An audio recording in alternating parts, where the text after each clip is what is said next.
innovative teaching practices.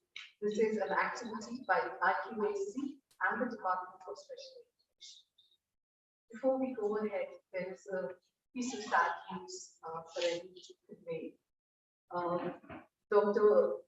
Vaisham Payan, Director of JDBMI SRA, passed away yesterday. I request everyone to stand to read the silence.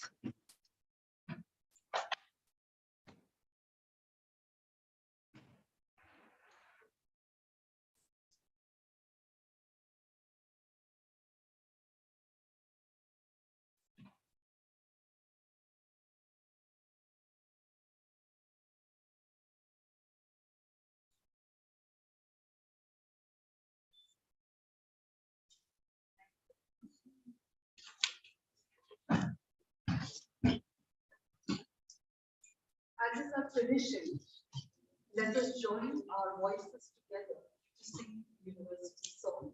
I request everyone to stand again.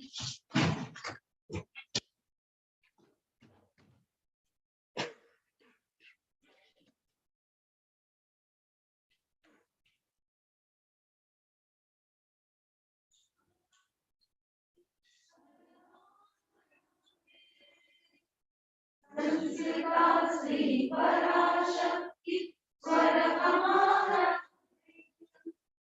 विश्व है परिवार भारत पर हमारा विश्व है परिवार भारत पर हमारा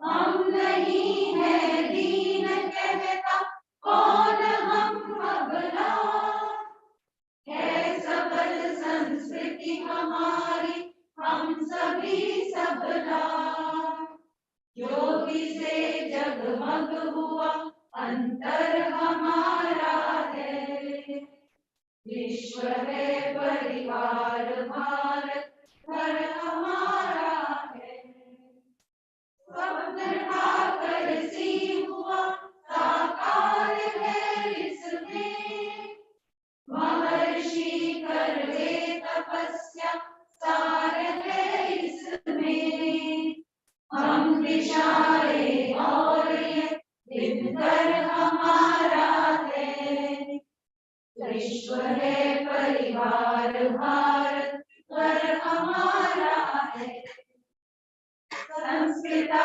श्री पराशक्ति स्वर हमारा विश्व है परिवार भारत घर हमारा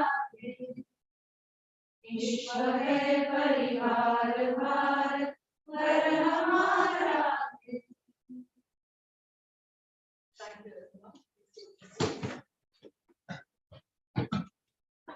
Inauguration ceremony can be complete without invoking the light of knowledge to dispel the darkness of ignorance.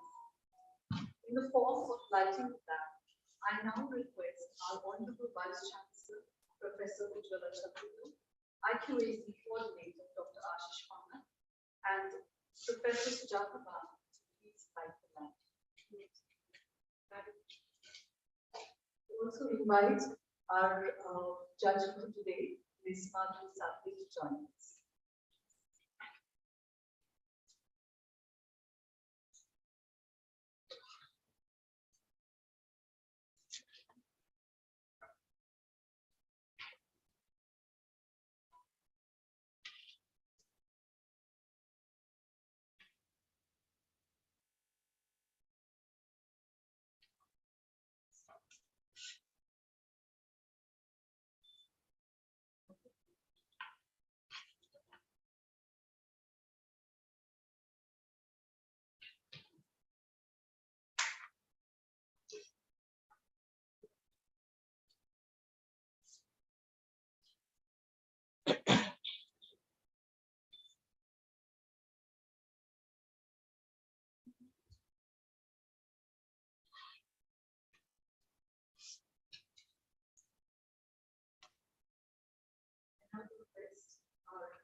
I now hand over the stage to Dr. Ashish Pandit to formally welcome and brief us about the symposium. Dr. Pandit is a well-known figure at the university. He joined the SNDT family as Director of Innovation, Incubation and Linkages. Having ably guided that department, he also now has taken responsibility as coordinator of IQAC.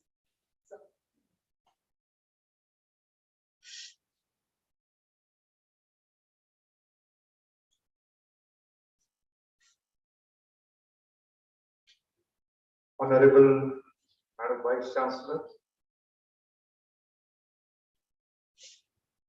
respected Dr. Sujata Bhan Madam, all respected head of the department, principals, and the faculty members.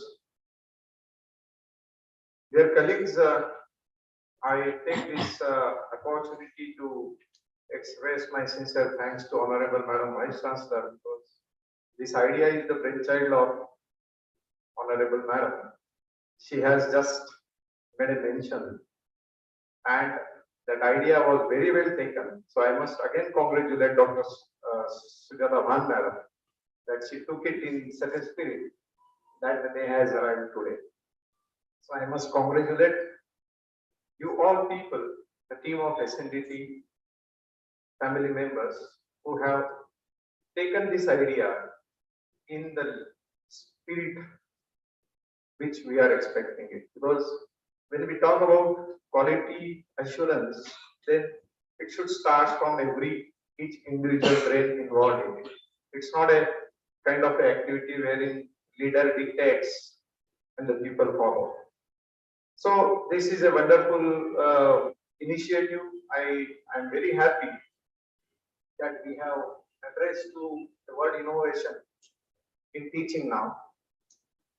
The National Education Policy 2020, which is published, has posed a kind of a challenge in front of a teaching fraternity to address to a paradigm shift which is expected to be done in teaching. If we address to the concept or the very famous slogan of Swami Vivekananda ji, he made a mention that education is the manifestation of perfection inside. It means whatever we are revealing out does exist. It's not invention, it is innovation. Sometimes we modify, we improvise, and there is always a scope for that, because the whole nature is a continuous process, and we are trying to reduce the error to achieve the perfection.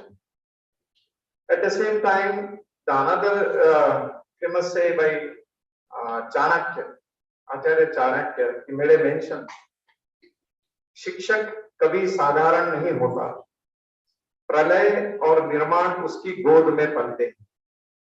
तो ये जो शब्द है आचार्य चाणक्य जी के, यहाँ यह दर्शाता है कि शिक्षक का इस जीवन में कितना महत्व है. And when we combine these two things, then we can address to the whole quality concept. At the same time, this particular program, symposium, which we are addressing is not a competition. It's a kind of a sharing of thoughts. We are collectively trying to improvise. We are trying to learn from each other. So the idea behind this whole symposium is we will share the thoughts, we will share our own philosophies, and whatever the best comes out, we will try to take it forward.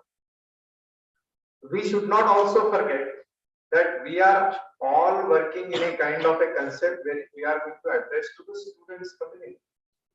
Because whatever the teaching fraternity do, it is basically addressing to the students' community and the benefit of students.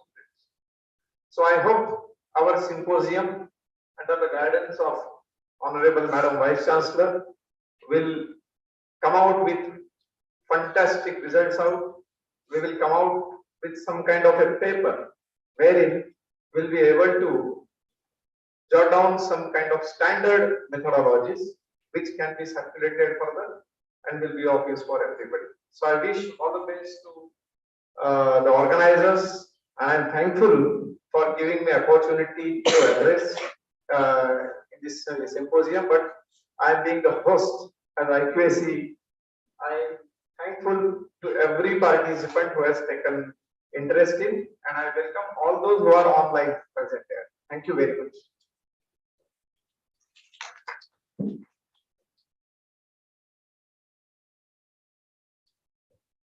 Thank you, sir. I now request Dr. Bruno Panchikar to please offer our token of appreciation.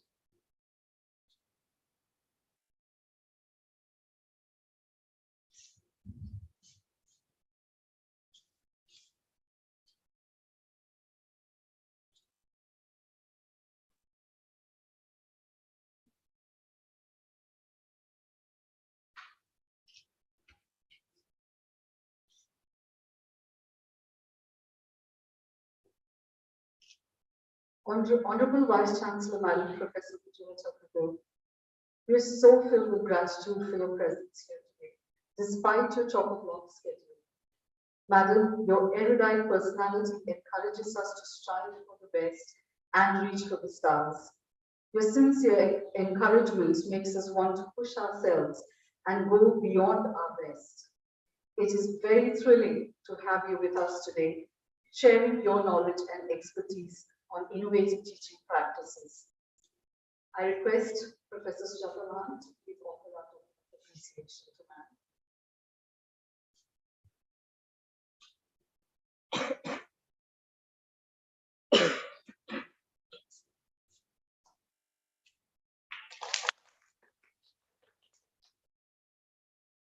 Thank you, ma'am.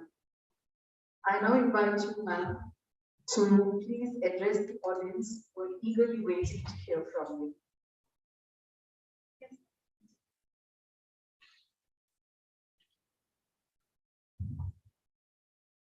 Thank you. Thank you for all those very good words for me. I reciprocate and I say it's equally exciting, and I'm equally happy to be amongst you all to discuss the topic which is close to our heart, to everybody's heart over here, all those who are present, because we are basically teachers. And teaching differently, teaching which gives us pleasure, is what we are going to share. So it's a pleasure at the center place that we are going to talk about. Pleasure of teaching and trying to understand what makes you happy and others happy about teaching. Every day we go to the classroom, and we used to be amongst teachers. Now we go to the virtual classroom and we are with our students. And in spite of being virtual, whatever kind of space it is, we always are excited about our class. We think about our class, we think about what is going to be discussed today, we plan our class, and we then try to make it slightly interesting, more interesting day by day. And that goes on and on and on as a process. We don't even realize that most of our energy is being utilized for making this happen in the most pleasant way. Another important thing which keeps on happening every day, that in return, our thoughts and our action in the class is transforming you, not only from within, from outside as well. Your personality is being groomed by your own self and by your students. Unfortunately, many of us don't even realize it and acknowledge it and record it. We think it's just a normal thing to happen. I've been a teacher, and now it's my job to teach, so I take it sincerely and I keep on teaching till I retire. But try and remember the first day when you had started teaching, and now what you do. I remember my first day. Hello. I remember my first day in the class. I was so nervous. I didn't know what to do.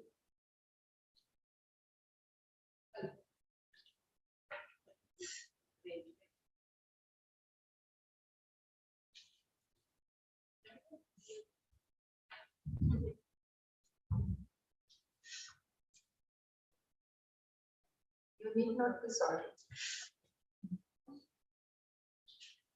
It's our systems, so we need to improvise on these later on. We'll discuss about it later. I remember my first day as a teacher. I was so nervous. I didn't know what to do and what will happen in front of my professional students, so called. And so I got up early morning, as I normally do, and I went to the terrace. Looking at the sun, I promised myself that I'll do my best today. And I rehearsed the entire class. Then stood in front of them, and when I had delivered my first lecture, I was so relieved and happy. I came back and into my room, and I was just sitting pleasantly and happily and being happy with myself that I did it. I did it the way I wanted to. When I watch at my young teachers, they are also equally excited to do the same way as I did. They have their own ways to do it. And when they do it in that fashion, later on, when it becomes a practice, we say, oh, it's just that way, syllabus has to be complete. So it turns out to be from that excitement to the level where we come covering up of a syllabus.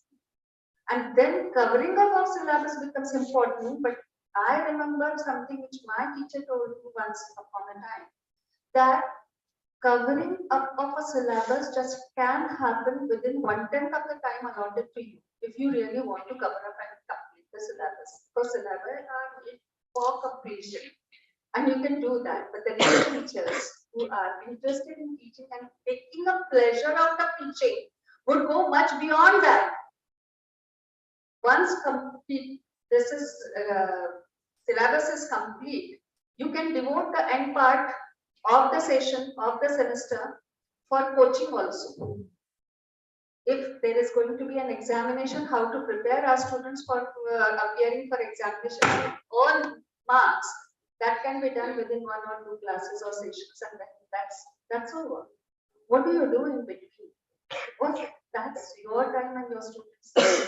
That's the time where active research is happening. That's the time when innovations are happening. That's the time when transformations are happening, not only with your students, but within you. I'm not even concerned right now to talk about what's happening to students. I'm concerned about what's happening within us as an individual. How am I growing? What was I at that time, and what am I right now, and what will I be later on? So this transformation within me will definitely have some impact on my students. Learning happens, teaching is no term, is what I've been again told by experts of the field. I'm not an expert of the field. I've been teaching by just by chance. I've not taken a technical education to teach someone. But this has happened by chance to me, and I have just tried to take it seriously, as many of us do. However, when teaching should not be a terminology, and only learning should happen. Learning doesn't happen one way. It happens both ways. After every lecture, even after having talked to you, I have thrown a bit inside. I'll sit there and be happy, oh, I did it again. So this point of saying that I did it is something which we need to acknowledge. I've been making an appeal to my young teachers for many years from now, that we need to actually record our success stories, everyday success stories in our own personal diaries, and try to achieve further goals. Coming here to SNDT, I have been exposed to the technical part of teaching as well.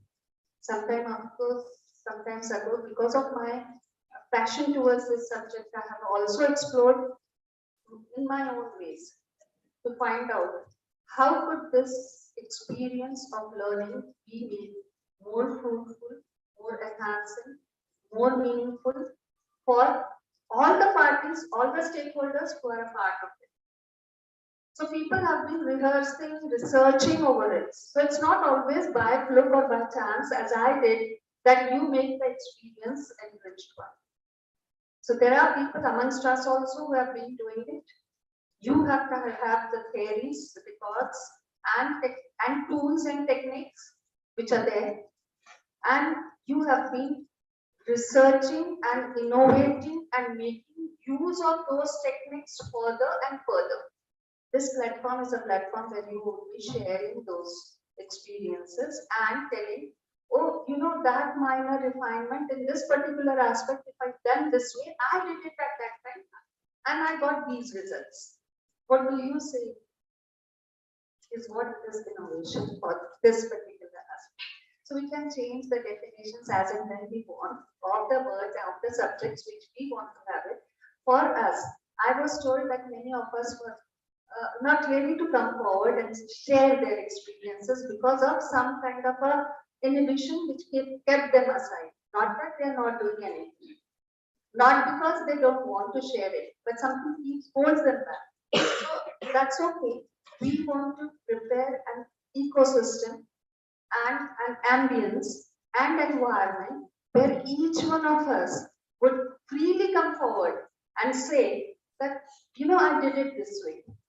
Under the tree with the cup of coffee, or in the auditorium like this formally, or without anything. Just talk about pedagogy on your lunch tables, on your in the corridors, across the rooms. If we start talking about it loudly, intensely, and with interest, other topics will fall down.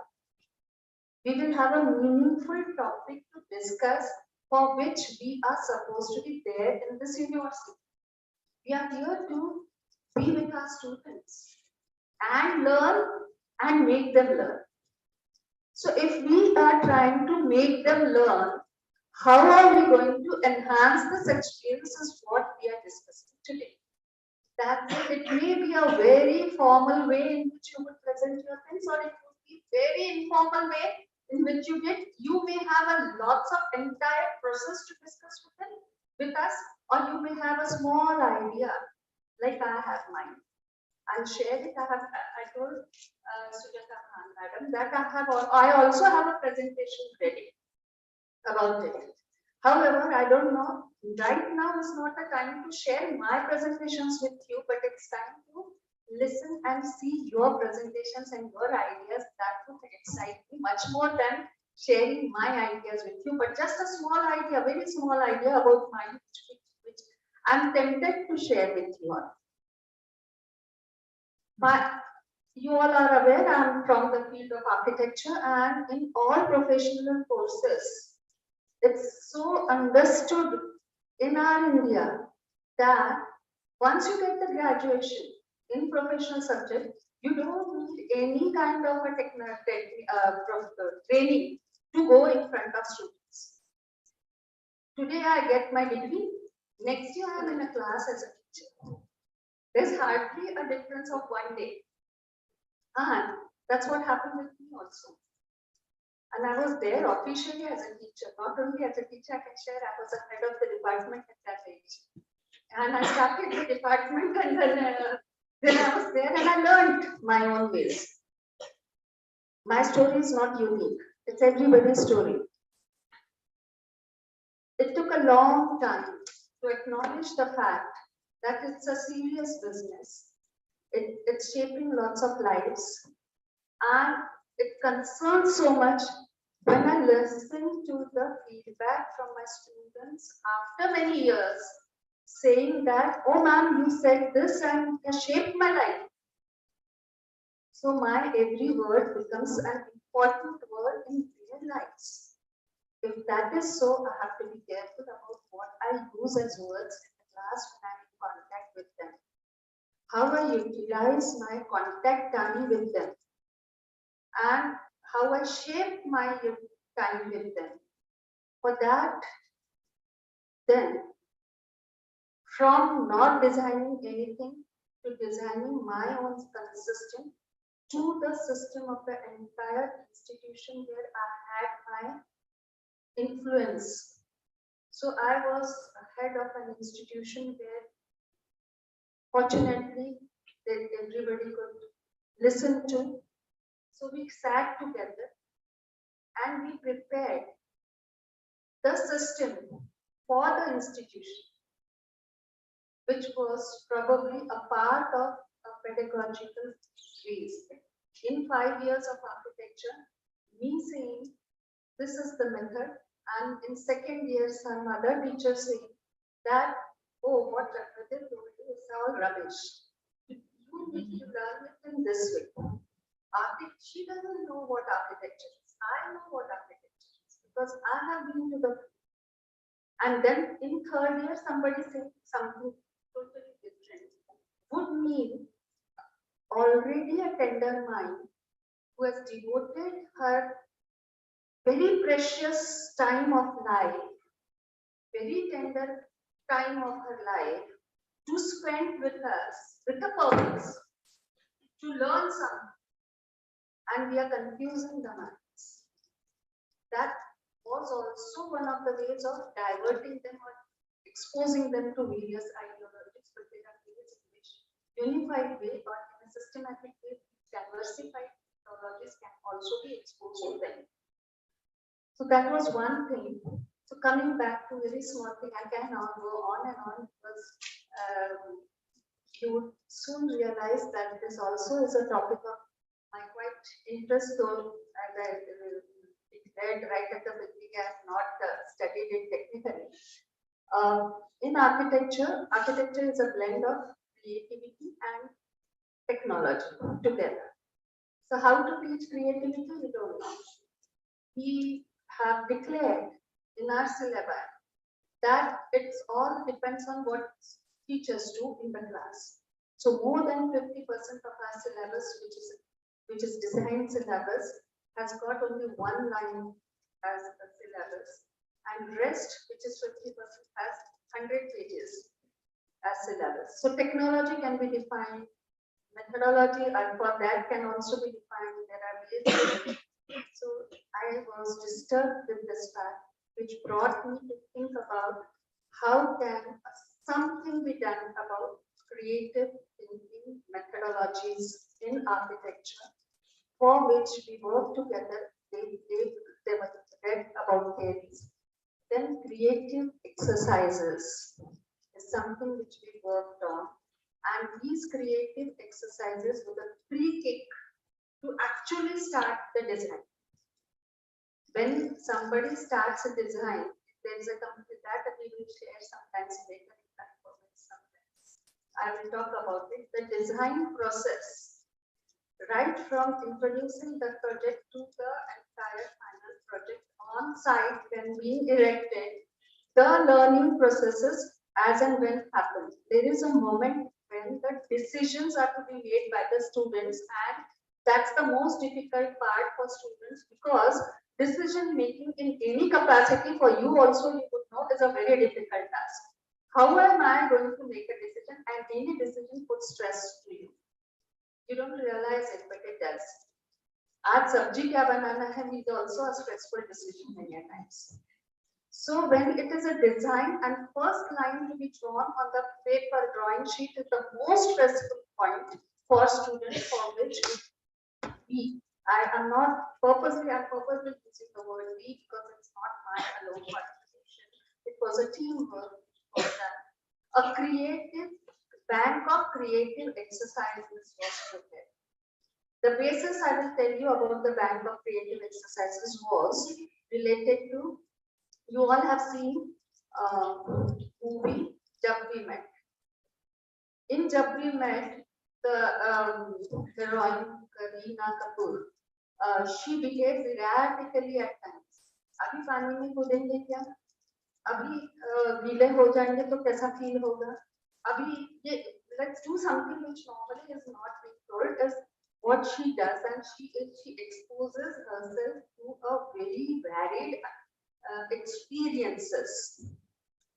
That's what is necessary as a creative kick for a particular point. So whole lot of PhD also have been able to guide for creating such experiences and for our students. What has the ambience to do, what has words to do, and many other things. So this is a complete work of preparing our students to start designing and be free to take up a line on their drawing board.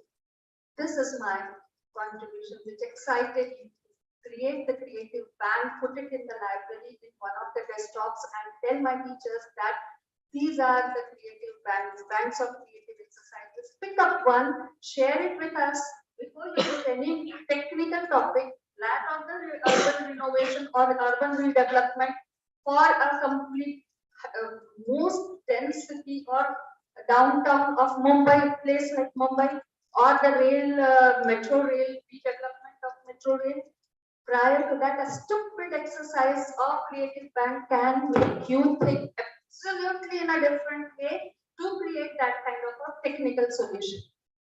Is what we thought of, gave importance to. We were laughed at, we were ridiculed for that, but we had our own conviction for that, and we thought it's the right way to keep with the design, and we did it. So when we did it, it's something I stand here and I get goosebumps when I say, we did it this way. And I try to get my IPR, which you all read in my introduction many times. So that was one of the ideas which we tried to take up. And let the people say what they want. Let anybody say, but I am happy in doing this particular thing, is what is innovation for me. And we unnecessarily teachers only deprive ourselves from these pleasures of day-to-day life, which make you grow to such a great extent. There's no limit to the horizon as well as your own growth. This happiness will make you grow in a very different direction. You are a teacher, that's not by chance, it's by destiny. And you are here with students not only to be happy, I'm sorry to say, use the further words, is to be happy on the first day of the month when the salary is deposited in your bank. That's a very, very minor contribution or a reflection or a thing which should make you happy. Every day, every moment you are spending with your students, there's a moment of happiness, and there's a bundle of happiness with us. Possibility of creating and expanding that bundle continuously is with us. And why should we be depriving ourselves from that? Once a happy teacher, acknowledged teacher, is there, then your students are bound to learn a lot. Sure, in your presence. So that's what we are sharing, and I want to get enriched. And I definitely thought of Presentee that completely with you, equally excited to share your excitements with me.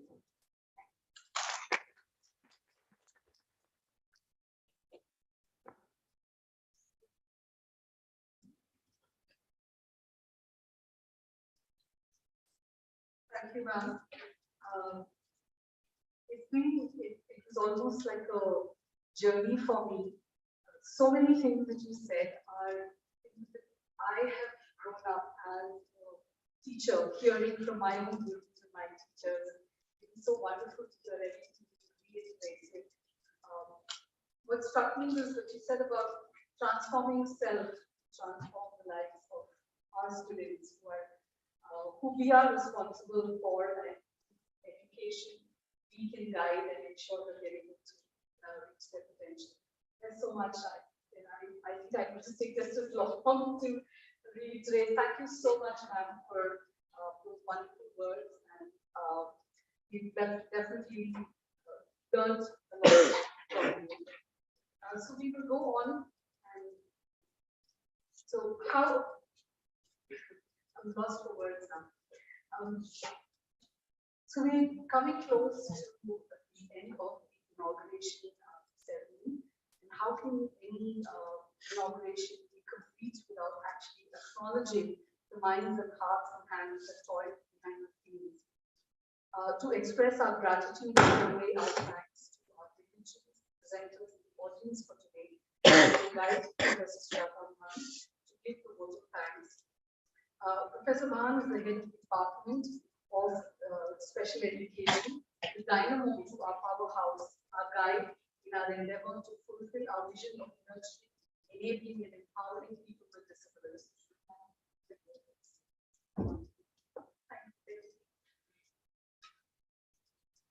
After listening to ma'am, even I was spellbound, and I really don't know what to start with. It's always a pleasure to listen to ma'am. I'm sure you all agree the way she expresses things from the bottom of her heart, extemporally, with all that sparkle in her eyes, and you're just mesmerized. And all of us must have been able to relate to what she said, because I also remember my first day as a lecturer, and all of you would have remembered that and how we have grown. But yes, we are not there only covering the syllabus. I know for sure many of us are still excited about every class of ours. But thank you so much, ma'am, for your very, very inspiring words. Benjamin Franklin said, "Tell me and I forget, teach me and I remember, involve me and I learn." That's the impact of good teaching methodology. It's an honor and a privilege to host this symposium on innovative teaching practices. And I'm very, very thankful to Honorable Vice Chancellor, Madam, to give us this opportunity.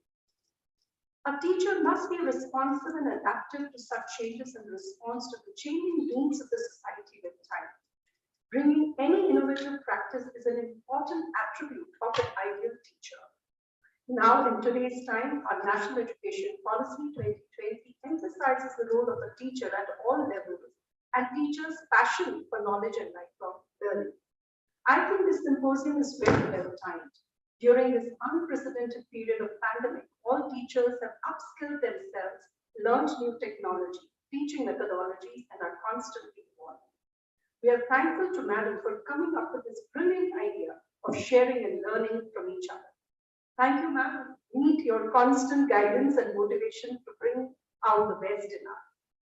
We thank Dr. Parnat, our IQAC coordinator, and Mrs. Martin Sathe, former IQAC coordinator of SNET affiliated college. Now it's an autonomous college, I must correct myself.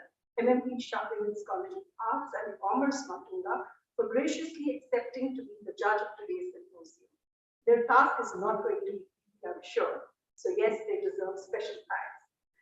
There's a saying, knowledge increases by sharing. So I want to thank all my colleagues who have come forward to present and share their unique teaching methods, and also colleagues who have come to support and encourage each other. I want to thank particularly our DFO Madam Janvi Bhole, who with just one phone call expedited the whole procedure, and everybody here knows it's not an easy task. So special thanks to her, and we got the financial help to put this program together. I want to thank my colleagues from my department, Dr. Panchikar, Ms. Betty, and Ms. Vicky, who have worked really hard to put this all together. The non-teaching staff of my office, Prabhakar, Roshan, and Pramod, and those in charge of the auditorium to help us in, again, setting it all up. Teachers affect eternity. No one can tell where their influence starts. Henry Brooks. So let's be such inspiring and influencing teachers while learning from each other, collaborating with each other. Thank you very much.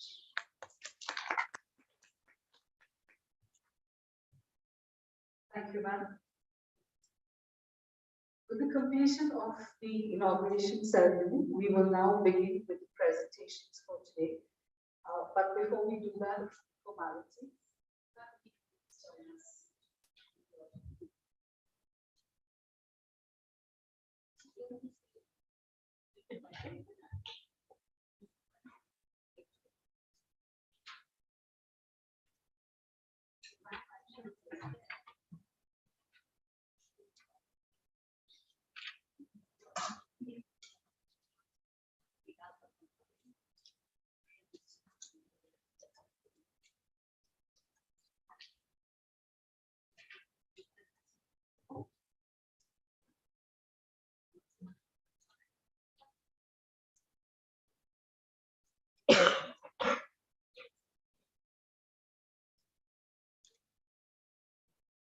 before we begin, I would like to take this opportunity to introduce our judges for today.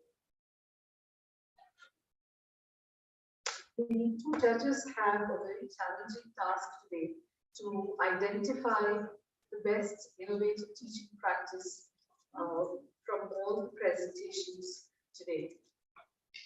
Smarti Sathe, former IQAC coordinator of the Srimati M.F. Shah Women's College of Arts and Commerce, Mathura. Welcome, ma'am. Niti ma'am, can I request you to give our speech?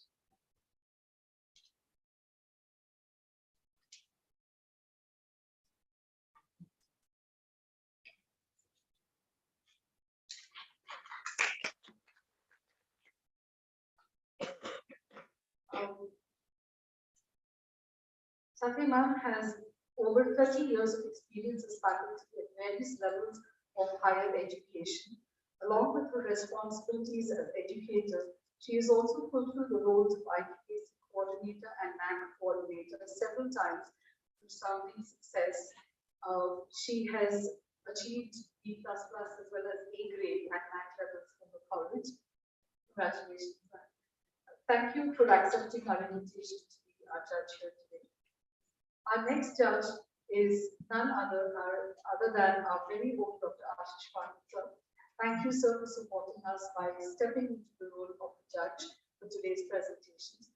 We could not have had more worthy judges and educators to evaluate the innovative teaching practice presentations for today. I would request the judges to please join us.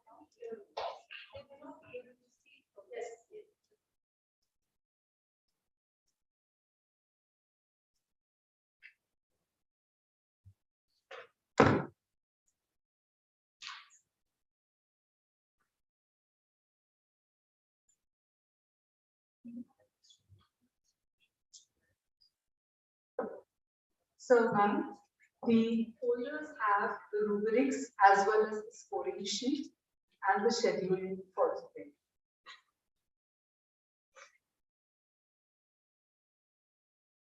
To all the participants, good luck and all the best.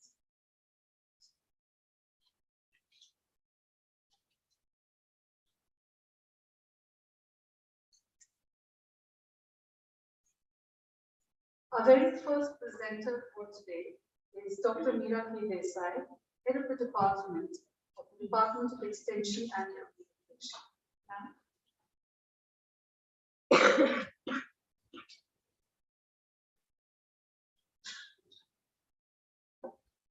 Very good morning, friends, respected ma'am, and everybody here. Thank you so much, ma'am, for setting that tone, because it was the same experience that the difference of the age between my students and me was 7 years when I started teaching, and this practice has been born out of that basically, and this has been there for about 21 years now. I joined SMEP as a visiting faculty, and then I joined as a full-timer, and way back in 1999, 2000 batch, I thought that, because again the same issue what you kind of expressed about architecture as a practice, media again is the same thing, because it's learning by doing. There is no theory, it's like a practice. If I have to do a TV show, I have to deliver the show. I cannot keep talking about it. So when I joined as a teacher, what happened in the kind of the first PG diploma, we had a PG diploma in communication and media, and that is a one-year program. It was a self-supporting program, and the syllabus was designed before I joined. My challenge was that I was very restless as a teacher, because I felt that I was not able to do what I was supposed to do, because I am basically a researcher. So I use my classroom as a research space from the beginning that I joined, because I started my career as a researcher. So in everything I see research. The batch of 1999-2000 that I was teaching, I kind of sat with them and I said, can we think of an event which we do as a kind of a university department, because we're like I'm one of the persons in this university who started writing university department, because my challenge was that a lot of times the colleges had the same name, and I felt that we need to distinguish ourselves between college and a university. Nothing against colleges because they give us students, but like that was one of the context that I had. So I'm not sure if it is a pedagogy, but I kind of started this as a kind of an activity. And obviously, as you very clearly said, I grew in the process. So can I actually have the next one? So the context is that the first Media Mantra event we organized in the year 2000. We had a PG diploma, as I said, and then eventually we started a master's program. And since 2014, I'm the only teacher in my department full time. So all those corridor discussions have died. We have been worrying more about LIRF data and IQAC data now rather than kind of thinking about the innovation in the classroom. That's the reality. But this kind of was born out of kind of a need to have something that is transdisciplinary, because especially when I talk about a context of the diploma program, we had a newspaper production, we had advertising PR, we had like all those things that the students were supposed to do in a 1 year span. And I was not very confident how we can do that in a kind of a classroom. So it actually started off as this activity where we said, let's organize an event which you would sit down and design. So it grew up as a kind of a process of experiential learning for me as well as my students. We started it kind of basically to design it centered around learning, and we were trying to kind of explore what is happening right now in media that needs to be talked about. That was the context, because as we all understand, media is changing every minute actually. And I'm talking about 2000. So when the year 2000, we sat down and I told students that what is it that people are doing in media right now, and can you think about that? And then that's how we designed this event. What is very happy I kind of discovered when I did AAA audits and all that is that the same activity is happening in SABD in other departments. So I feel that, and this I think is not very normal for other universities. I would say that, because these are all kind of events which are done in lifelong learning, also in commerce. They call it fun financial, and like Media Mantra, and then they call Swallow, I think. So the context is that all of us are doing this. So I was very happy because then I realized that it's something that needs to be theorized. So that's how this presentation is born. So the process was that we sat down and designed a kind of a day. So Media Mantra became a brand. Actually, now there is a PR agency, but originally, like we kind of coined this as a word. And we also had a newspaper in the 2000. Like the newspaper was kind of published. This theme, kind of, there are various themes that we have taken up. I'll kind of talk about them subsequently. What we are doing in this is that there's a lot of discussions. So a lot of times the students also feel restless and kind of tired because they feel that, ma'am, aapko kuch decide nahi kar rahe. And I kind of keep pushing them by saying, abhi bhi kuch hai. Just try and see around, look in your family, try and kind of understand, talk to people on the road, what is happening in media right now that needs to be talked about. And so there's a lot of process that goes in it. The students decide the theme. Then they kind of look for people who are into the practicing those things, because like I'll just give one example that there was an in-film advertising, like, which became very normal afterwards, but like way back it started off when they started placing brands in the films. So that was something that started in that particular year. And I said, why don't you go and check people who are doing this? And then we got people from Yashraj, and we got people from Star and all that. And they came and talked about that. And it was very interesting because that was never written about in the textbooks, because all these are practices. So the practices needs to be theorized as a university. That was my context when we kind of started discussing. I've got a small gift that they designed. So every year they design gifts also. There is I don't know. so we no, just so And so every year they design everything, starting from a kind of a gift to everything, like as a part of the event. And we also do advertising, we also do PR, we look for sponsors. So everything that we teach is kind of being in practice in terms of the event. We have these papers in our theory. So the idea is that they should do something for Media Mantra with reference to this paper. So they design logo as a part of visual communication. They kind of write the tagline for the event. They do press release. They design advertising for that particular event. So everything that is there in the theory, they have to kind of do that for the event. And so all this kind of gets, and we also spend a lot of time on self. Because I had like students who were not ready to talk. I had students who said, I'll never wear sari. I had a student who would say, I've never done this and I don't want to do this. So we did a lot of time on understanding self, understanding communication. I had incidences where students fought physically for deciding. So I feel very happy when students don't agree, because I feel that means you have an opinion and you disagree and you have to kind of argue it out. So I push a lot of kind of processes around in terms of making decisions to be done collectively. And it's very easy for me as a teacher to say, do this. So right now also we are kind of struggling for 2022 edition.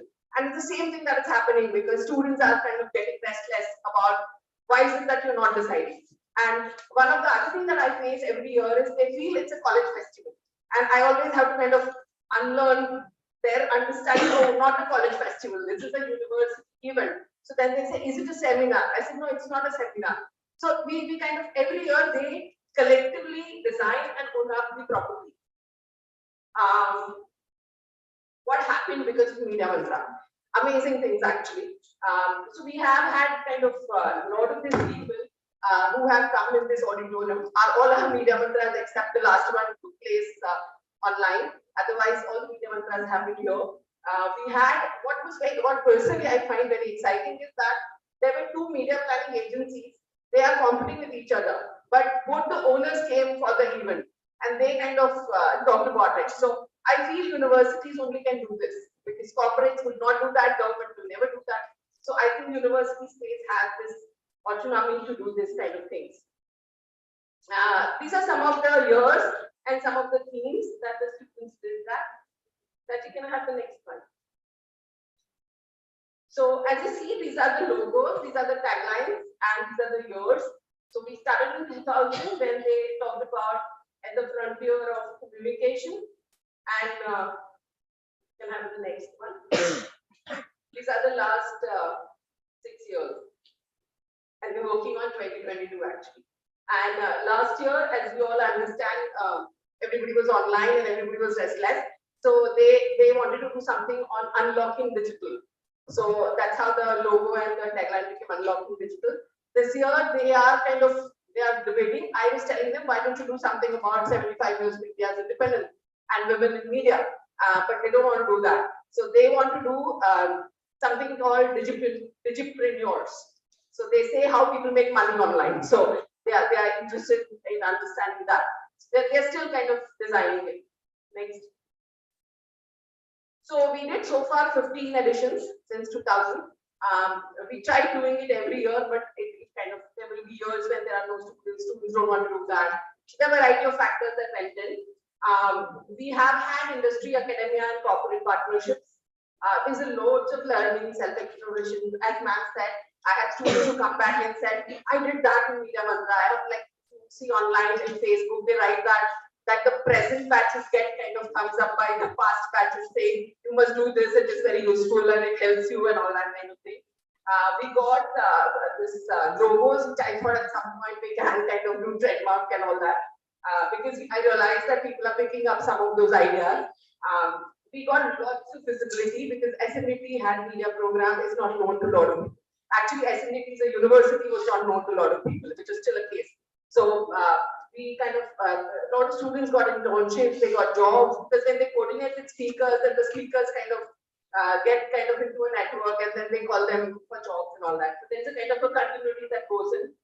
We got a lot of mentors, I got a lot of friends, we had a good network. A lot of our teachers actually came out of Media Mantra speaking advice because they came to know about it, they were interested in teaching. So they were practitioners who kind of became teachers. We got good enrollments, I would say, because I don't think most of the university department teachers would agree that we're not advertising, it's only word of mouth.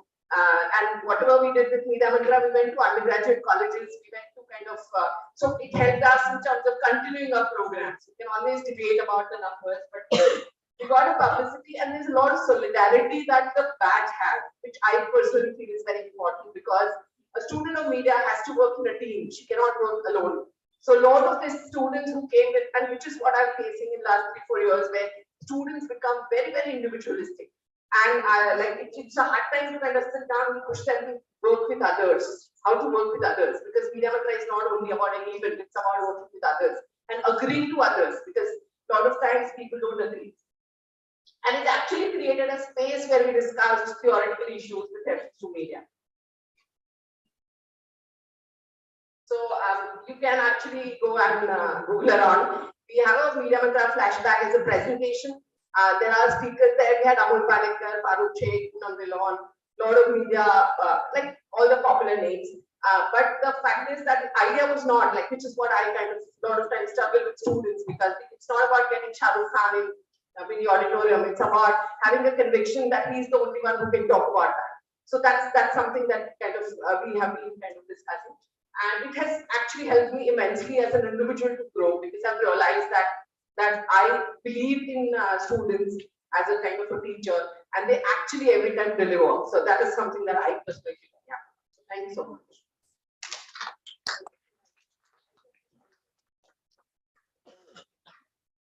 If there are any questions, I suppose I was told that when we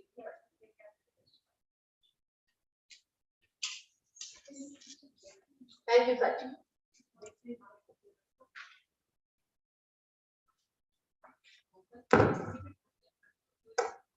Any questions?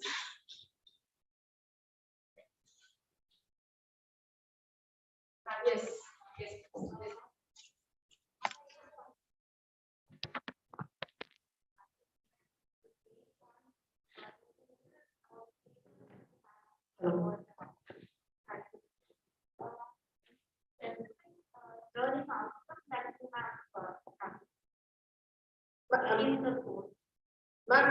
The syllabus is not based on the paper, but like we teach these papers. So when we do this event, they practice all those in the event. So like we have a paper called Understanding Communication. So in that paper, we have modules like self and other and communication styles and all that. So when we have a peer, I don't think I missed out. We do peer evaluation at the end of the event, because the idea is that the students. So I have had instances where a student was marked 2 out of 10. And she actually fought with the other students because she said, you can't give me 2. And everybody else gave her 2. That was a fact. And then like it went in terms of, because I personally feel it's important for her to understand why is it that you got 2. It's not so important that you got 2. And she comes back after 5 years and says that actually what I did there was important, because like she'd come out of her divorce and she had her own personality factors and all. So whatever we do in those papers, it was not a formal learning outcome with reference to the event. But what we did was we integrated that event into our kind of learning outcome. So directly, it is not like it's not exact. So the internal external assessment for everything else that remains is now what we have done in the last 5 years is we have a paper called media management. So as all those who are in management knows that by saying that unless they make it do, they will not be able to understand. So we kind of now have integrated Media Mantra as a part of the media management module 5, and like they kind of do those things which are theorized and then practiced and then again theorized. So that is the kind of idea we are kind of trying to do that. I hope I answered. One more question. You have been, undertaking this event from 2000. So it's nearly 20 years now. So is there any which way that you have tracked the impact of each of these events that you have? Impact in the sense that you said that it gave publicity and there was an improvement in the enrollment. Any which way that placements improve, or impact on students, capability, skills? Yes, ma'am. So I have kind of, I didn't bring that, but like I have, what I do is at the end of every media mantra, I give them one diary and say, you're supposed to write down what you learned out of this. So we have been kind of, I have about 15 diaries where they have written about that. As I said, a lot of students who work for the event very, very seriously, because even I know that the entire group is not going to be kind of equally motivated. So those who work for more seriously would have kind of established contacts, because media is also about contact. Because there is no formal skill set, and as we all are aware, like a lot of it is more about you know me and I know you, and then somebody else will be. So I'll just give you one personal anecdote. Like I have a student who did a media mantra, and she kind of connected with one of the faculty who is now a faculty with us. He's a senior partner with us on video, and now he's one of the most consistent employer, because every year he takes our students. So this girl got a job because of that person, and then that girl got married, and her husband is shifted to Indonesia. So because that particular agency has a branch in Indonesia, she's been transferred to Indonesia. So like that's the kind of a continuity that I find very exciting, because it's like lifelong kind of handholding. So a lot of our students have got jobs, but if you will ask me, can you give me a data like that? I think it's difficult for me to tell you. As a department, we have maintained a record of like how many, I don't call that as a placement, because one of my personal objection to that is that I'm not an employee registration agency. I'm a university, I train you and you will get placed if you are trained well. That's the concept that I use even for enrollments, because I say that it's not my job to place you, because I am not denying the neoliberal education discourse, but a lot of our students who kind of come with this understanding that they are here to learn, and then obviously they kind of experience that over a period of time. We get like our senior students are now kind of recruiting our junior students and all. So that's a kind of a network that has happened. Actually, one of our faculty has co-founded Eve's work to VC ma'am also, because she's interested in tying up with SNED, because it's kind of a global venture, and they are labeling themselves as a women's platform, virtual platform. So they are interested. So she also has kind of sent us. So every year, on an average, if you're putting it in terms of the context, I would say about 40% of our media mantra resource persons become our employers. And there is a kind of a network that has got built over a period of time. So that has helped us. And considering the course, the kind of course it is essential that that they have that kind of a backup. Because internships, for sure, because a lot of them get internships because of media. You're provided a fact with it is an impact with the program. Yeah, thank you so much. Congratulations. Thank you. One of our students who did a media mantra in 1999 to 2000 batch, like we got a academic council approval for converting our PG diploma program into a master's program last year. Actually, some of the people are here. So, so there is a student who has co-founded an agency. Then she got married, then she got divorced, or whatever that happened to her personal life. But like she came other day on campus, and then she said that I never worn a sari. That's how I remember that. She said I never worn a sari, but her batchmates told her that she has to wear a sari, and she had worn a sari. So she kind of 20 years later, she remembered that she had worn a sari. So I found it very interesting, because you could not like Madam, I appreciate these experimental teaching practices. I would like to know from you, because this is no doubt a very effective kind of approach. But over a period of time, there is a transformation in the media domain as well. And you must have seen it, and being in training, you have observed it in a very nice way. What is its impact in your otherwise syllabus contents? I'm asking straight away. And the other thing is that any contribution you can highlight wherein students have contributed in increasing the visibility of university students. Please. To save time, so that we can answer together, and so that others we can stick to time also. In terms of pedagogy, what are the outcomes and the processes that you're looking for? That is what, to be precise with us. So ma'am, two things, as you already said that if you give a sheet of paper and the first line to be drawn. So a lot of students are not even convinced that they can design a logo or that logo can go on a public speaking. Like, because the moment I designed a logo and that logo became a logo of the entire event and everybody talks about that logo, is so much of a self kind of confidence for that particular student. So, and a lot of the logos in the last 10 years, a lot of these logos became collaborative work because then we kind of borrowed elements from each and everyone's logo. We have also kind of, so if you're asking in terms of the processes, some of those processes became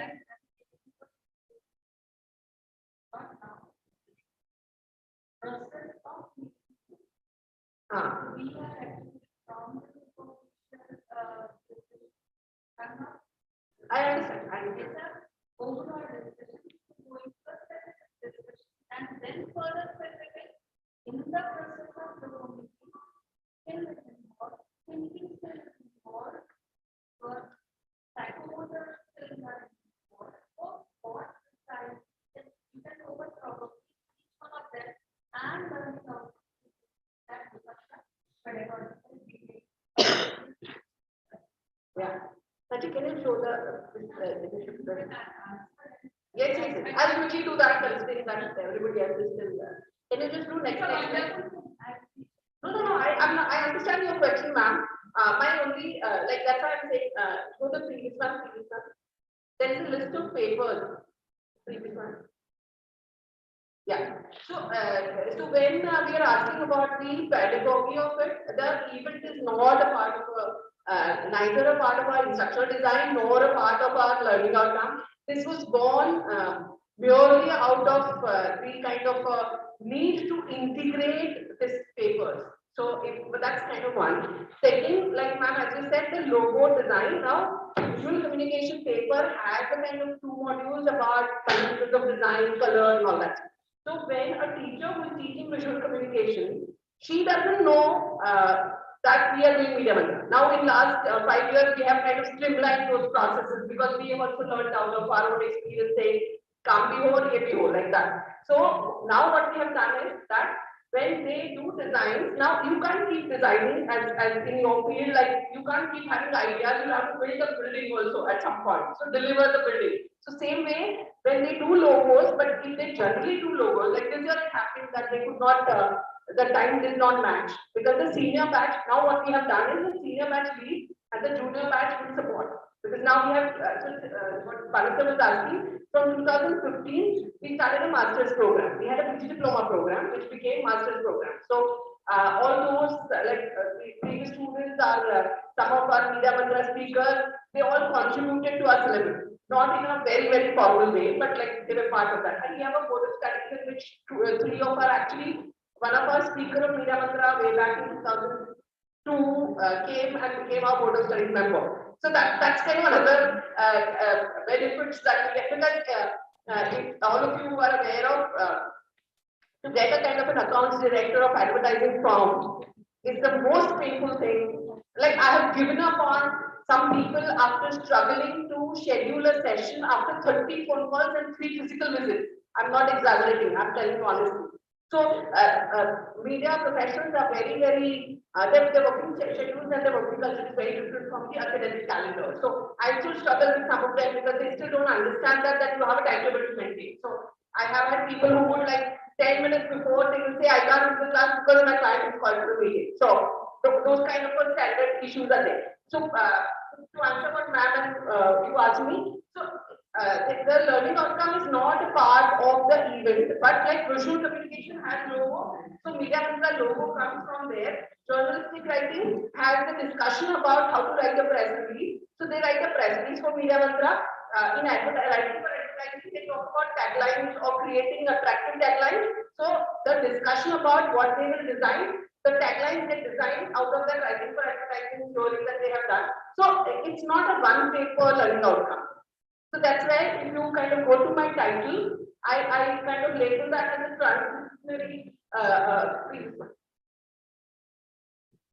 so I kind of label that as a subject theorizing and practice. It's not that one. I hope I answered.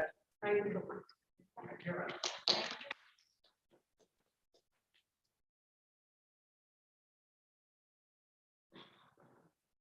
Veera. Our next presenter for today is Dr. Jayashree Shinde, Head of the Department of Education Technology.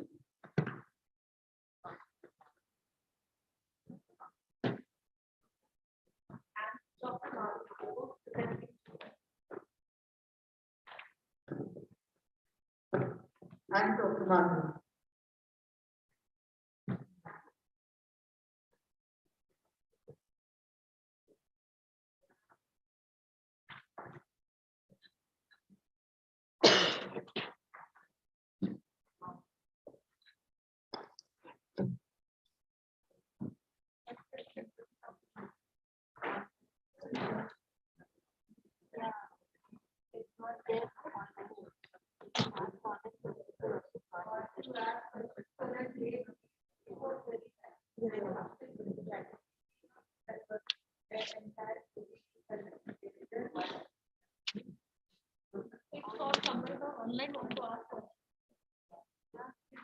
Sorry? You will have to ask if online somebody wants to ask some questions. Okay, I'll ask. Yeah.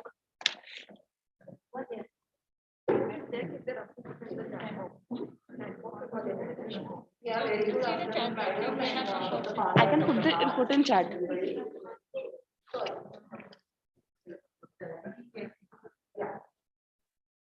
Director, and I will be presenting about our teaching learning practices, day-to-day practices in the department.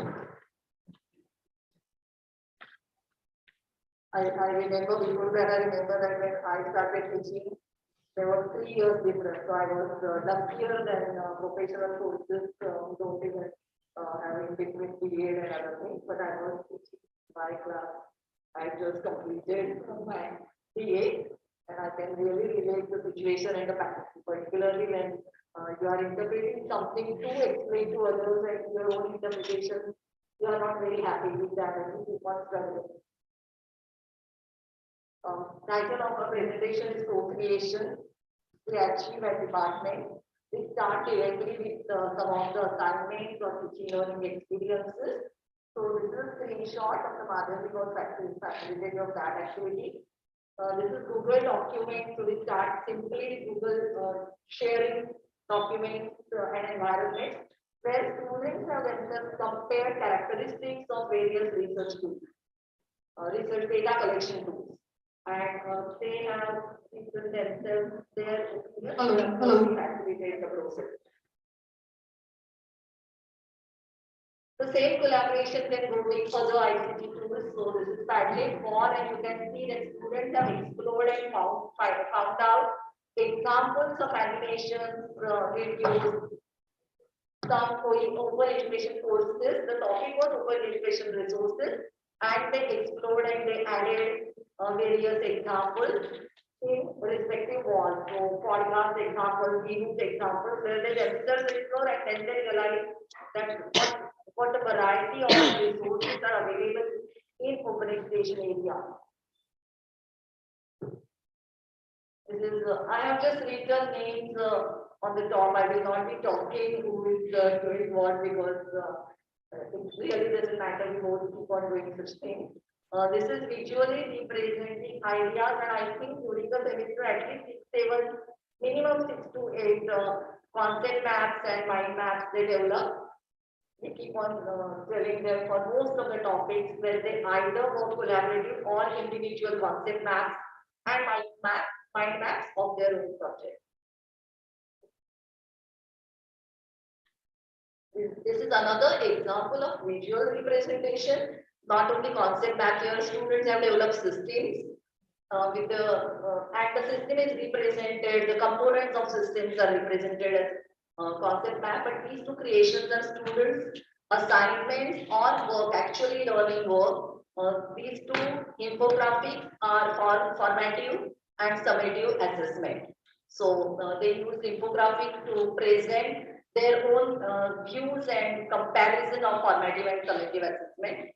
So typical theoretical topics. So I thought that it will be better if we give them some creative tasks.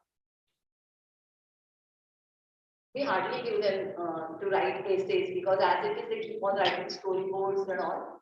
So otherwise, other than that, research proposals, storyboarding where they have to write essays, we generally avoid giving them the writing task. And even copy pasting for various resources is not our issue because we don't give them that task. Other assignments and compilation of work, what platforms we use. So we have, our university has a Moodle learning management system at SNDT online learning where we do all our activities, we upload resources, we create environment, assignments, and we also use Google Drive. So at your right, at the right of the screen, you can see all folders of one batch where they have uploaded so many assignments. So their own obvious recordings, their own storyboards, their own portfolio, PPTs, presentations, where they present their concept first during the third semester, and in the fourth semester, they actually go online to develop their portfolio. So on their work, whichever cannot go on Moodle because of the site, they can upload in Google Drive. And that becomes the compiled resource for themselves also to access later on their assignments. Coming back to Moodle LMS, we have a variety of resources plus activities. You may not be able to read from there because these are Moodle screenshots and we cannot show you live due to constraints of time. But discussion forums, variety of resources including various videos. We have SME videos, we have our own videos, plus we have PDFs, links, URLs, but the complete course of one semester, we both work in the same environment, and if we have another faculty, the same environment is used, so they don't have to shuffle between teachers. We have all 4 courses in one course, 4 courses in one semester Moodle environment. And most of the videos are on YouTube in open access, so they can access easily. Assessment also, we do not use these strategies only for learning. Sometimes it is learning for assessment, and sometimes this is same towards same end. What you can say, continuous comprehensive evaluation goes on with all this assignment. This is another Padlet which was mainly towards assessment. It was on writing learning outcomes per level of revised taxonomy of Bloom.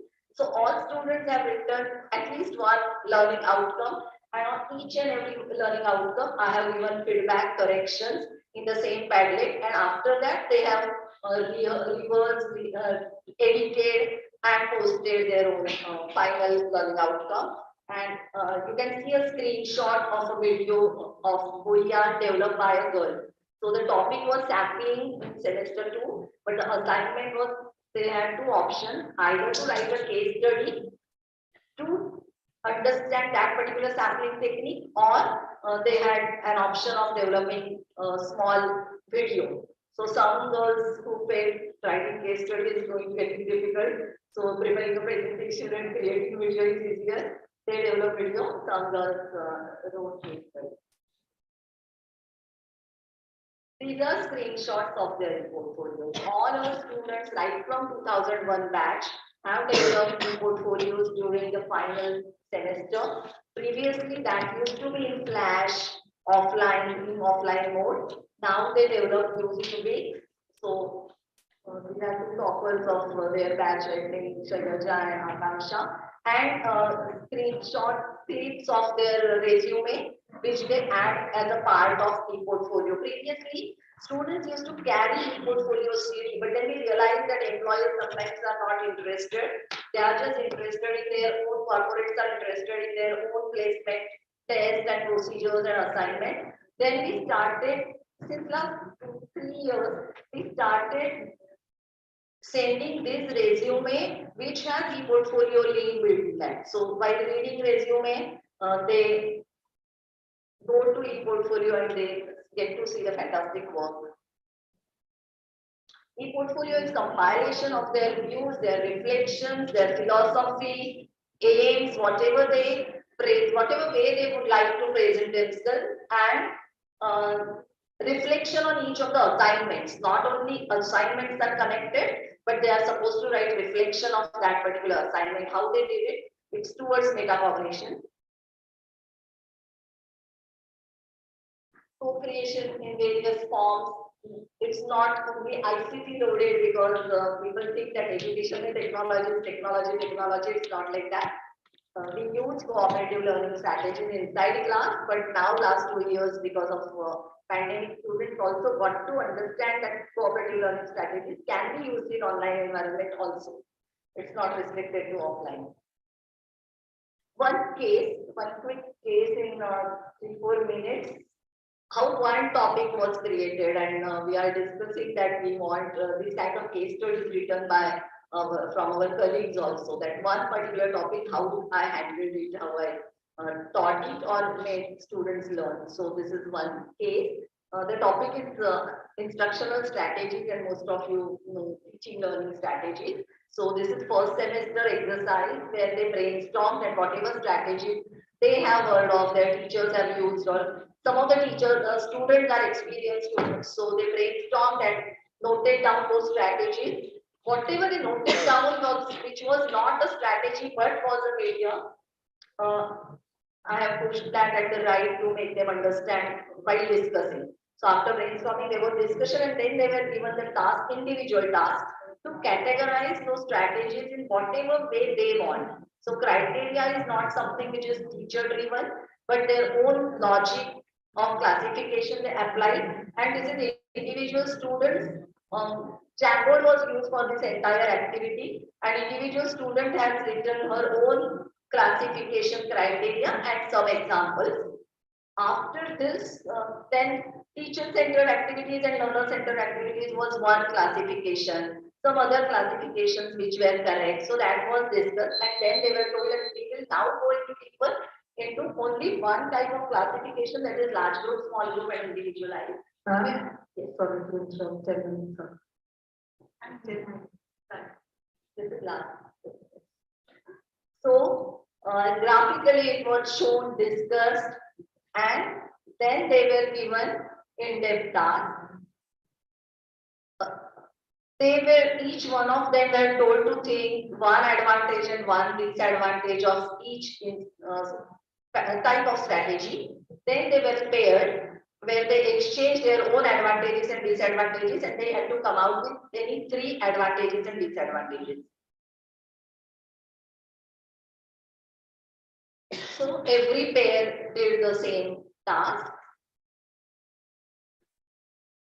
And after that, after presenting their 3 advantages and 3 disadvantages, that was think, pair, share strategy.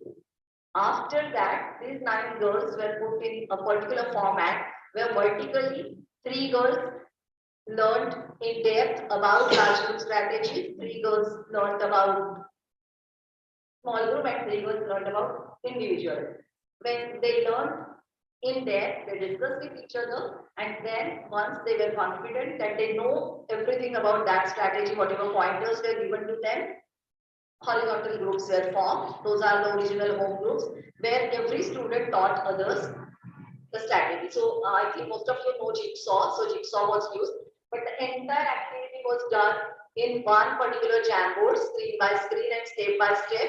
Sometimes, particularly for the last exercise, one day was given to them to study them, and one day for discussion and coming out important points of it.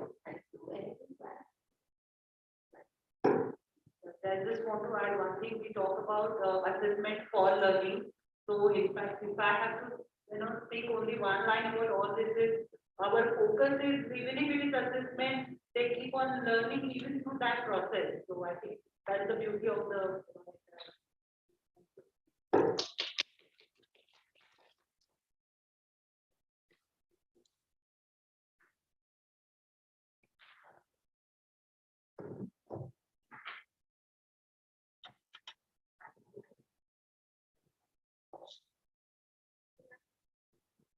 Hello.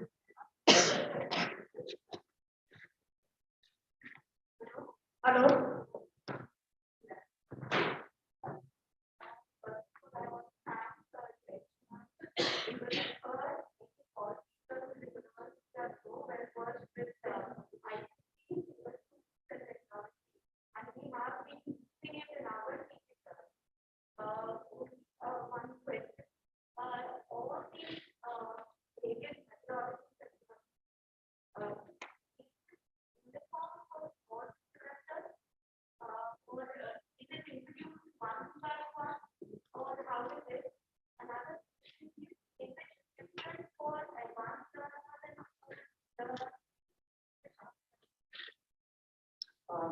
maintain uniformity semester-wise or topic-wise. I do not really understand properly.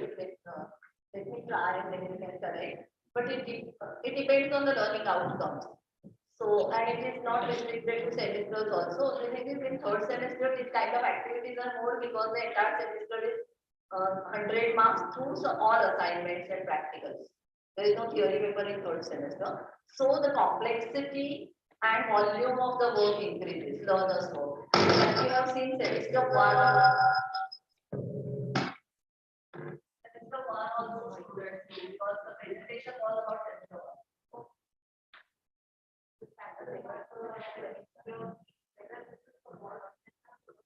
Yes, right from first semester, right from first day, because if you see that instructional strategy module, that is right in the first semester.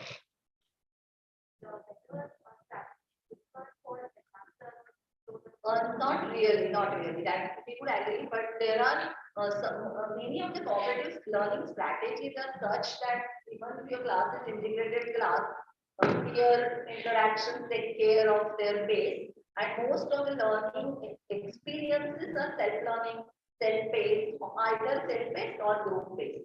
So nobody needs to rush with our lectures. We hardly lecture in the class.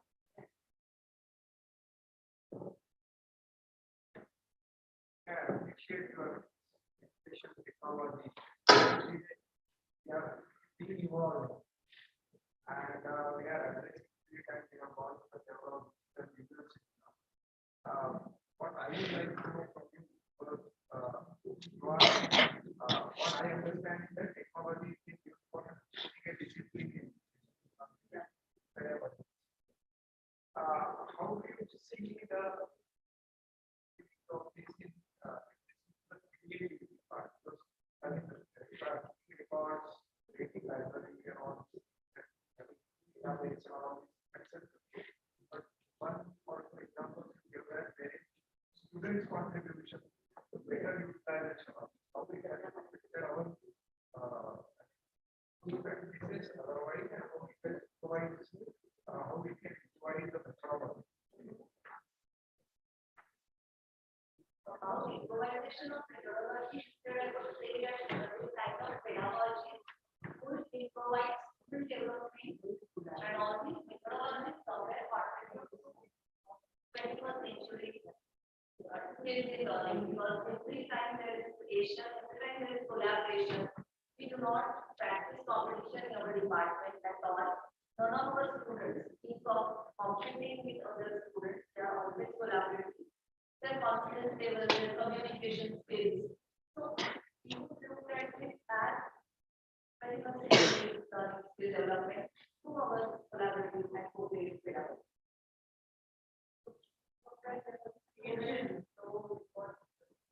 Definitely, like when you ask that it is only maintaining records and that is not like that. It is much beyond. It is in fact, and like we did, as Madam role in her body, that it should be enjoyable process for us. So I think that is something we really look forward to for every batch, and that is what it is different. Content is different, the batch different, their grades are different. In the initial process, like Madam was talking about the teacher getting settled as in the beginning of the career. Here, when we talk about the formative learning strategies, the students take time during first semester, and we can clearly see that the way I have to work with her, I have to work with her also, and three of us together are going to put up. So that is something that comes new for them, and it is they kind of take it back, and then gradually, of course, they develop. So that is something. Thank you so much. I prefer to speak after both these. Only in two presentations I have learned so much. In the first presentation by Dr. Meera Desai, I got to know that all the theories, papers can be put together in one event, and learning outcomes are related to each theory paper, and even beyond that maybe. That's one contribution of an activity of that kind. And the second of yours is, in the class, so many things can be done apart from the subject also. So while you are talking or telling them the techniques of learning, you are also making them aware of the practicality of that and also working hard to design that entire event. Even in the first case, it was an event which was designed. So in both these cases, events are there, learning outcomes are there, and both have the potential to be taken up by others. So others can learn from this particular thing, and that was the objective of this particular event, not the competition at all. I also disagree with you that I agree with you and disagree with the kind, not to say that you know not you stop judging yet. Competition is not what we are looking for. There will not be anyone who is best and who is not so good at the end. We are learning from each other, and I particularly am new to this entire exposure, so even I am learning your strengths through this.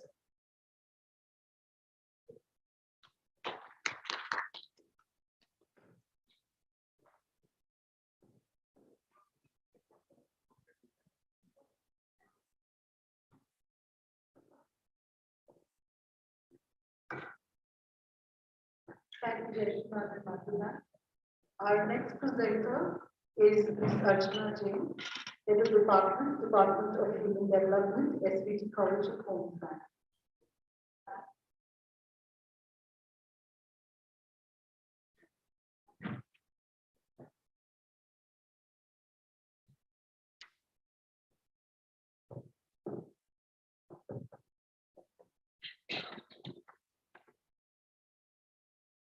Very good afternoon to everyone. As I just shared, I'm from the Department of Human Development. So one of the most challenging things that we have to do with the students is to help them move inwards. So my presentation is first help the students move inwards and then outwards, because as human development faculty, sensitizing our students to the various contexts in which people are is very, very important. So my presentation is on ageism, unveiling the stereotypical biases. This is part of a course of gerontology which we are offering. And as you know, all of our students are very young. So people who are old or people who are in their later part of the year are very far away from their thought processes. They're almost like an invisible population for them. So that has been my experience, and just to share that how the growth happened. When I started teaching this course, I would just go and talk about the stereotypical ideas and all. And never had an impact on it. So they felt that okay, it's theory and then I started using media clippings to help them to realize. But then that was also something like, oh, it is other people who have the biases. The realization that they themselves may be having biases or stereotypical ideas never happened. And in our field, when we want students to work with the senior citizens or with any population, it is important that they realize that they themselves may be having biases and be able to overcome those biases. Only then will we be able to really fully accept the people whom they are working, have positive regard for them and go. So with that perspective in mind, I developed my methodology of teaching and sensitizing the students to the elderly population. So it is the technique is participative and experiential, because the students are actively participating. It's only then, and it is also their experiences once they have completed the task on how they move further in their journey from a biased or a stereotypical idea to a state of acceptance and positive regard and even recognition of the contribution of the elderly. So that's the journey which is experiential for them. The context, the content that really, from if I'm looking at it from an academic point of view, was that I wanted to introduce them to the concept of ageism and help them to understand how their own biases are interfering with the integration of the senior citizens or the elderly in the society, and also helping them realize that the population of the elderly is a very diverse population. The two people of the same age are not the same. So this is what I really wanted them to learn, but I did not want to tell them. I wanted them to experience it by their own actions. So that's how the activity moved. So this is the objectives of my program.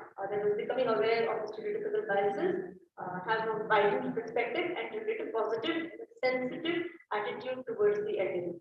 The outcome of this would be later on when they're planning activities for the elderly. This would help them. Okay, so the material that was required was very simple, and it was just one camera or a smartphone and some accessories which the students may feel that they want, and just pen and pencil so that they can make their notes. So this is how we started. This is something that we normally do in the first class. I told the students that okay, they have to dress up like an elderly and take an image or a photograph of themselves, followed by one video which they can make. It could be a brief 1 or 2 minute video which they can record of themselves acting like an elderly. Now this, the idea was of course to sensitize the students, but one of the things that happened in this process was because they were doing it at home, so they borrowed something from a senior citizen. So the senior citizens also became interested. Oh, what are you doing? Okay. And then they came to know that oh, the student is learning a course like this. So that started an interaction within the family also for the students. So that was something a very effective and a positive outcome which I had not planned but happened, and I felt I was feeling very happy that at least this was one excuse for the students to make it a point to go and ask them, borrow something from them, and it generated a lot of interest within the family also. So just some screenshots, okay, of the students who are acting. So this is what the students had shared. No? They were supposed to put it up.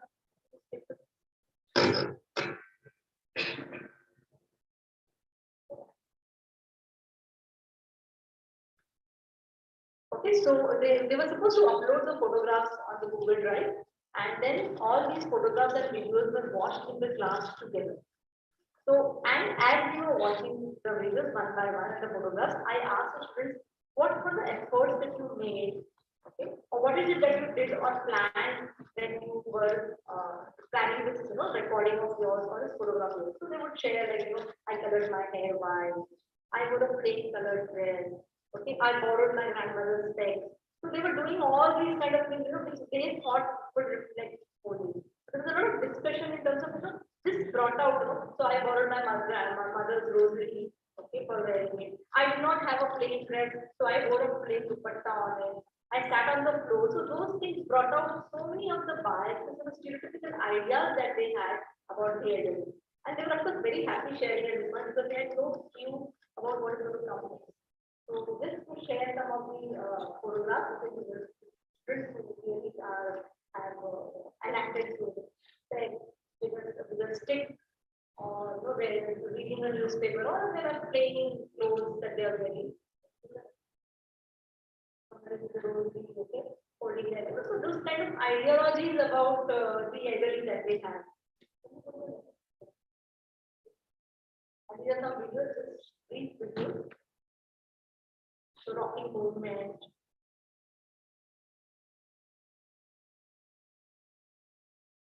Bending down, walking with a stick. So this is what they really did. These are real recordings. So whether the elderly is taking medicine, this coughing, this bending, so those kind of ideologies which were coming, and there's a lot of discussion on that. When children said, yeah, even my mother does it, my grandmother does it. So there was a lot of those kind of discussion. So this is the building up of the entire ideology of bringing out their own stereotypical thoughts and ideologies about. The next part, after reviewing, when I asked them, then I asked them, do you think all elderly were like this? Do you think all of them are ill? And that generated a sudden, suddenly realized, no, my grandmother doesn't wear, my grandmother is able to travel and walk on her own. My grandfather is able to, is still working. So that brought out the whole understanding that all elderly are not like that, and I am assuming that all of them are like that. So that kind of from that video discussion to the transition of this discussion really brought about a lot of understanding and awareness among the students, and then they started noticing the elderly in the community who are not like this, the way they have depicted, and then they were able to list a lot of, then the discussion went in the opposite direction. That no, this person, my mother, grandmother is but more energy than I am, she's still so active, so on. So that brought out that whole positivity which I wanted them to have towards the elderly. And so the learning outcomes, like, the students were of course able to, after that we went on to, okay, when you say that an elderly is reading a newspaper all the time, why do you think they are doing that? So then they said, because they like to read. Can there be other possibilities? Because they have, no one is talking to them, no one is interacting with them, they have nothing else to do at that point.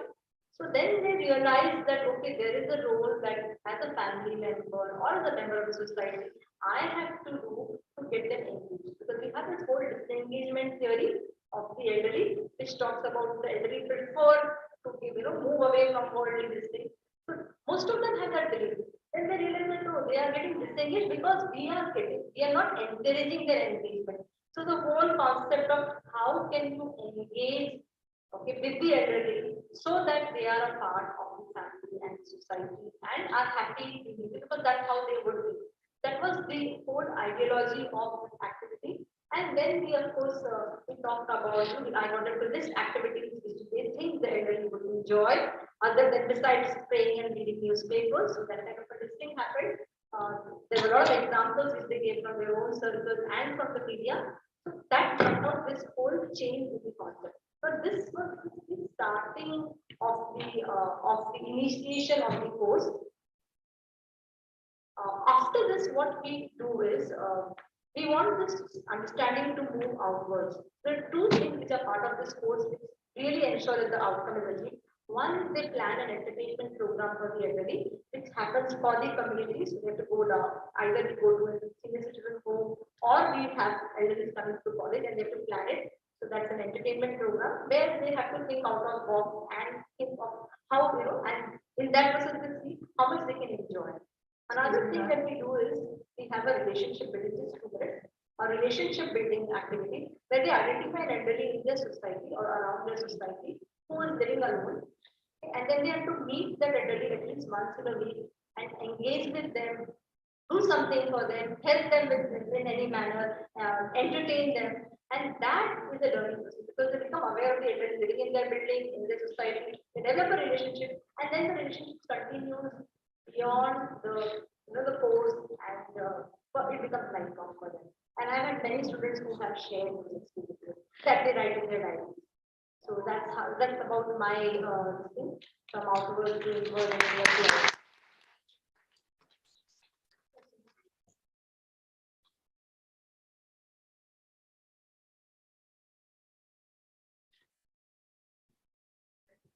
Intelligence do not have, and I had a chance to speak, so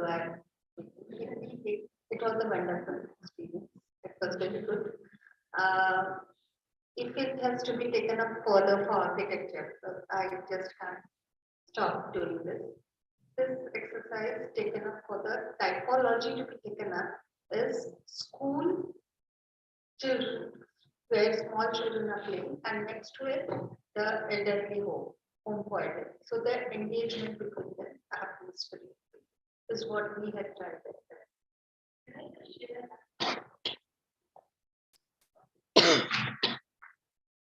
If given an opportunity, this is something which I really want to do because you're an architect.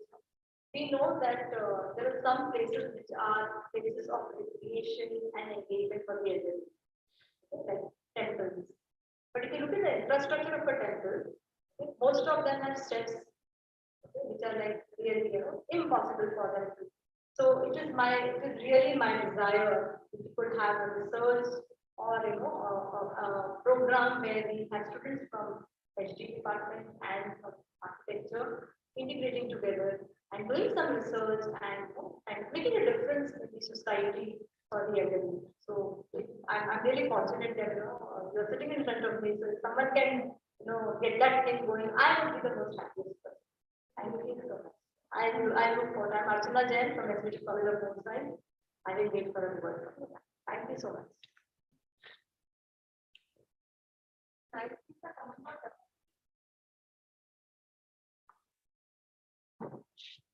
just want to appreciate the methodology that you have used. I think it has a great impact on the students, and I'm sure these students would now be sensitized to look at the elderly from a different perspective, maybe understand what they want, maybe be a little more proactive and interactive with the elders.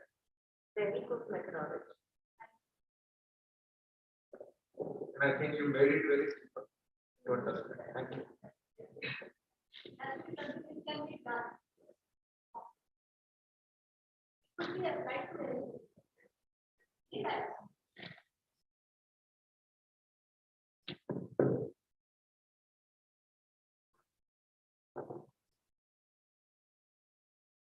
Thank you, Rachana. Next presenter for the is Dr. Untitled, Associate Professor, Department of Computer Science.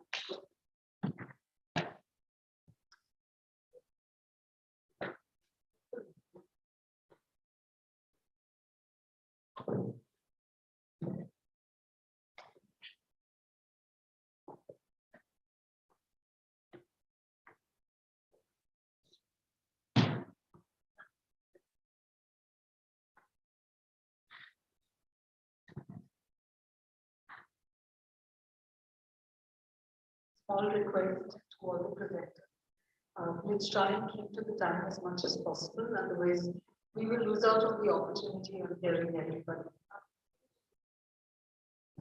Thank you.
Good afternoon, ma'am. Good afternoon, sir. Good afternoon, all my colleagues, seniors, all my seniors and all my junior colleagues. I'm going to present give a presentation of on the topic like teaching statistics using Excel and other stuff, computer aided assisted tools which we are using. My topic is actually teaching statistics. Everyone wants to teaching statistics in their colleges, like all the statistics teachers. But then something I felt like during this lockdown, I felt like no, something was required for the teachers. I go one by one and we understand what you have done with this. I feel it is new. I have used instructional simulations while teaching the tools.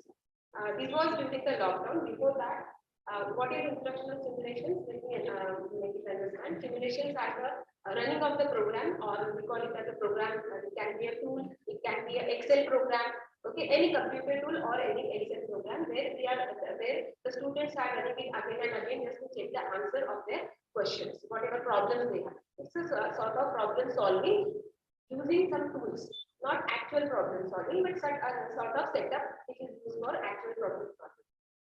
So, like for example, when the student creates a regression model or ANOVA with the available offline or online computer tools, okay, they are learning statistical theory by simulating the concept.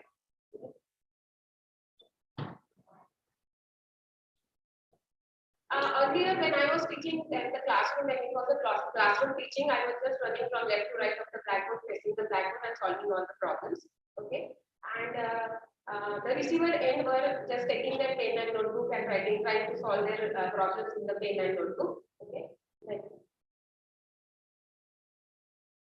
during this lockdown, earlier when I think it was March 22nd when we said that it is complete lockdown and we have to take our lectures from working from home. We have to take our lectures from home. So I was like confused, like how I can start teaching now the statistical portion, because till now we were using board and students were using with their pen and notebooks. So it was very difficult. But one day, in 2017 or 18, we created one coursework on SNDP online. It was the initiation taken by the Department of Technical Education. They created one. It was a project of Dr. Shinde, and they gave us all the credit teachers one project saying that develop a class for this, develop some course material, online course material for your own subject. So I created one course material for statistics. Okay. This is the course material which is available, and many of the students since last 2017-18 batch, many of the students, not only NCA students, other students are using this online basic statistics coursework. When I gave this in the month of March, when the lockdown started, when I said the student go and start working on this, this is very easy, wherever you find any difficulty, just give me a message on the same tool, I'll read, I'll answer your stuff. So nearly out of that 60 students whom I was taking the lecture, I found that nearly 30 students were happy, okay ma'am, we are able to solve and thank you, that all the stuff. Okay. But there were some 25 students who were again telling us, we are not able to understand this. So then that was my concern, like how I can start now, because this is one of the stuff which was all the material was given, but all was in the theoretical form, or some videos were uploaded, videos were good, many of the stuff was good, but then still for solving the problem, students were finding it difficult. Okay, so then the next, then I was like, what to use. So I remember in 2010 or something, I was teaching data structure as one of the subjects to my students. It's a computer basic core computer subject, which needs much more of the mathematics. So I remember I was using Excel for solving that mathematics. So then I thought, okay, let me try Excel stuff. So this is the one of the sheets. So this is the one of the sheet which I created for solving the by teaching. I told the students how to solve the problem in Excel. I told them enter the marks to column by, like for example given was, if I study for number of hours, how much marks I can get. So that was the problem which was given to the students. I said enter the number of hours and how much marks you are getting, or I can take roll number 1, what is your number of hours you are studying and how many marks you are getting. I made them to enter the marks in 2 columns, and then I entered the formulas. All the formulas, like if x is equal to 1, then what is the predicted value, that integration is telling us what is the predicted value. Okay, so all the formulas, like all these stuff, these are all the formulas, only the space was not enough, so I have overwritten the graph. These are all the formulas, x minus x mu, I minus y mu, okay, and all other many formulas of equation were written in that Excel file, and then the output was coming. So I have told them how to use that cell, each of the cell, and put it in that formula, and then you have to solve that. So the positivity or the best outcome of this model was students started entering the data, their own data now, and they saw the results which were coming in their this sheet on their computer. And then the next thing was I told them how to draw the graph. Like in regression, we all are researchers, we know regression needs a scattered diagram. So how the diagram will come? So if I change this value here, I change this x value here, okay, if it is 5, I will see a direct impact on this diagram. This was the beauty of this Excel, and we made that work properly. Okay, so all the things, the big sheet actually, and it was given to the students, it was forwarded to the students about their working, and the students started working on that, and hence I could see that yes, many of them are now happy to solve the problems. They were actively engaged in learning that problem. So like this, I tried to help them with whatever syllabus we were having. Now the next part was Excel was not able to handle the distribution part.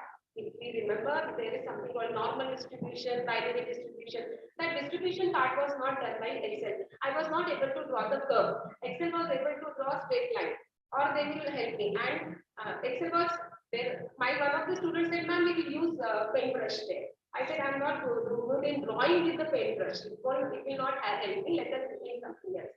Then we tried to search on the net. That's why I said online and offline. This is my offline tool. Online tools were also available. So this is one of the tools which is available online. Can help them to. This tool was readily, it is readily available on the website. The website name I have written it. I'll just let you know. What I have to do is I have to just put the mean and SD, that is standard deviation value. The students have understood well what is SD and what is mean. Okay, now they have to just put the value and what is the question asked? Is it below that value you have to find? It is above the value you have to find, and then between the values you have to find, or outside the values, whatever values are given, you have to find. And depending on that, I will take the result that the probability of that normal distribution is this much. And it was, you just have to give the you just have to give the values there, it will give the answer. So there was no need to draw the graph. Like this, you'll find the graph for F test, that is NOR test, and there are many more graphs. So this is my second tool which I use.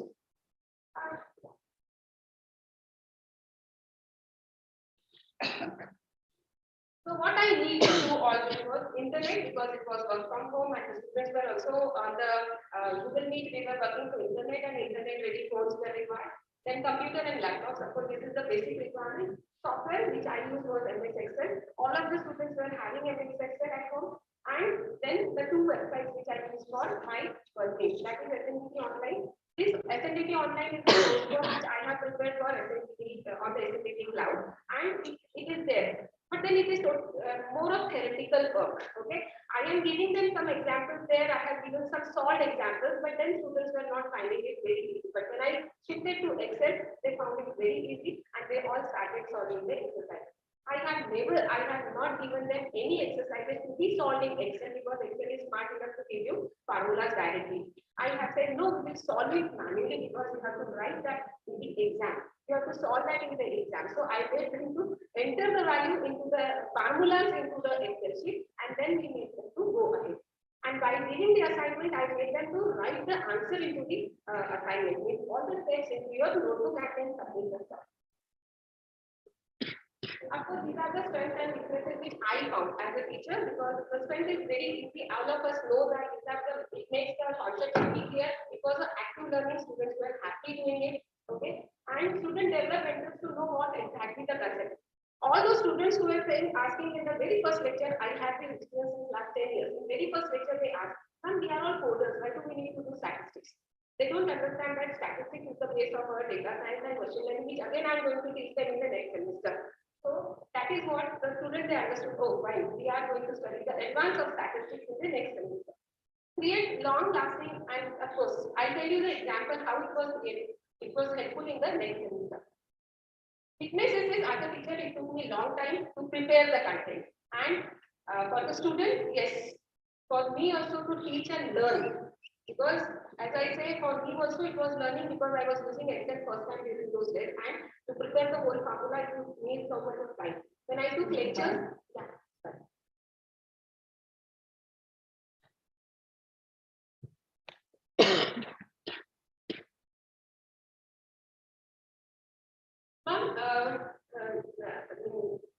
What is the feedback I have seen in the next semester when I went for the data science teaching? Data science is one of the subjects which every student has to do. So data science is actually the advanced part of all the statistical tools.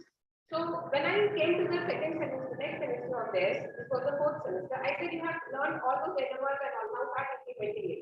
Using Python, you start implementing. And I'll show you, just 5 minutes, I'll show you one video a student has implemented, which I got. Okay, that.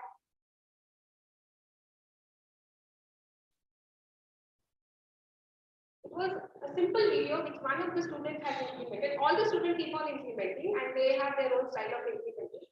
It's a simple video which is a video how to run the regression with the tools, not in Excel, neither manually, it is with the tools. Okay.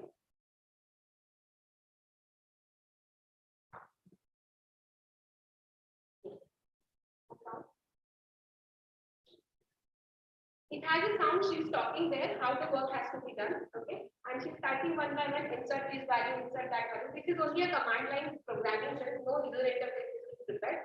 And the students are writing the code and they are getting the answers. So when you enter the value of x, or the x, what is the answer of x mean, how we are getting the x mean value, how we are getting the y mean value, and remaining on the final answer, it will be given as the regression value, the model of regression y is equal to x, something like that. So this is, I think, if it is like how you assess the stuff, so I just say that many of the, during the lockdown only, many of the teachers, they, my own no teachers, they called me and they said, Anita, this is not possible for our teacher to teach the statistics, 80 units and 100 lectures. So this was very useful for me. But the lecture करके के ना, I could clearly some 3 to 4 days में after the lecture were finished and she, yeah, there are many teachers. And Meera Modi also told me that if I unit करवाना है करवा दो. During the lockdown, it was really helpful for me, and I think the students also enjoyed it. The people was very good. So this is what I think. Like if they write one side mistake, but the Excel sheet she will do one.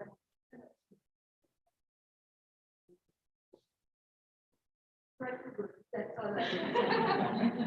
So I don't know. I thought that it is very simple. All of them would be easily. But when I got the call from this side, start online. I said, oh, this has to be good. All the things my parents are there. It's always there. Very bad. It's always bad. What I done is hello. Excel with the yes, I think on behalf of the agency.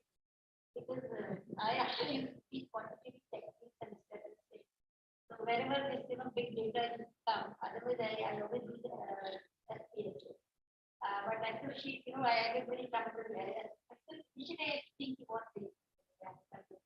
But then when I was not able to move into the lockdown, I was thanks to her. I will need to call a patient because that's really I wish to get very you of the practical part.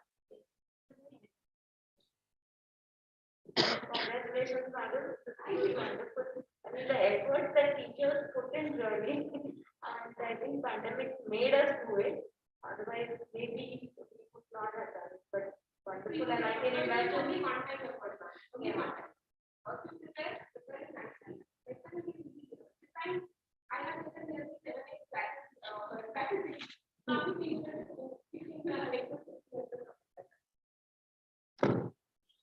Yeah, you took less time to introduce the subject. That is what you are achieving. Yeah, second time. Because that's a very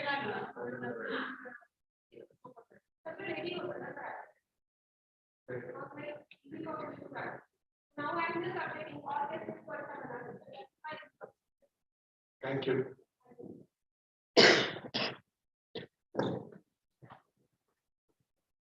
Thank you, Anupama. We're going to break for lunch right now. Madam Vice Chancellor ma'am has to go for a meeting. You know? Yeah, so we'll break for lunch and we'll come back. It's 1:30 now. Request everyone to come back by sharp 2 o'clock so that we can make up for all of that. Warming up now, so interesting. I'm sure everybody must have enjoyed it.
Our presenter for now is Mr. Banerjee, with the Department of Mass Communication and Extension at the College.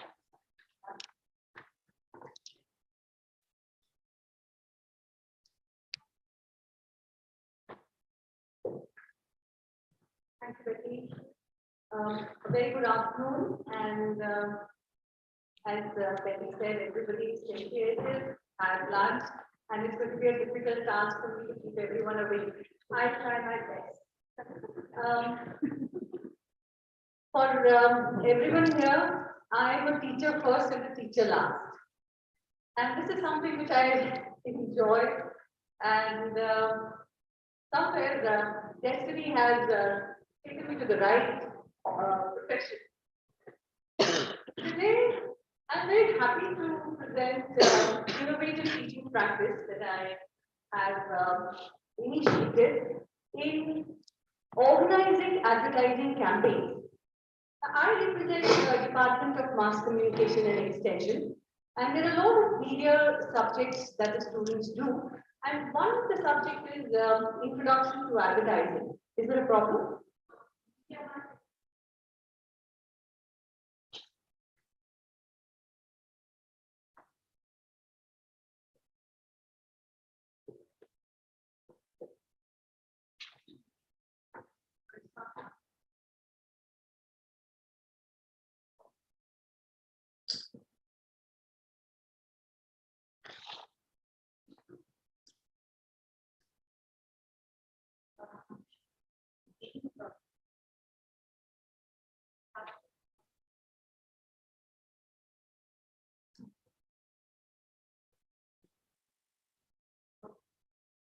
So the subject is in advertising campaign, and this activity, when I started teaching the subject Introduction to Advertising, my challenge was how to make this topic, how to make this activity interesting so that there is learning, and yet there is a lot of creativity which is taken out of the students. So in front of me, there were two options. The next slide, please. Either I do a blackboard and chalk teaching method, I use that, or I use a method in which the students are in the foray, into the work, into the experiment themselves. They do the activity and have a learning, but a guided learning process. So that's what I chose, because I felt that advertising campaign is something which is very creative. I will not be able to do justice to it if I'm only teaching it by way of a lecture. All I should have done is got experts, got guest speakers to talk about it. But I was very sure that I wanted to do a method, take up a method which is experimental and experiential method. So there would be a process which the students would follow. It would be a cyclical process. They would conceptualize, they would experiment, they would experience, they would reflect on it, and then come back and conceptualize again and understand the process better. So the course began with these objectives. I think I have to move my self there if you allow. So the objectives of the course are basically to understand the concept of brand management, comprehend marketing and consumer behavior, analyze the positioning strategies for brands, appraise the responsibilities of advertising agencies, to evaluate advertisements, and ultimately, using all those objectives and understanding everything, come to the task of organizing an advertising campaign. So we had this objective, the students, the subject had these objectives, and we needed to follow these. So we wanted to bring in creativity in innovation. Now, when it comes to creativity, what is creativity? Because it's something so subjective, you cannot really have a one definition of creativity. But the idea was to have an advertising campaign which would attract the attention of the target group. Something that would capture the interest of the target group. And so therefore there had to be something very, very different, very unique, and innovation certainly, because the students would take up advertising campaign based on brands and products that were unique. I would like to tell you all that the brands that they took up for advertising campaigns were created by them. So they did not take up anything which was pre-existing. They developed a brand because they were doing brand management. So they envisaged, they planned the brand, they understood the brand personality, they understood what the brand was, who were the target group, what should be the pricing, how should it speak to its potential and target customers. So the whole concept was highly innovative in nature. Therefore, we started with this big idea. The big idea the students had was that they are the ones who are going to execute this entire process of ad campaign.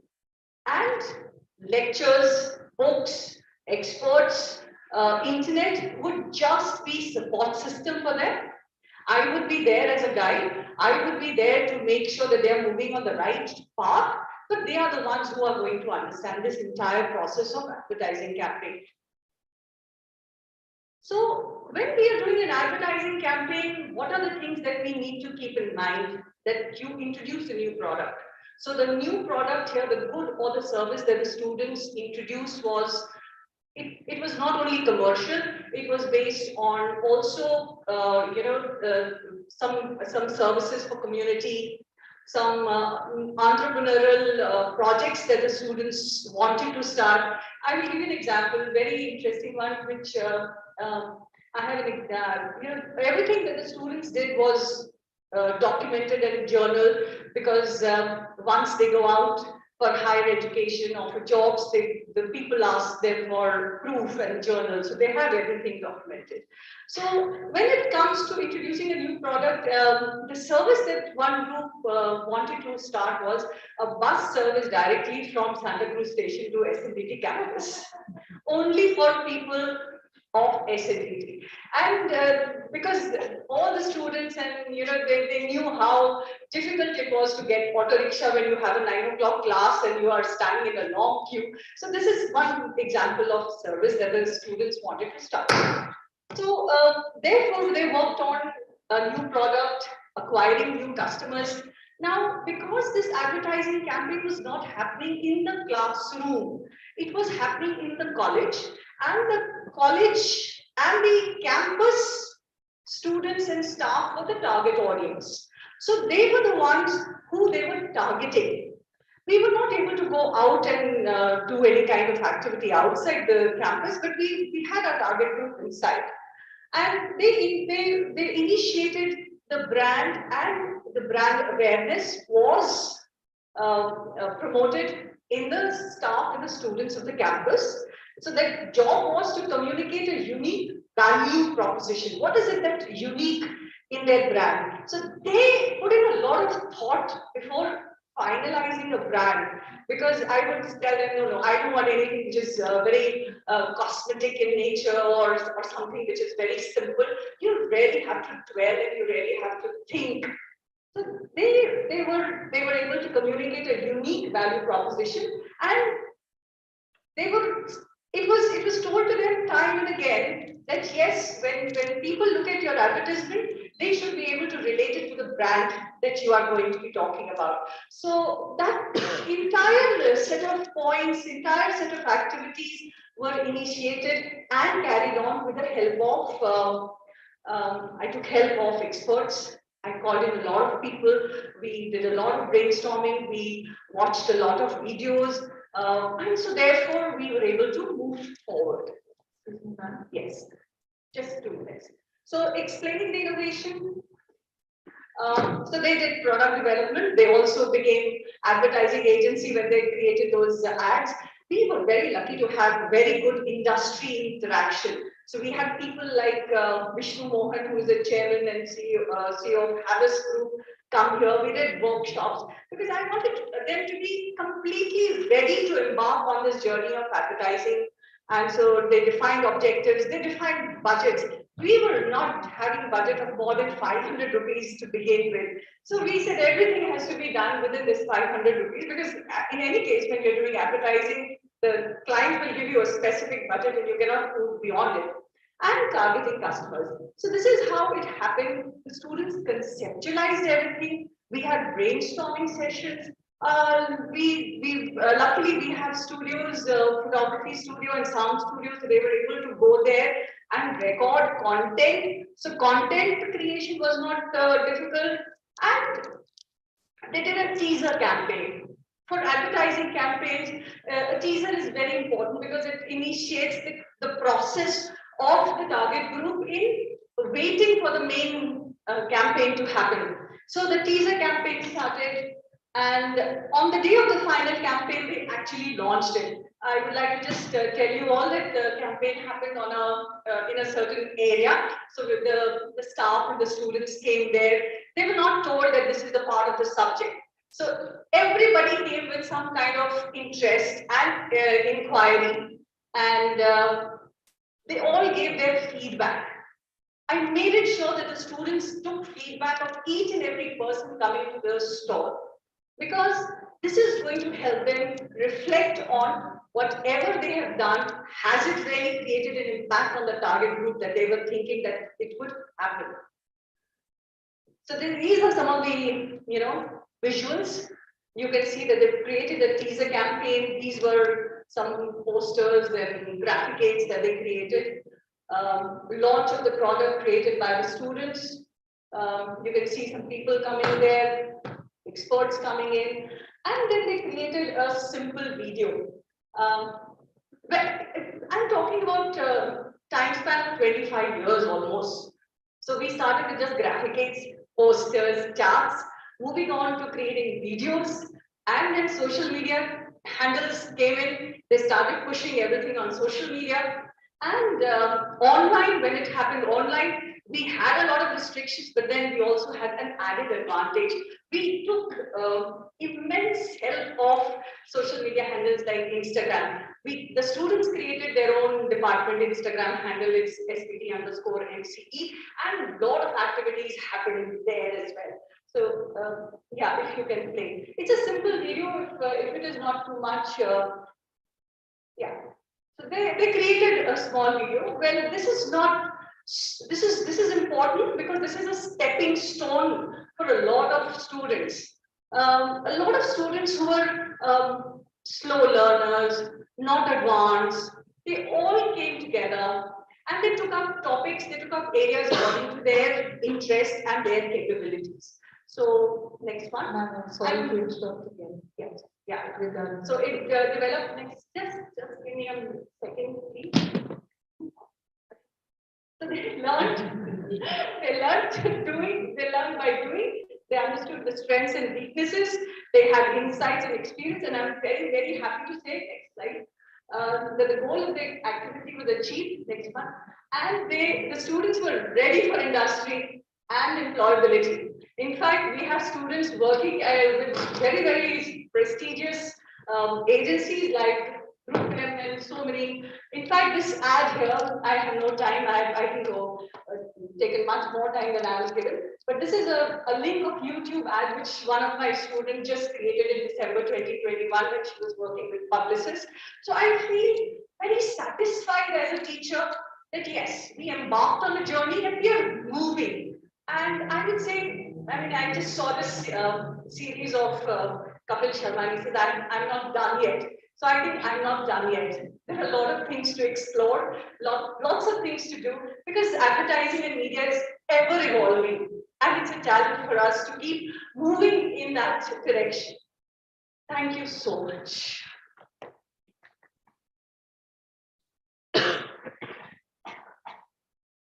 I would be happy if there are any questions. No questions as such. Interaction. But I'm very happy to learn. Actually, with the presentation, creativity, innovation. This is very interesting for address to creativity and innovation together. Yes, yes. Something very, very interesting for me. I think it opens up a kind of a domain for innovation of together. Second thing which you talked of is reflect. You said you are very close loop system. Absolutely. Yes. I would like to know from you when you say that reflect and then it has Again, contributed back. yes, conceptualizing. What is your experience as far as this? When this technique was first used, so the students were given a complete idea of what is it that they are going to be doing. And it was left to them to conceptualize an idea for the brand development. And so when they were trying to, they created a jiggle. So when it was a long process, sir. In fact, to reach this place, they started with brand management techniques of AIDA, attention, interest, and everything that that was required. So they did AIDA formula. They understood how the ads create an impact, what were the good ads, what were the bad ads. So the entire program was taking them through this. So when they were conceiving an idea for a brand, they created the brand name, they created the packaging, they created the tagline, they created the entire visual of the brand, and then they brought back. Then we had presentations. So these were informal presentations, but they were trying to seek approval, they were trying to seek feedback from their peers as well as the teacher. So we all discussed that no, this kind of a brand is not going to be useful, is not going to be accepted by our TG, which is the student and the staff of the campus. So that's how we went on doing this. Still, we were finally happy with the concept.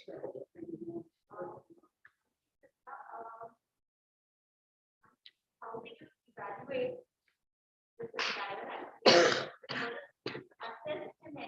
Oh yes, yes, there were rubrics for everything, starting from the idea. What was the idea? And they were given medium to create. So they created a jingle. They had to create a jingle. They had to create a TVC, a television commercial. They had to create a poster. And because we are also a part of the, we are the extension department, so they also had to have a street play or a puppet trying to talk about the brand, because they would eventually, when they go to the community and do community outreach programs, they have to kind of promote their activities. And so they would be learning how to promote with that kind of a target group, which is so diverse and different. They would start from here. So there were, evaluation parameters set up for the different media that they created. In fact, they presented the entire, so once the thing got over, I took feedback and evaluation from the experts who were invited to evaluate the advertising campaign, because I didn't want it to be one-sided. I didn't want the students to feel that it's only one teacher who's evaluating 3-4 ideas. So I invited experts who gave their opinion. I was the one who was evaluating from the start as to how the group went. I also had the feedback, or written feedback of the people who came to the stall, who heard the jingles, who saw the video, and their feedback. And then we also had the in-class, the group evaluating each other. So there were evaluation at different levels.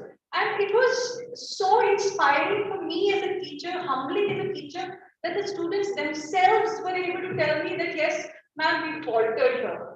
This is where we didn't do well. The other group was better because they did this. So it was, and I have also learned in the period of 25 years, I've also learned immensely from this activity. It is not only just an activity, evaluation activity, it is something which has also brought in a lot of cooperative learning. Sure, please. Expand this activity. Maybe you can identify a new entrepreneur yes, I actually, If this kind of advertisement to that move on. Yes. Promote products, which may be a part of the extension also. absolutely. In fact, I don't have too much time and I have written down there that this activity was done because they needed to, we have a subject entrepreneurship development and the students do entrepreneurial activities. And so in order to promote those activities, advertising is very, very important. So I have written down that I should not forget to speak here, but when I came here, my paper is lying there. But yes, we do this. So for entrepreneurial activities, they use this. For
visits and field visits are very, very important. So while now the thing is that we have a program objectives, goals objectives, and we have intended outcomes as well. So we try to develop the activities in a such a way that the objective of the course is reached and ultimately the what is intended outcome, the skills, knowledge is also assured by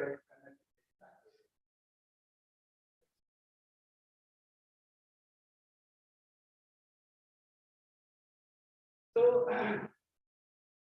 so theory and practical are combined to assure the effective learning process of the physical level that is there by conducting these activities. Now here, see, the thing is that the active involvement of the children is very important. So the first one, it is the conversation between sun and moon, and that puts the children on curiosity mode. Now, how sun is talking to moon, and what kind of communication taking place there, and then concept of moon and concept of sun, and their practical. It's a process. You can make out. It's a very rare field. Children cannot speak like this, but they have been sitting there and listening to the conversation.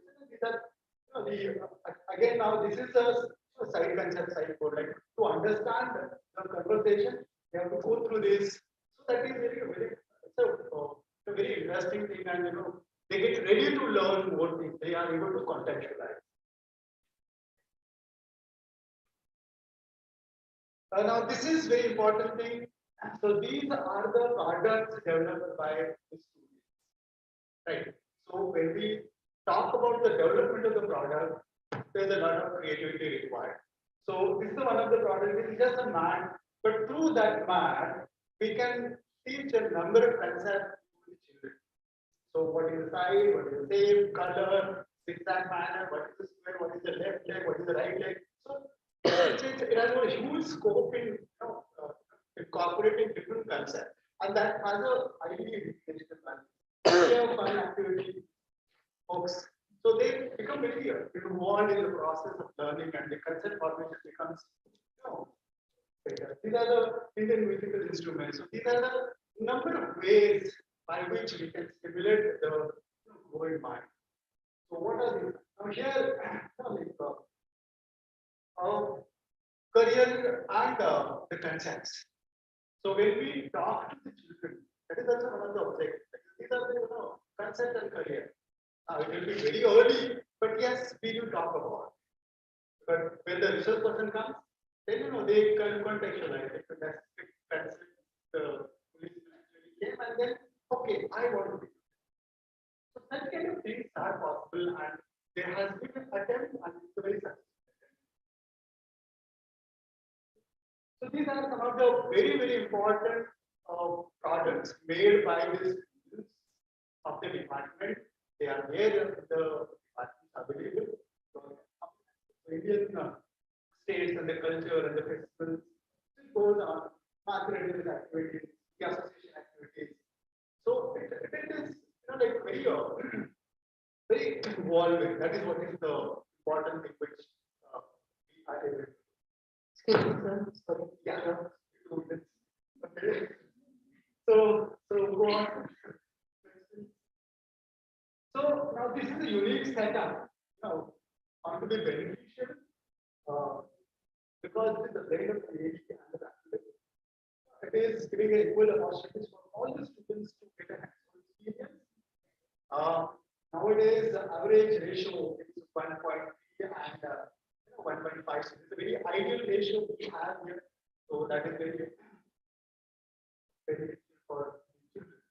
The students from the department learn about child development planning, apply best practice in a revalued program under the expert guidance of teachers and supervisors. Students are given a chance to prepare the schedule for the class. So entire management is well with it. So it's a learning and implementation simultaneously.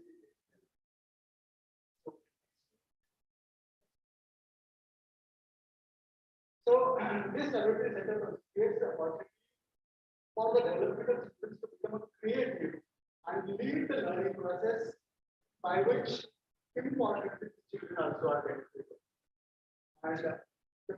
for here, the challenge is also there. Okay, the challenge here is to manage the time and accommodate the teaching learning process for the departmental students who are also affecting the children.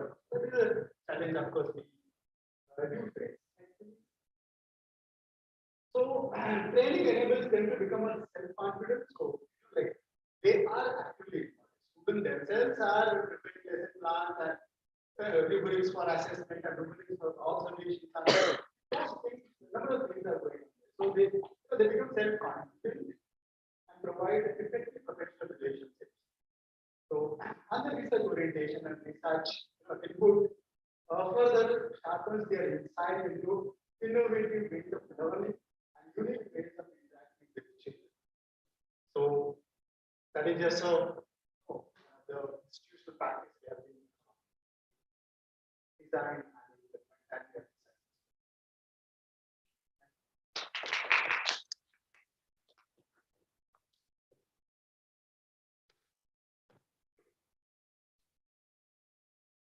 I will just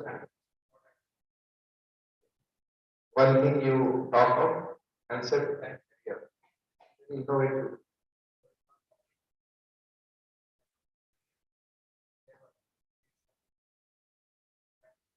Consultant.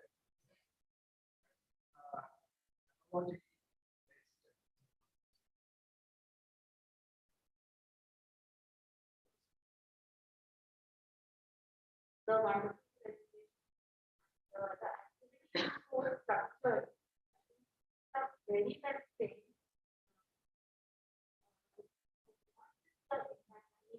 Many of them go ahead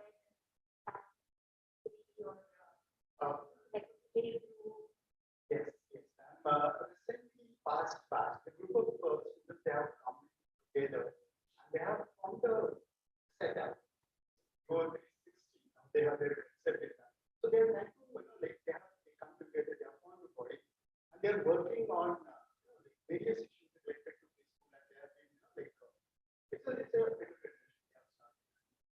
they are working together. They are getting a setup. That they are capable there because they are providing services.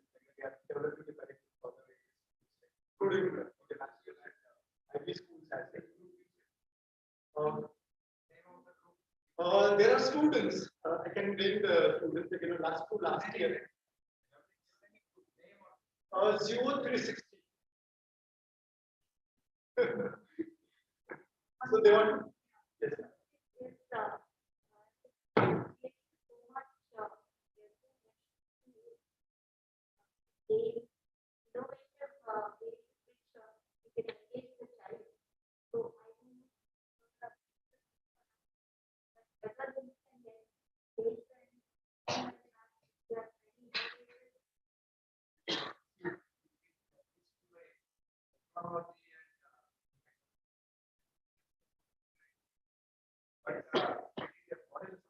Yeah, there are products worth. There are products. But there is a one type of there is a sensory box. One Shiva has created. Shiva has created. So it was a sensory box. So that box was a wonderful game.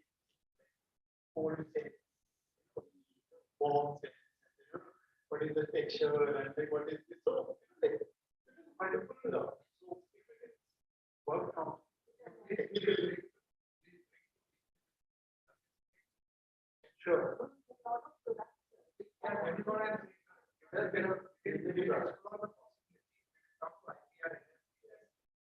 And we as a department have got the potential for the training and thank you. Thank you.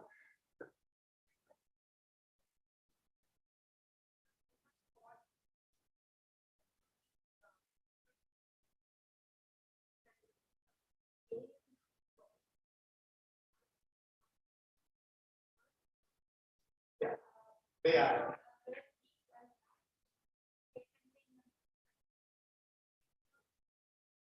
So,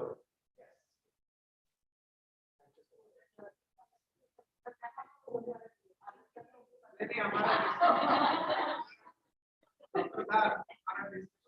I will come to you, sir, and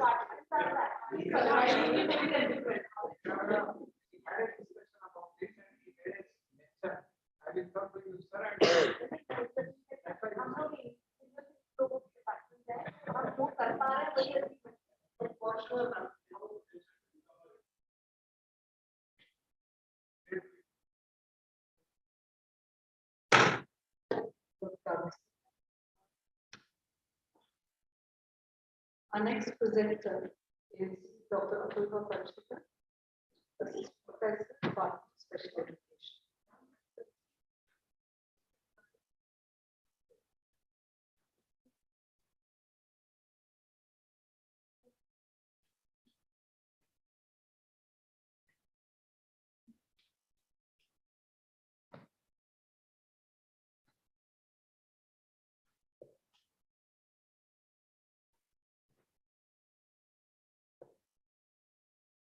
So very good afternoon, everyone. I'm Apurva Pachika from the Department of Special Education, and I'm going to be talking about the end-to-end activities and the end-to-end practices that we follow in our department to train special education professionals.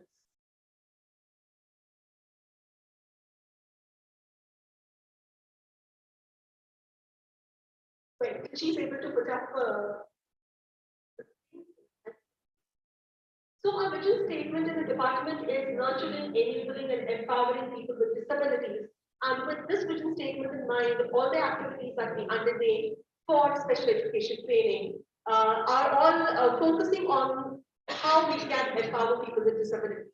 Of course, because this is a department of teacher education, we focus on teaching students, creating teachers to teach students with disabilities. So we have two RCI, that is the Rehabilitation Council of India programs, and we have at the bachelor's and the master's level, and the three specializations that we offer: learning disability, intellectual disability, and visual impairment. Apart from this, we also have a university program, which is the postgraduate diploma in the management of learning disabilities. This is for in-service professionals who come in to upskill themselves to understand how to reach out to children with disabilities, more so learning disabilities in their classrooms. So what I have done is we have put together the objectives across the programs that we have, because at the bachelor's level or the master's level or the PG diploma level, the program objectives are a little different. But if I try to understand what is at the crux, we say that the objectives are to develop special education professionals to work in different settings. Because the special education professionals, they start working in resource rooms of inclusive schools. They work in special schools, they work in clinics, they work at government hospitals. Some of them, they even set up their own practices, and some of them head schools. So we see that they are placed in various setups, and then we want to equip them with the skills necessary across these domains. To develop knowledge in the discipline of special and inclusive education, we are seeing a lot of thrust in on inclusive education, not only special education. And since the year 2015, that the Rehabilitation Council of India has propagated that there has to be inclusive education as well. We try to provide knowledge in both the disciplines of special and inclusive education. To embed the skills of observation, assessment, program planning, teaching, and collaboration. All these skills are extremely crucial to being effective special and inclusive education professionals. And we try to provide them opportunities through our classroom teaching practices itself. And lastly, to develop the skills of critical thinking and reflective practice, we strongly believe that unless and until we create individuals who are thinking individuals, who are able to critically analyze their own thinking, their own practices, and reflect on what they're doing, they will never be able to grow, they will never be able to develop, they will never be able to make a difference to the field. And with these ideas, these philosophies are mine, we go ahead with our teaching learning practices.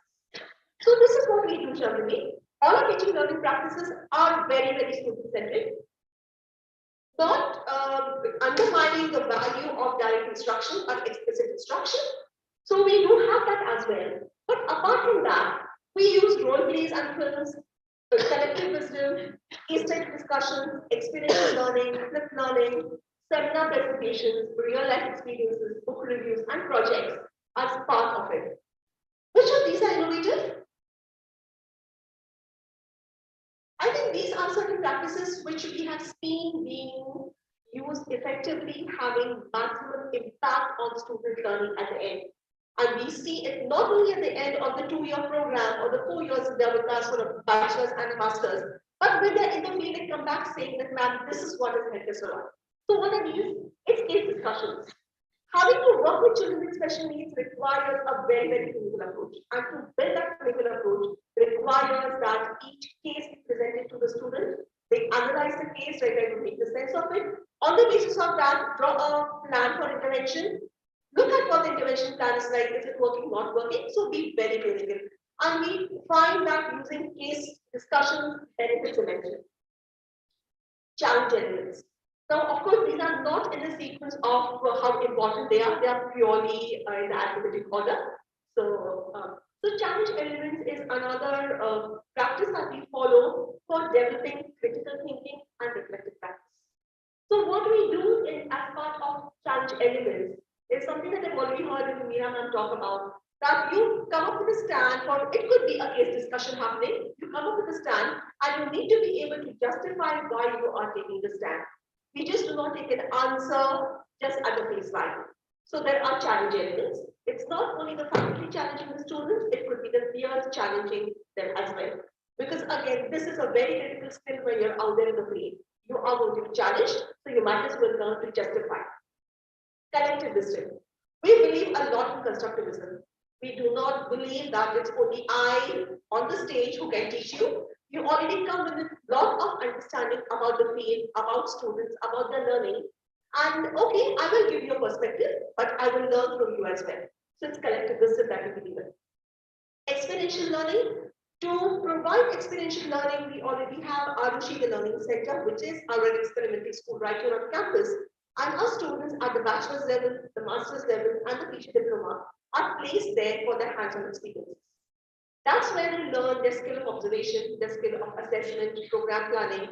They also work with the children to put up their annual day, which happens right here in this auditorium every year. Starting for the past 2 years, we have not been having that gala, but that is our experimental school where we provide them training for hands-on experience. Flipped learning, we are seeing, because we again believe in constructivism, we provide a lot of reading material to the students. It could be through resources like YouTube, it could be online resources, it could be even PowerPoint sent beforehand, lecture material beforehand. They read it, they come back, we have discussion, and we collectively come up with our own understanding. Observation guides. The emphasis that we place on the students needs to be placed on ourselves as students, as teachers as well. And as observation guides, we pinpoint very categorically to students what are the changes we are seeing in them since we met them first. So at any point you can say, hey Harsha, I think that from the time you joined to today, you have become a far more focused student. I'm not just saying that, but okay, I'm saying so, I'm giving you evidence, you give me your evidence about what is your stand. And this is also actually helping them reflect on what they are and how they are evolving as professionals in the field. Reviews of books and films. In the field of special education, we see that a lot of awareness building and attitude building is happening through this. And we need our special education professionals to be aware of it. We want them to understand how it is impacting awareness building and how they can bring about the change if they have the skills to write, pen something, or create a documentary. And many of our trainings are doing it immensely well. Excuse me, ma'am. 2 minutes. We talk about learning, teaching, learning, assessment. I know I'll put it teaching, learning, assessment. So in terms of our assessment practices, there is continuous evaluation, formative evaluation. So written and oral tests, absolutely, we do not say it's not important. There is peer evaluation, open book exams, action research, also for the master's level students. Preparation of brochures, handouts, that's what our teachers are trained to do. Seminars, presentations, gallery walks, skits, role plays, assignments. The innovative ones are gallery walk. This is something that we are seeing as a very, very effective evaluation strategy. It's also immensely learning for the students also. So what the gallery walk involves is when you create a product, you complete a particular task, you display it with your groups. And all the other members, they move through the groups, looking at what has been presented. And based on their understanding, the questions that they have, they will ask you questions, they will provide their inputs, their insights, and that is how both the presenters as well as the observers, they get to learn. Peer evaluations for the lessons that the students plan, for the lessons that they deliver in classrooms, we want them to learn from each other. We will provide expert guidance. However, learning from each other is majorly beneficial. So peer evaluation. And this happens also for if the classroom assignments are done. If they're presenting it, they will have peer evaluation. Younger students are here and they're not in there. Preparation of brochures. So we just have the one of the brochures there. So we give them opportunities to create brochures, awareness material at different levels, be it for parents, be it for teachers, be it for peers, and it could be on different topics. And skits and role plays. We believe that as a teacher, you are an actor. And to be able to act out everything that you know, you understand, you feel, and communicate effectively, you require these skills. So we use this as part of our teaching learning as well as. Thank you very much.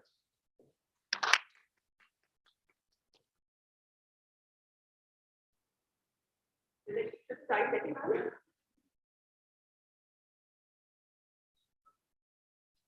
Your domain is very special domain, special education. So everything you do is creative, not all. Everything you do is innovative. More in active wisdom.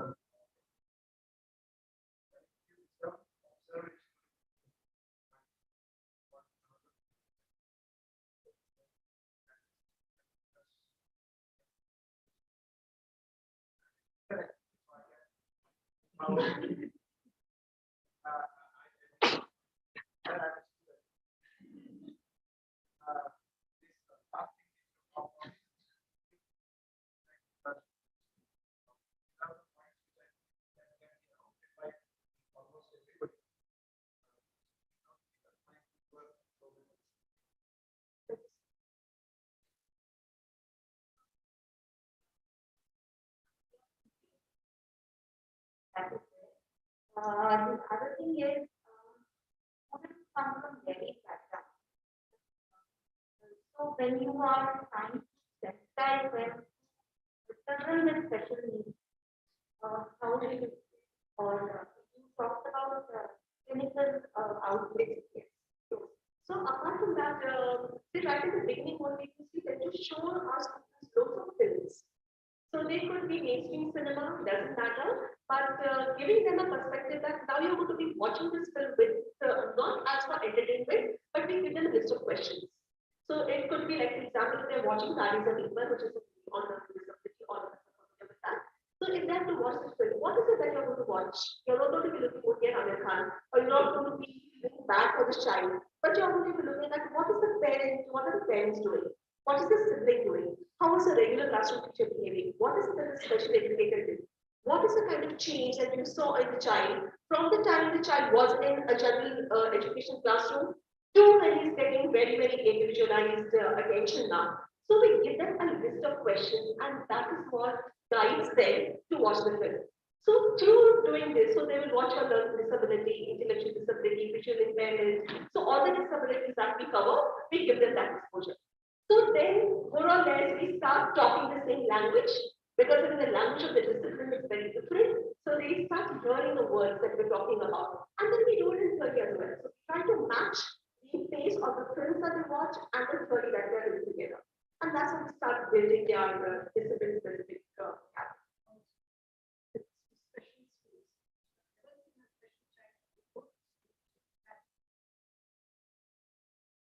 So depending upon the rhythm of that particular year, it could be all happening together. Over the past 2 years, institution visits have not happened, sadly. Yeah, there is the observation. Can we ask that the last 2 years, since the lockdown, how are these students playing now? Because experiential learning was something yes, so dominant. So what we have been doing is we have been able to maximize their observations in the classrooms. Because it has taken a children's disabilities a lot of time to adjust to the online mode of teaching learning. And this is sort of pressure on the parents of back end, sitting with them and working with them. However, our trainees have benefited immensely from the observations. So they have been put in schools, and the schools have mentored them, and they have been placed here for a month, month and a half. So a long time they have spent on observations. And then later, when the teachers felt more confident about our trainings, they were given lessons. And then we guided those lessons, and then they went and they conducted it in the online mode. They learned to use so many of, say, Microsoft Teams. They learned to use a Google Classroom. Or if the school had their own independent platform, they learned to do that. So they were uploading their documents, they were uploading the brochures that they're creating, uploading the worksheets that they're creating. They were uploading the ideas, whatever they would have at the end of the meetings with the teachers. And we were on the back end, we would be a part of it as well. So over the 2 years, we have grown with our students immensely and understood how the field of special education has worked for us. It has been Dr. Thompson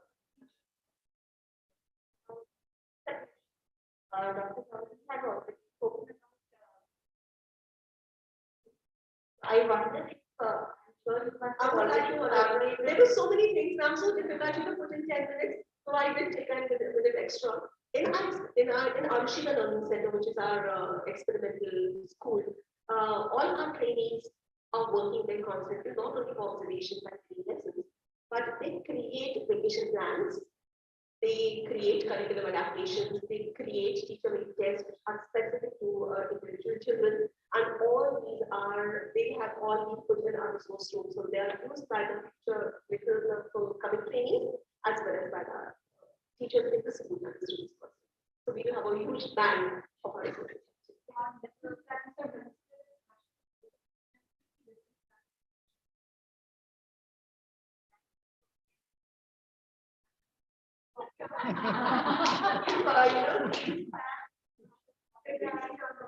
They already are incorporated by the Habitation Council of India and Heading Methods. But then, no,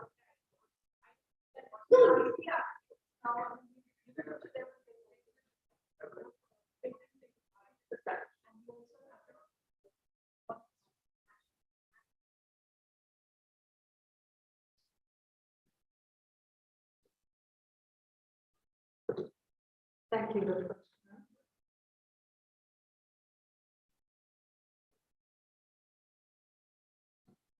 Our next presenter is Dr. Presentee Joshi from Stereotypical.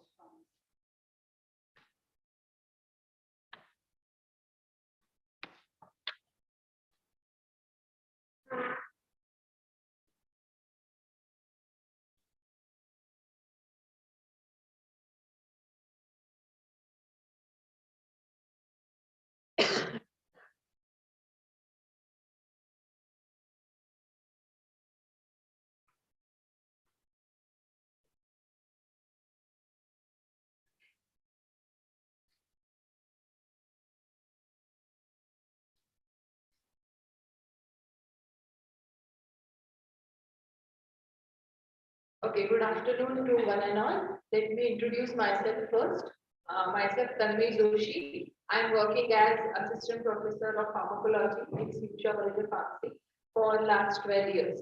So, just before we start, just a point I would like to make, as our Honorable Vice Chancellor Madam said, when I joined I would say I'm born as a teacher in SMDT because I graduated almost fresh and I joined here to teach. So I did not have any idea about how, any training about how to teach, even though I had all the knowledge of my field. So after I joined, we had NAC coming, first NAC coming. And at that time, our earlier Vice Chancellor Madam, Vasudha Kamat Madam, she used to speak so much about this teaching innovations and teaching practices. And I was fortunate that I just entered into the field of teaching and I heard so many things about it. And in my own way, I started about how, I can make my subject better and I can teach in a better manner. So this is a presentation of my brief journey of my teaching till now. Okay, so the subject which I teach is called as pharmacology. So pharmacology is basically you can call as the heart of pharmaceutical sciences. So pharmaceutical sciences we can say are the four pillars. Like one is pharmaceutical chemistry, then there is pharmacology, then there is pharmaceutics, and then there is pharmacognosy. So I will be just talking about pharmacology. So this subject basically deals with how the medicines act in your body. For example, if you are having a fever, we know we have to take the dolo now, which is very famous now. But what the dolo is going to do inside your body, how the fever is going to get reduced, is what is taught in this particular subject. Okay. Now this subject can't be taught alone. There are allied subjects which you need to teach before that. First is human anatomy, where we learn about different body organs. Then there is physiology. Physiology means how two organs are related to each other, connected to each other. For example, when you start running, your heartbeats are going to increase. Okay, then your breathing rate is going to increase. So how these are correlated to each other, that is what we teach in physiology. Then we have got pathophysiology, which talks about how the infection is going to take place in the body. And then the point of pharmacology comes, that how now the drug is going to act in your body. And even after that, there is another further extension to that is the clinical pharmacy, where we teach if a person is taking more than 2 or 3 different drugs at the same time, what the effects are going to be. So these are all the allied subjects. I try to incorporate innovations in all of them as I teach all of them, but in the current presentation, I was just talking about the pharmacology. So there are various challenges which are there with this particular subject. So the first one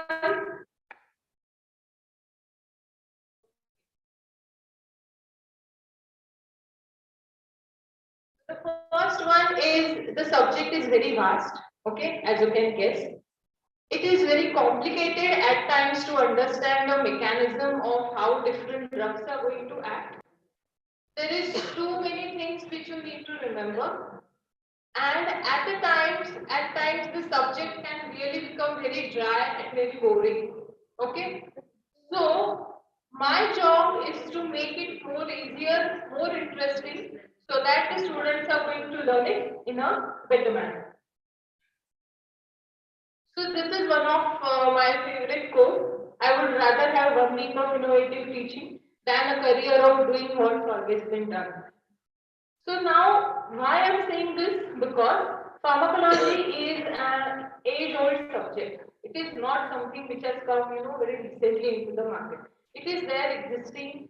So what we have been taught was a very conventional method. So what I try to do is to make it more interesting, so that the students are going to be getting benefited. So what different things the students are going to do when I'm adding innovations to the teaching is the subject matter can be made more interesting. They will develop their own thinking abilities. It can also help them to teach the real world challenges, and of course they can improve on their own skills. So the one of the very first thing which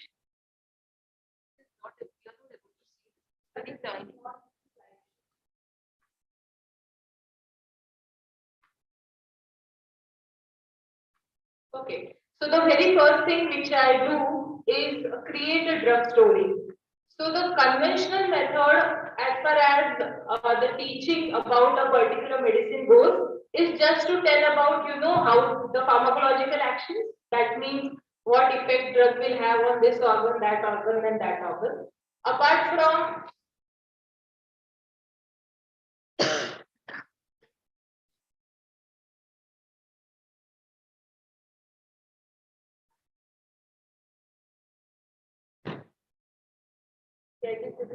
yes.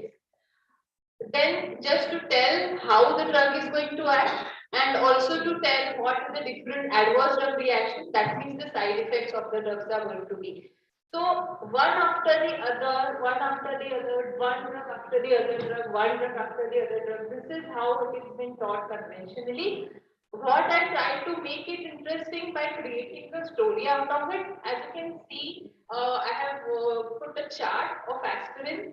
So it starts with how it started with what was the basic chemical. As you can see, it is existing since 1934 BC. So aspirin is not something which is there in the market now. And what were the different changes which happened with that chemical? Were there any important inventions which happened with that drug?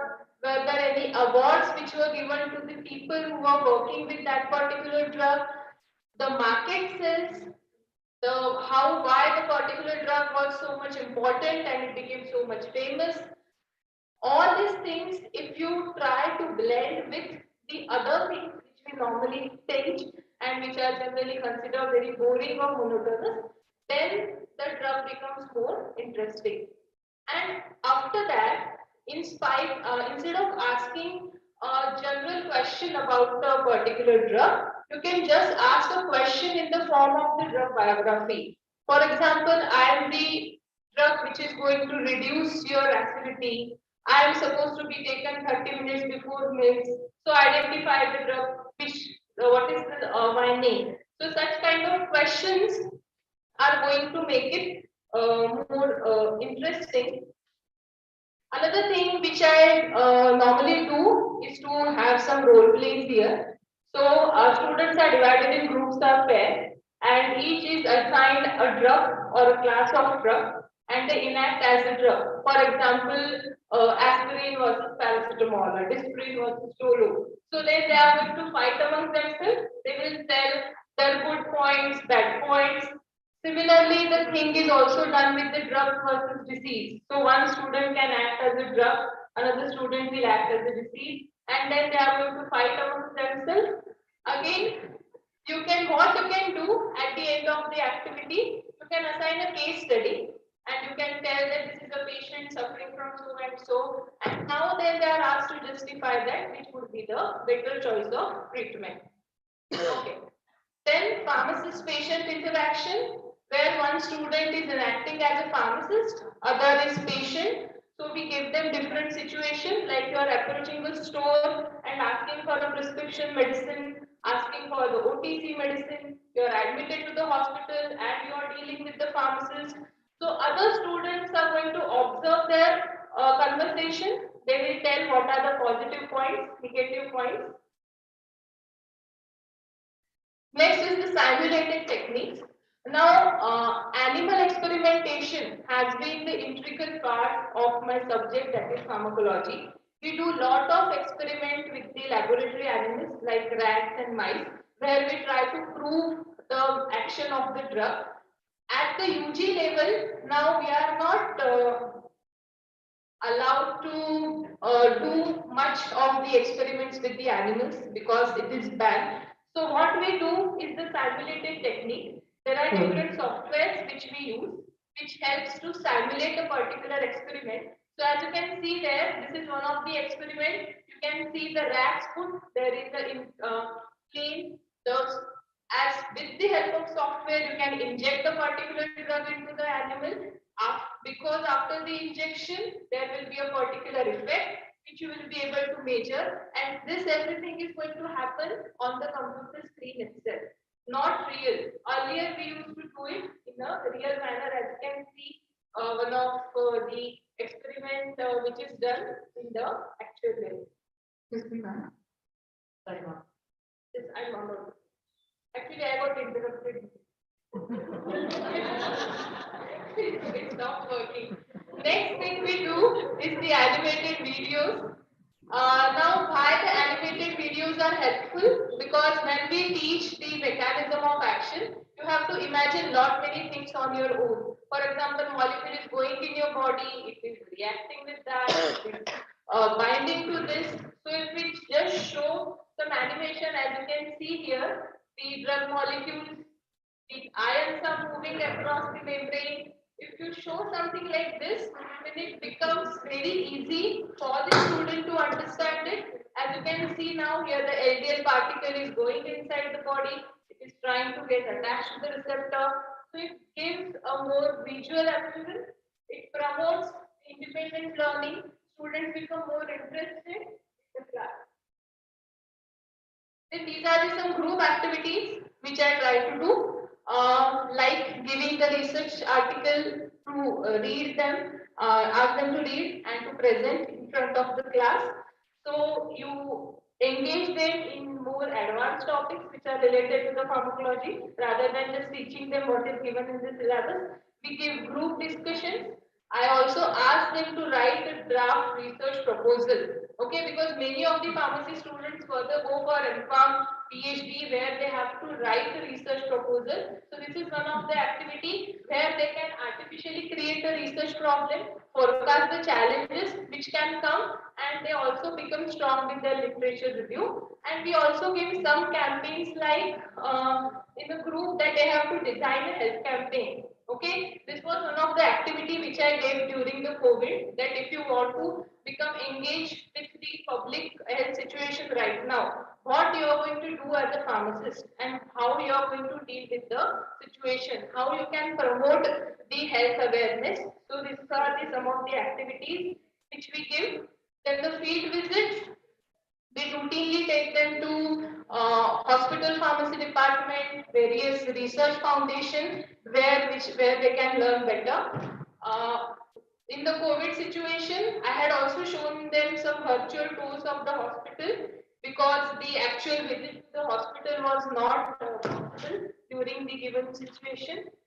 So I would like to just comment. This is my last slide, ma'am, that whatever innovations and the interesting things which I am trying to do here, it is giving some sort of results. This is one of the paper research of the UG student, which was submitted in one of the peer-reviewed journal. This was another literature review again from the UG student submitted for the peer-reviewed journal. These are some of the students who are presenting. Again, they are at UG level. Why I would like to mention that, because in the pharmacy, it is normally considered that the research will start at the PG level or the PhD level. But we are also trying to inculcate the research habits in the UG level. So this experiment or this particular work which they presented was using the pharmacological experimental techniques which they normally learn at the UG experimentation, and this was presented at the state level research festival. So at the end, I would like to thank our Honorable Vice Chancellor Madam, Dr. Ashish Panak, then Sujata Bhan Madam for arranging this entire event, my own principal Dr. Pratima Tatke Madam, who literally pushed me and made me participate in this event, and all the other teaching staff of Syusha College of Pharmacy. Thank you.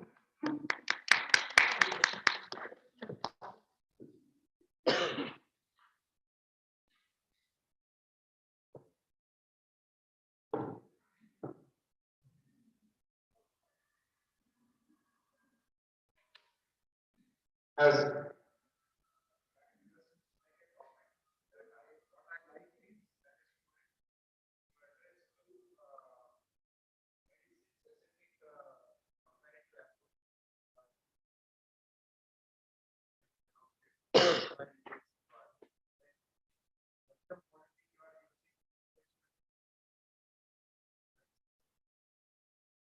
I don't know, you may mention that how much realistic biological presentation is concerned.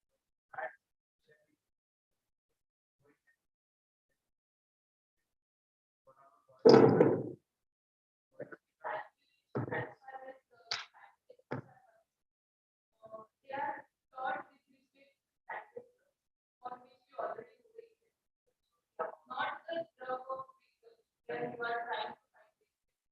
Whatever the act is going to do, already predicted.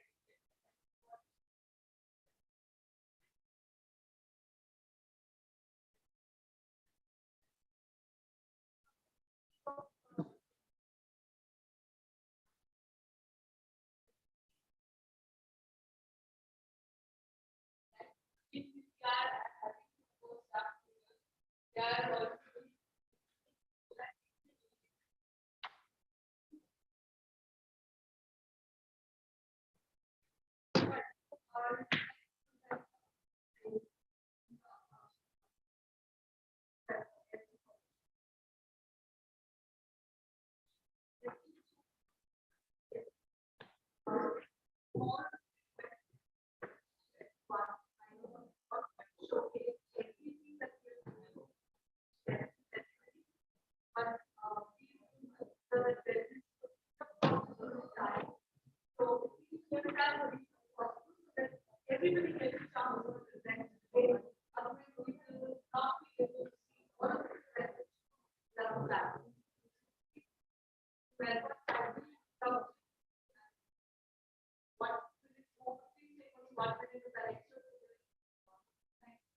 Good afternoon to one and all. Myself, Akanksha Bhagya here, Assistant Professor, Faculty of SG College of Nursing. I would like to first tell you about our main motto. Our main motto here is service through excellence. Yes. Hello? Okay. So in our college, basically main two programs are being taught. That is Bachelor's in Nursing, which constitutes of 4 years after 12th Science, whereas Master's in Nursing, which is of 2 years. So there are basically two main programs which are being taught over there. Now, next slide, please. Before COVID or rather earlier, these are the usual methods which we go about with a theory learning. Our basic, whatever syllabus which has been given to us by the Indian Nursing Council, it is basically the theory hours and the practical hours. Basically, here I need to highlight is whatever are the theory hours, we definitely do it in the classroom in terms of lectures, or also we do our demo, or that is what we call the simulation lab. But the actual practice is on the field, and that is in the hospital or in the community, where community constitutes of both. It is the urban as well as the rural community. Right? Sorry, ma'am.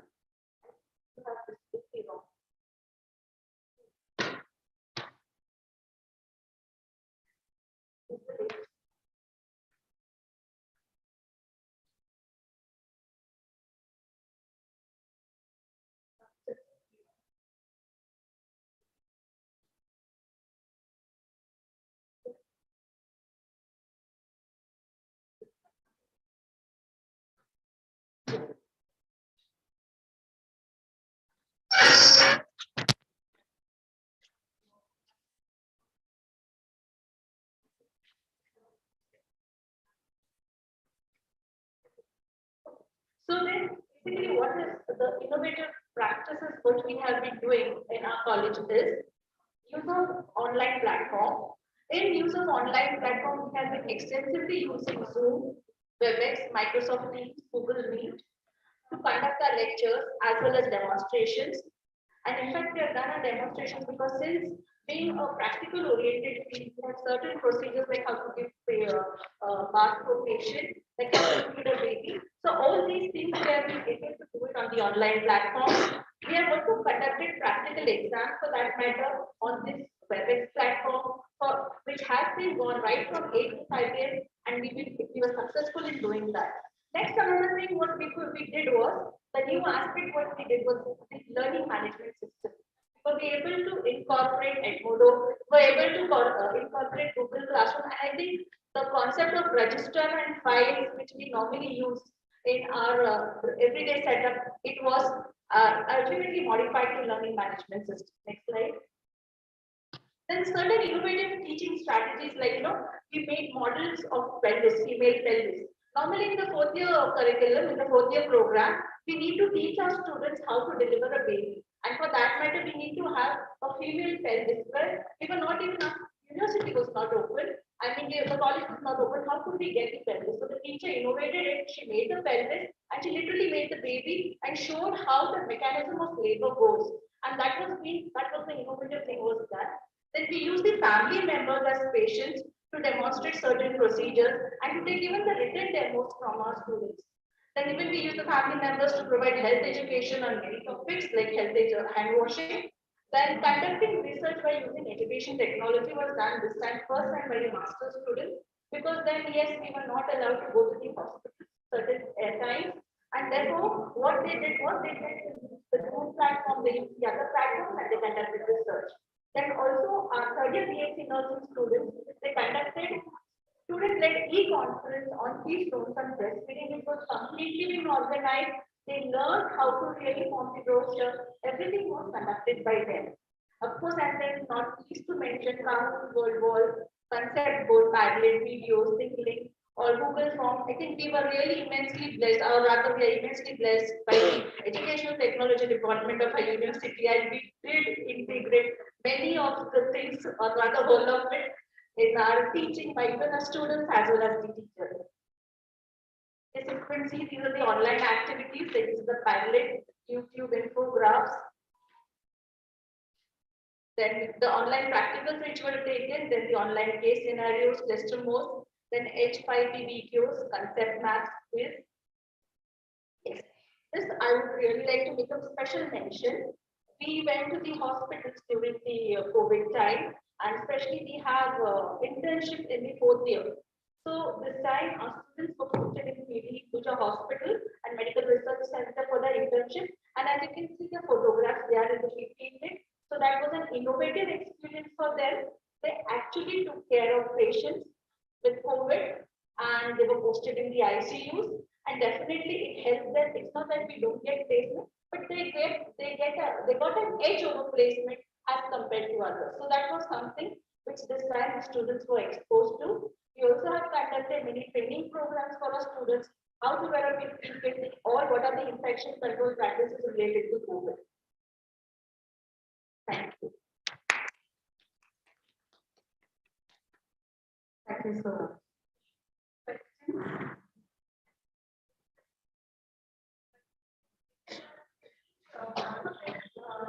Virtually like that, and so much effort has gone into this.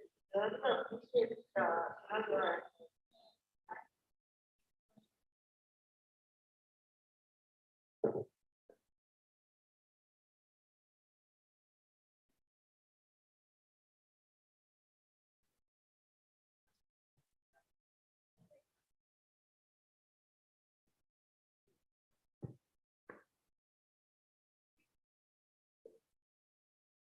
Thank you so much, Shaman.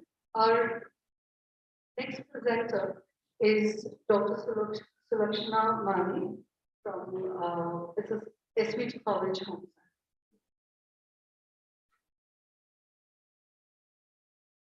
Good afternoon to all. Since she presents my slide, I would like to introduce myself. This is Dr. Sulakshana Mani, and I have experience about 20 years.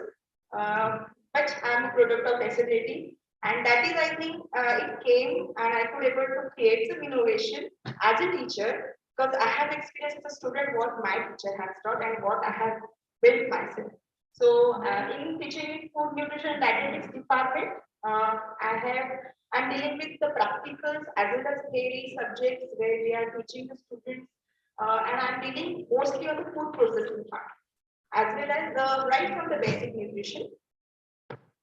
So my topic today, I'm taking the journey in this online mode. We all have taken a digitalization and we have adapted so many platforms. And as you all know, there a recent trend has come in a teaching method. We are taking all digital media as a technological in our classroom. And maybe even you are using. But apart, you can see most of all these I have tried during all this pandemic situation. Thank you, ma'am. I again, but still I need to say that I have a lot of learned from the education department. I've done a lot of courses and workshops with ma'am also. So very innovative. I feel that when we are taking the quiz, when we are taking various different analysis and assessment, content if you want. So these are the platform help to keep the records of the students, because that's very important how to keep the records of the assessment. So always I begin with the even my own the learning outcome, and we all know that these 5 years that we have to engage students, explore, evaluate, explain them, and each and every factor we have to give elaborate in the exhibition. So, with the learning outcome which I have kept in mind that pedagogy and teaching method should be purposeful.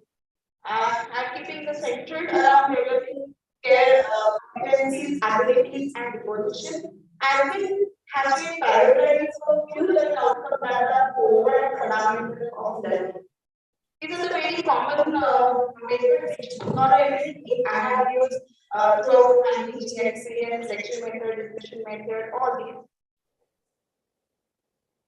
So I will say that the majority of the core points, selecting software while teaching, but also consider what the student sees, experiences, and have tips to adjust how to enhance and share the presentation of his or her knowledge, skills, and value.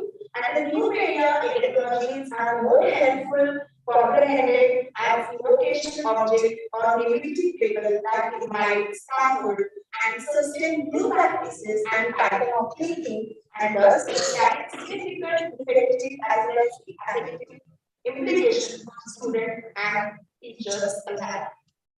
So, digital information transformation offering these learning avenues are most effective for the learners, which I have experienced.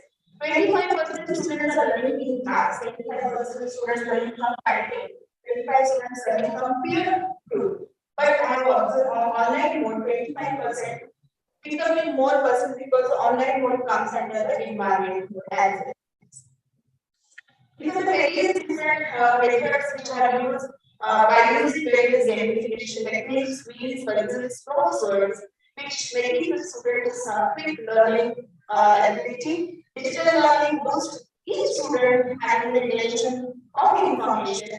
Digital literacy by using new apps, websites, webinars, which is improving the students' learning opportunity and tools. And in class, the activity enhance problem solving ability which I have observed. Active define teacher-student relationship, which I have observed, which is really improving, and there is effective blending, learning happening, and this is a road now we are moving toward.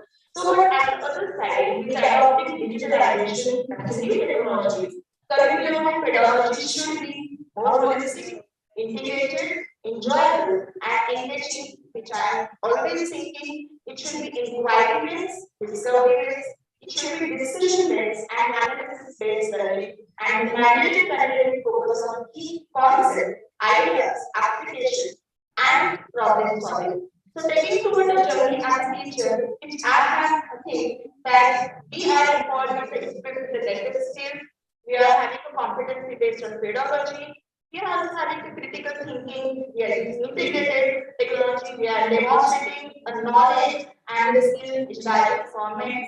We also having multiple tasks which we are handling, and this is all using the digital platform.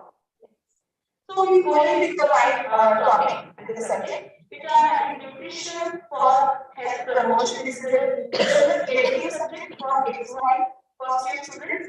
Here the first individual activity which we are getting the format that is told in crossword. So in the problem solving, keeping an objective in mind to summarize sessions and ensure learning of key takeaways from each session. So I have taken a few crosswords. So with this periods page, this is so. With this, I can keep the records of the students that I am creating in that classroom and I am keeping the records. But here I have taken one more innovation that student can get the reply back immediately, they get their grades, and I can keep the records. Now this is my platform. Now I have given each topic one group that now you create a crossword. That is one more like help for us to create one library for crossword. And students also getting that method and they can use that in their community outreach program. Second is the group activity. So here the students learning the nutritional aspect. So we have given the task that plan a diet for their own partner in the class. So it's a group activity, that's a partner. So she will take a fitness assessment and she will evaluate the whole month.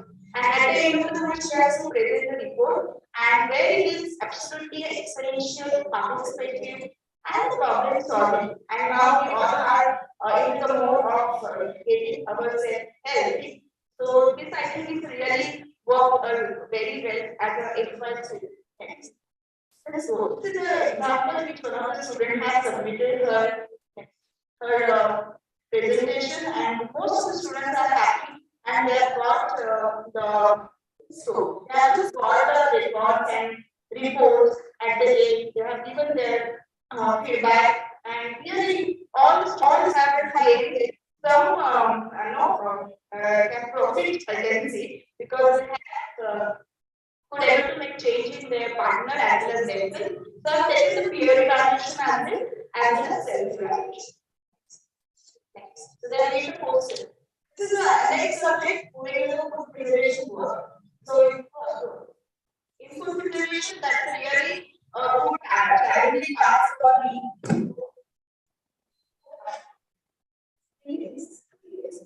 It was a challenging task for the teacher because we used to demonstrate actually in a practical lab. But keeping in mind, we have to teach them how exactly by using household method they can learn preserving techniques. So assessment they given that they make a parent and home guided. They actually sometimes have shown this assessment technique on my own in my kitchen. That is last year, and I am using the same video. Just I can see that has done. I have seen everyone has given homework in maths. So they have done the market research, they have done the costing, they have calculated the profit, they have marketed and they have got a very good response, and now still they have learned and doing so many products and selling. Yeah. At the end, I would like to say that students are engaged in all these different skills. I'm not going to rate this, but they are using apart from these all skills, that is 360 degree approach.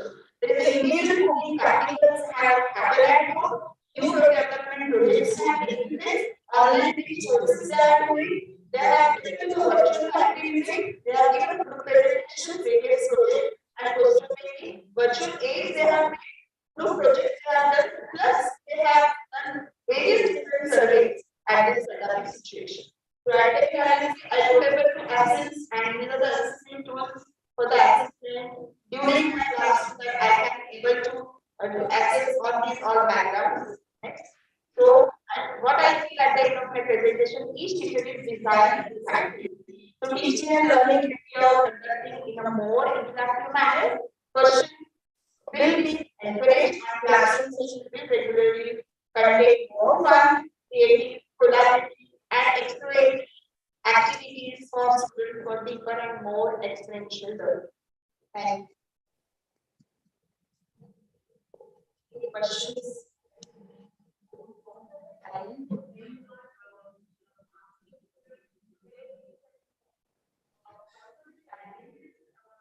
Yes, the challenge was very difficult. The very balance so yeah, they give the base mode for very balance. The particular manager, the measuring schools works very more than that. And looking at the YouTube, and now they have started their own YouTube link.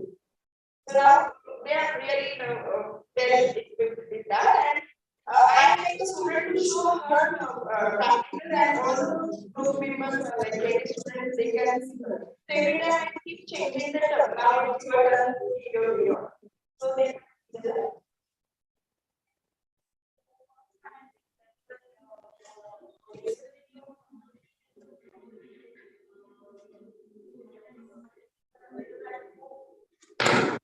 So few of the recipes we need to, but what if we would able to fulfill 80% of the product development goal?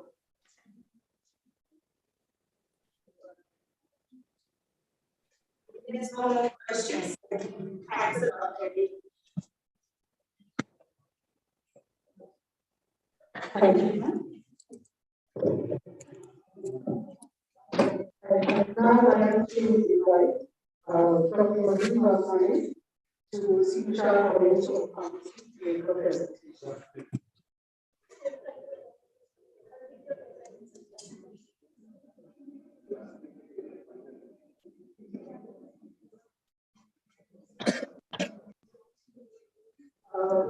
If for some reason you haven't been able to upload the presentations to the registration mail, because you made it right now to the ESSETWEvents@gmail.com. That's ESSETWEvents@gmail.com. Carry on. Thank you.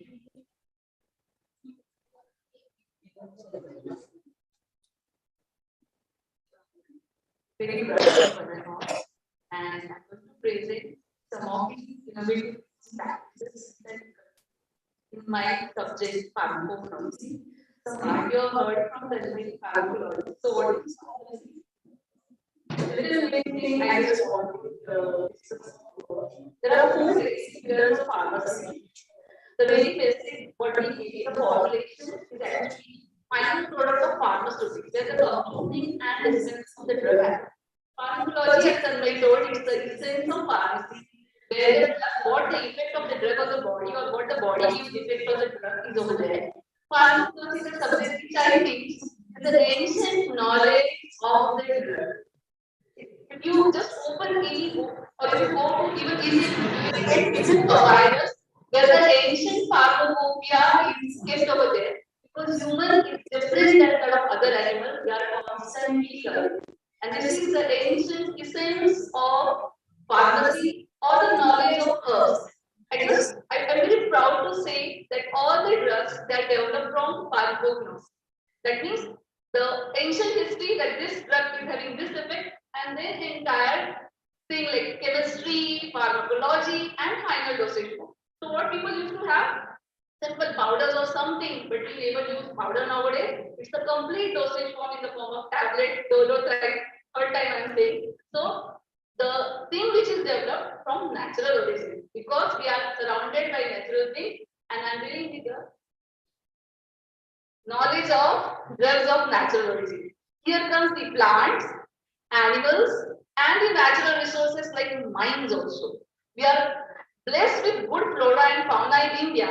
So most of the drugs which we are teaching or learning or discussing are from plant origin, but the drugs from minor origin, that is from mines, they are actually the drug excipient. Without that formulation cannot happen. So what learning aspect of drugs of natural origin? A very first thing is that pharmacy is the most regulated market of all over the world. There are n number of regulations and you have to thoroughly go out of that. You can't just make the formulation and put it into the market. Many regulations are there. So it is a kind of combination of all these things, and student or learner must be aware at the end of the entire graduation that, oh, I am going to deal with some complete regulated thing. So in pharmacognosy, botany, phytopharmacology, that means drug of natural origin, it's pharmacology. Phytochemistry, that the stereochemistry are very important branch. Chemical classification, all the regulation of drug development, even of herbal origin. Just now, I'm just deviating. I have given assignment student just last week. Just find out whether all the herbs are safe or not. Because it is usually said, oh, herbal is safe. It is not like that. We are going to have discussion in the next week. It's for UG third year students who are having herbal drug technology. Traditional knowledge of fruit drugs.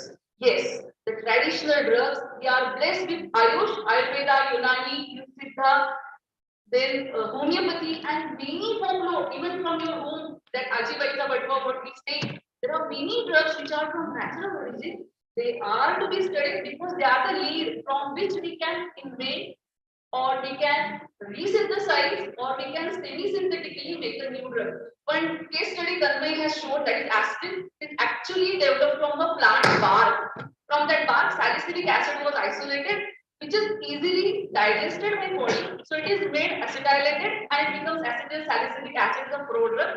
Now aspirin is there, and the entire branch of non-steroidal anti-inflammatory drugs is available, which do not give side effect like how the hallucination or CNS depression happened with the morphine, because previously morphine was not there. 100 years back, if you go, morphine was there, and now acetyl salicylic acid is there.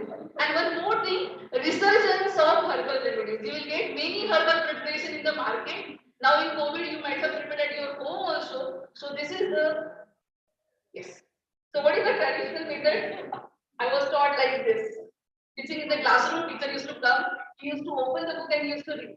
When I had interview in SNDP, I'm just deviating from that.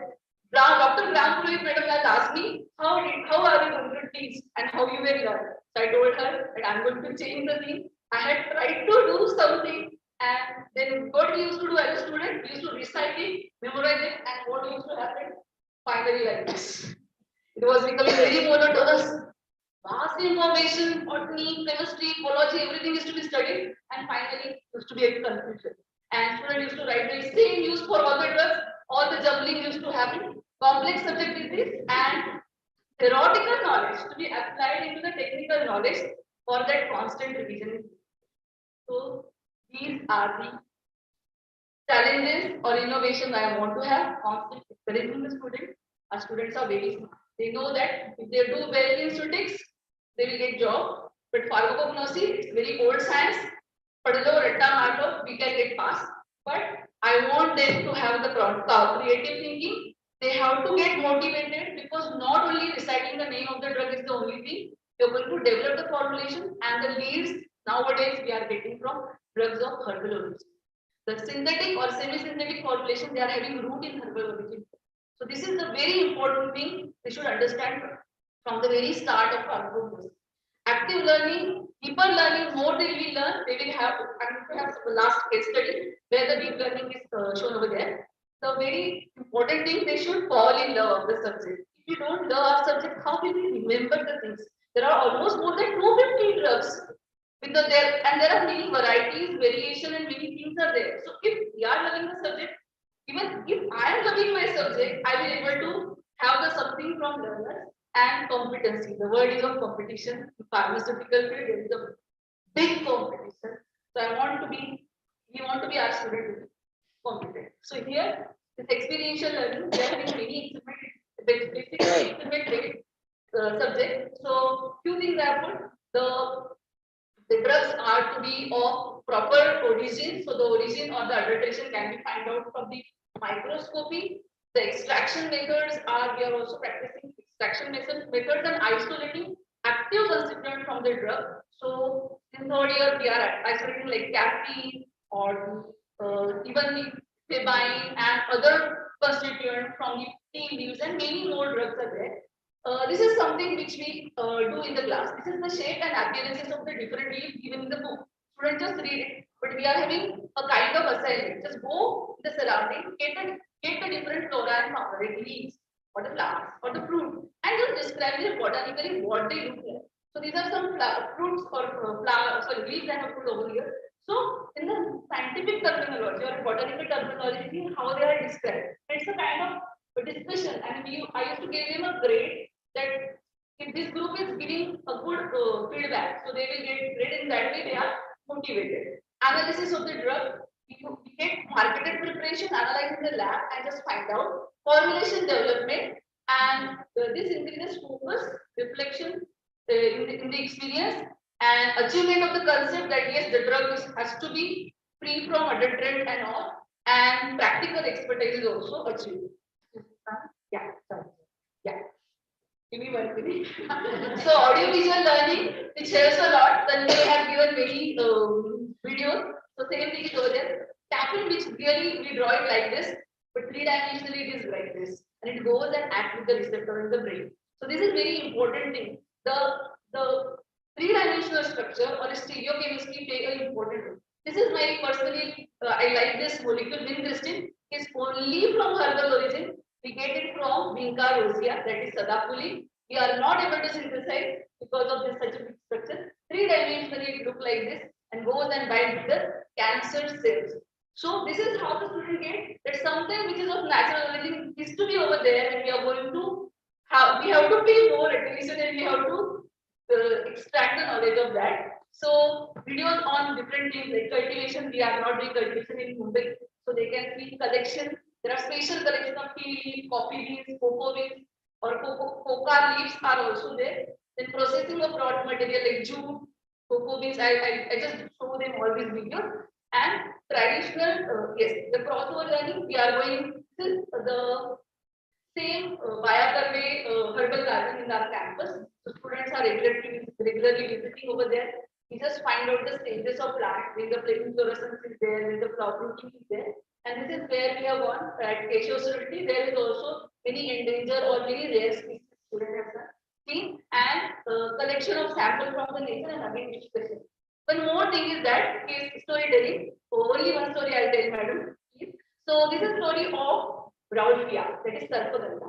Ancient text it is written that one sage he was approaching over there, he was waiting there, and he found that moose and serpent was fighting, and moose is chewing some fruitlets. So he thought that this drug must be having some activity against snake bite. Traditionally, when it started using it, traditionally it was snake bite. And then researching was isolated in almost 150 years back. 150 years back, they started studying, 100 years back, researching is isolated. It's a very good anti-hypertensive agent. So such kind of stories are told in the classroom, which makes students, what we say, the lectures interesting. It's very sort Yeah, okay. This is one song for hallucination which I play in the classroom, which students really like that. That is Bhang. Then assignments, we prepare placards, we make the different charts, then herbarium, and visit market and analyze the market. Games and competition, keys and other things are there. This is creative thinking, the last case study. The insect repellents are stored or studied in the classroom. The students have got idea, why don't we have the natural from unnatural location drugs and we'll make the mosquito repellent stick or loop stick. And they have back one first prize. There are many certain success story where they are actually applying their day-to-day what they are learning and they are formulating something like this. This really costs 1 or 2 rupees a pack of 10 sticks, and they have got first prize at state level, I think, by PIP at Dombivli. I'm very much thankful to organize. Okay, thanks a lot. Thank you very much.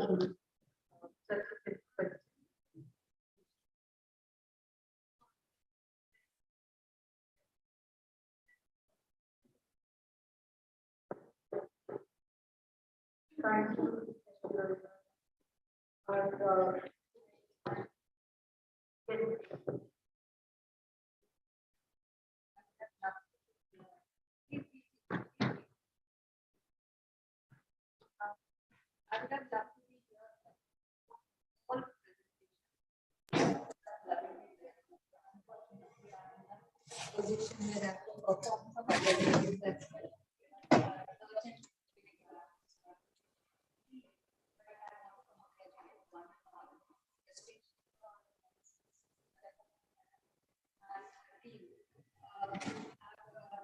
I just mentioned it in one of the this thing is happening.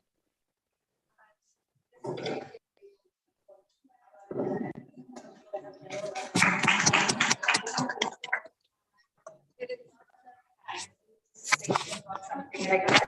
But I really appreciate you all are here, and we all are sharing the same kind of excitement and feeling, and that's very important.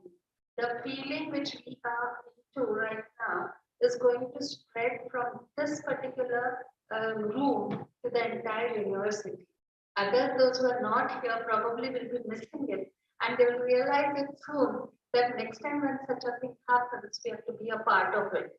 And we were talking over lunch that this has to be taken up further, if at all, because looking at the number, if at all, if few of you are not able to present it today, then we'll have one more session and we will try to compile all these innovative methods into a publication. And that will be university publication for sure. Prizes, competitions, I don't think it's very important. What is important is that we come together and spread the good word and spread the good practices.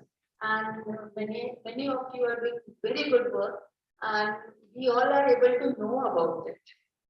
And we are also able to know about the nuances of individual work which you are.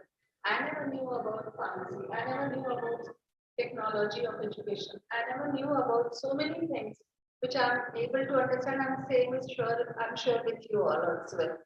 So let's learn from each other and let's keep on spreading this activity. Thank you, ma'am.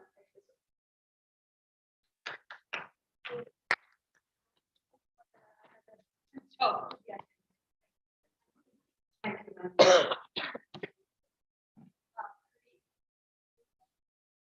Sorry, forgot one more. Yes, during lunch, and it was a suggestion. We have a nice facility of video shooting, and technology of education has been helping you out. I heard that by many of you thanking and that department for the using technology in your classrooms. Hello. We all need to make our own videos of 5 to 7 minutes of whatever you presented today or any of the units you are teaching and very different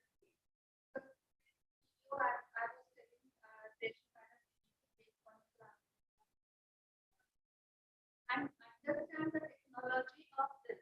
But initially you can do it the way you want. You don't have to wait for her to take a class and then take a video.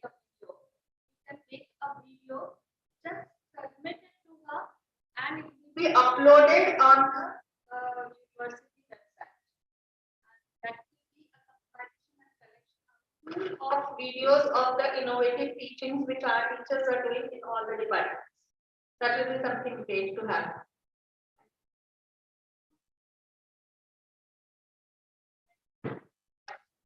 Thank you, ma'am. Just video presentation and talk to the studio. Vakita was video करू शकते. इतके छान बनवतात.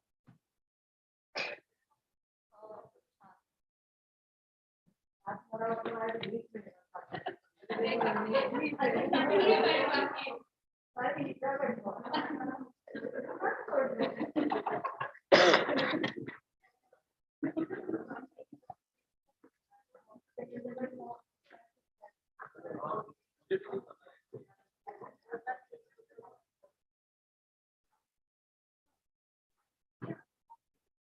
Is everybody ready for a tea break?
Good afternoon, one and all. Myself is Dr. Prachi, and working as an assistant professor at Colloquium Pharmacist. We know that when we fall sick, we go to the doctor, and our doctor prescribes us medicine. Go to the pharmacy shop, and the pharmacy shop owner gives us a medicine. So what we have in our mind is pharmacy is nothing but dispensing of a medicine. Like he brings out the medicine, takes out the medicine from the shelf, and it is given to the patient. Now I hope you all have understood it is not only the dispensing and only the work of a shopkeeper. There are not many things behind that shopkeeper is running the shop, but At the same time, from where all medicines come, you are seeing how these medicines have come from the herbal origin. You also have seen how we learn, pharmacy students learn how the medicine acts. So they have the knowledge how the medicine acts. But what we take is the final product. So we in the pharmacy also learn how that final product is to be designed. We cannot take just a powder, we just take it and gulp it and we get cured. No, we want some product which is easy to take, which is easy to administer. So we know that the doctor gives life to the patient through medicine, but pharmacist is the person who gives life to the medicine through knowledge and skills. So and pharmacy, as we have already seen, it is a diversified subject. So what we learn in the pharmaceutics? It is another core subject of the pharmacy where we convert the new chemical entity, from the natural origin or synthesized or chemically synthesized molecule, we convert it into a dosage form which is suitable for administration. Now, it is not a simple task to convert any raw material into the final product. There are not many other parameters for which we need to learn all those allied subjects like microbiology, pharmaceutical engineering, where we learn all the unit operations like site production, site separation, filtration, and all the other factors. Even physical pharmacy, where we learn physico-chemical principles, where chemistry takes everything for the so that the drug can be converted into the product. Even cosmetic science is another subject where we can design cosmetic products which are there in the market. You must have seen so many advertisements, say anti-aging, anti-acne and all that. Those are all therapeutic actions which those products are giving. So pharmacists are all equally important for cosmetic development. And very important is how the drug disposes in the body when it is administered. You saw the pharmacological action, but at the same time where it moves, how it moves, that also we learn. And when the product is formed, when it is to be required to be to come or to launch in the market, what all regulatory requirements are there? They are very stringent, and hence we need to learn regulatory aspects of the pharmacy. So these are the program objectives where they should learn how the product is made, what all requirements they should know about the drug substance, and how their skills they can apply to develop. Finally, they should be able to develop a product. That is the learning outcome which is expected when they learn the pharmacy and pharmacy. So when I learned my B.Pharm, the traditional methods of teaching were used.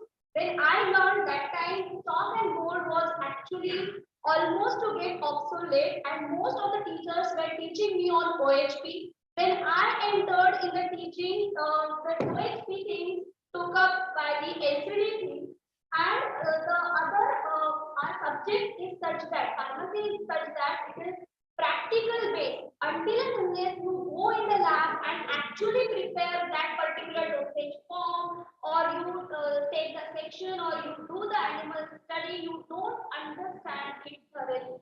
And but when we learn, we were given a standard formulae which are there in the standard books, and we just followed the procedure which is given, and we landed up with the same product which is already available in the market.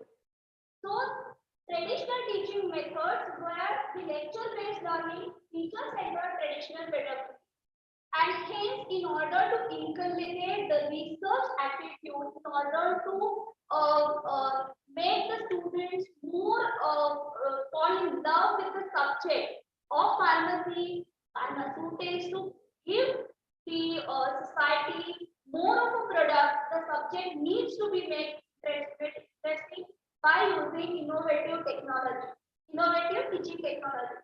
Another aspect is the challenges which are faced with the current with the industry or industry needs If students, they have this theoretical knowledge, they perform some experiment which are with the standard procedures, with which they will not, they might not be perfectly satisfying the needs by the industry, and hence innovative teaching methods, so that students are explored to the industry environment, as well as their rapidly, as well as they are experimenting and researching. That way, orientation needs to be done through innovative teaching methodology. So innovation will lead to increase in the interest in the subject, active involvement, development of creativity in the students, and development of personality quality. I am just developing a product, but I don't know how to sell it. It is not going to be useful, and hence I should know how to sell it. So and for even for when I am going and presenting that I have developed this product, or I am doing research on this. So for that, I should have good personality skills that also are developed while researching the while doing research and by using innovative teaching methods. So what are innovative teaching methods we are using in Shah and for the pharmacist? Learning by doing, where they perform the experimentation, they do the experimentation. Your traditional way, as I said, was the standard formulae, standard procedures are there. Here, what we do, we tell the students to refer research articles where you will see number of similar type of products with a different ingredients in it, along with the main drug substance. So we give them a drug substance, name of the drug substance, and we tell them to work through the literature search to develop the formula. And they also perform the different experimentation. Here the lipstick you can prepare in the lab by using different formula. So this lipstick, you will see a variety of lipsticks are available in the market. So all those type of lipstick you can search for the literature, you can see the formulae.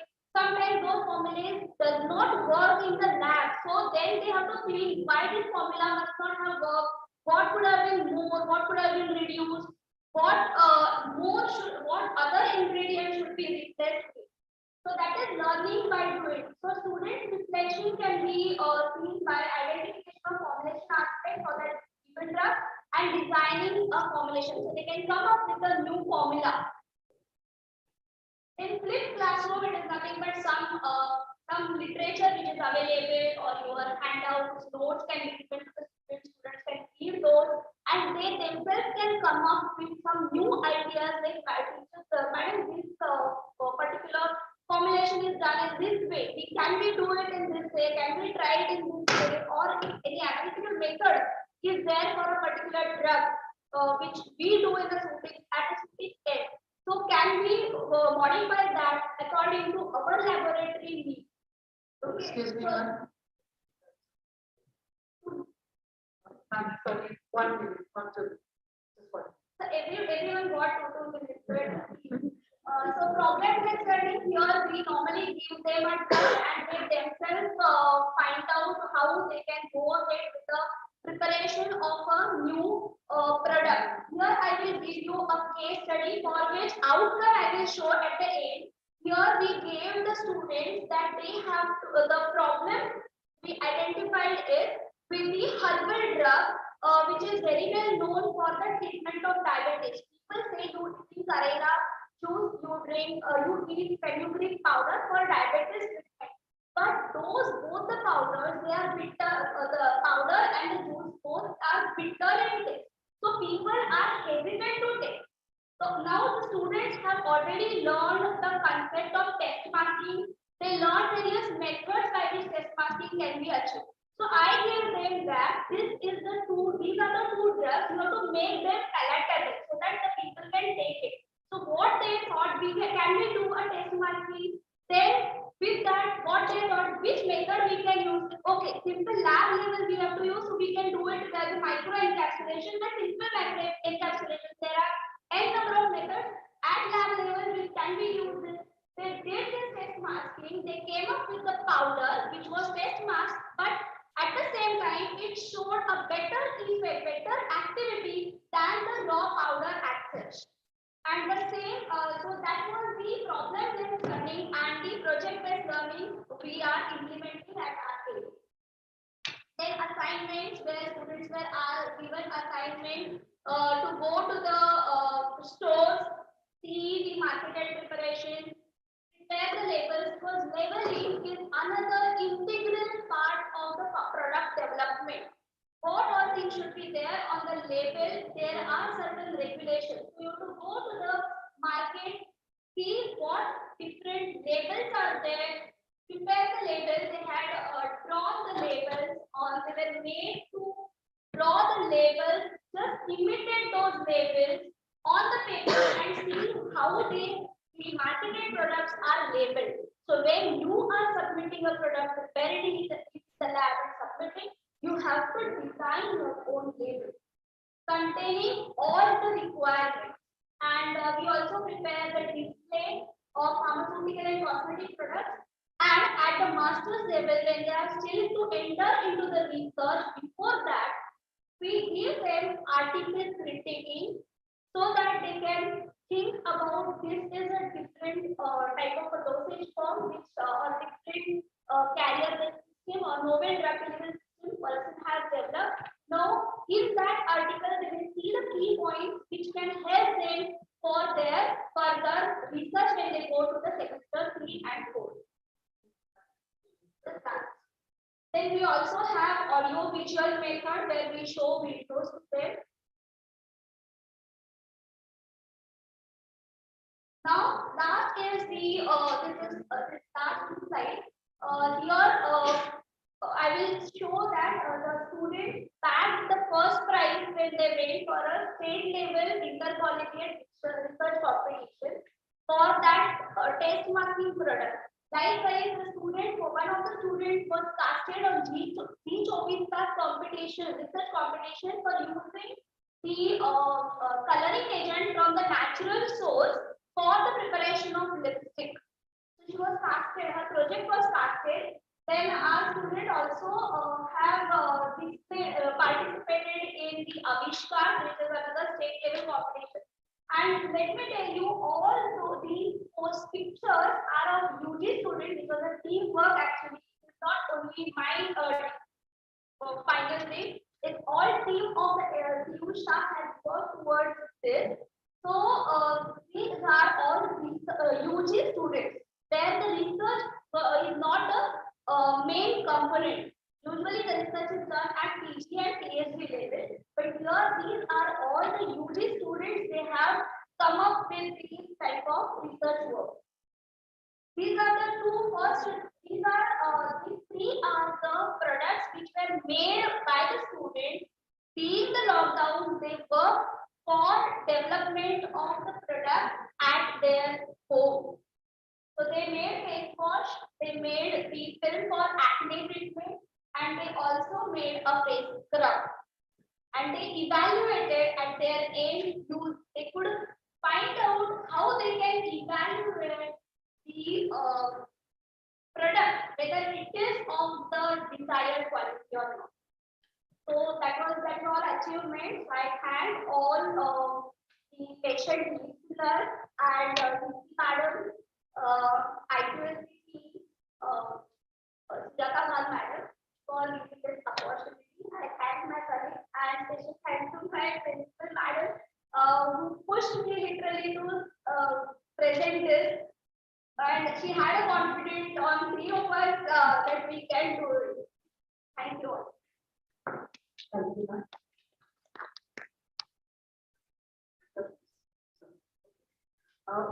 Very quick and a very short break that is available outside. Refresh ourselves in our mind in 5 minutes and then we will continue the rest of the program. We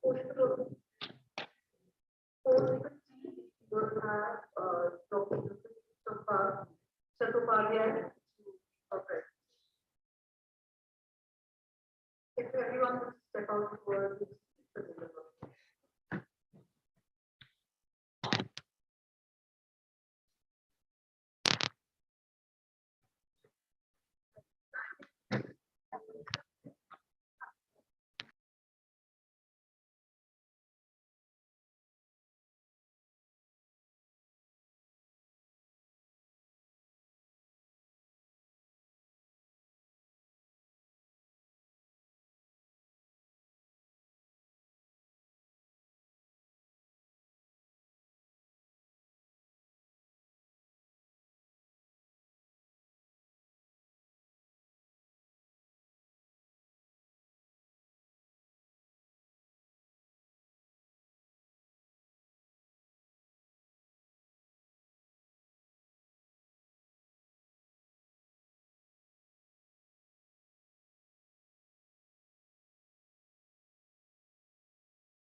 I hope the time is fresh.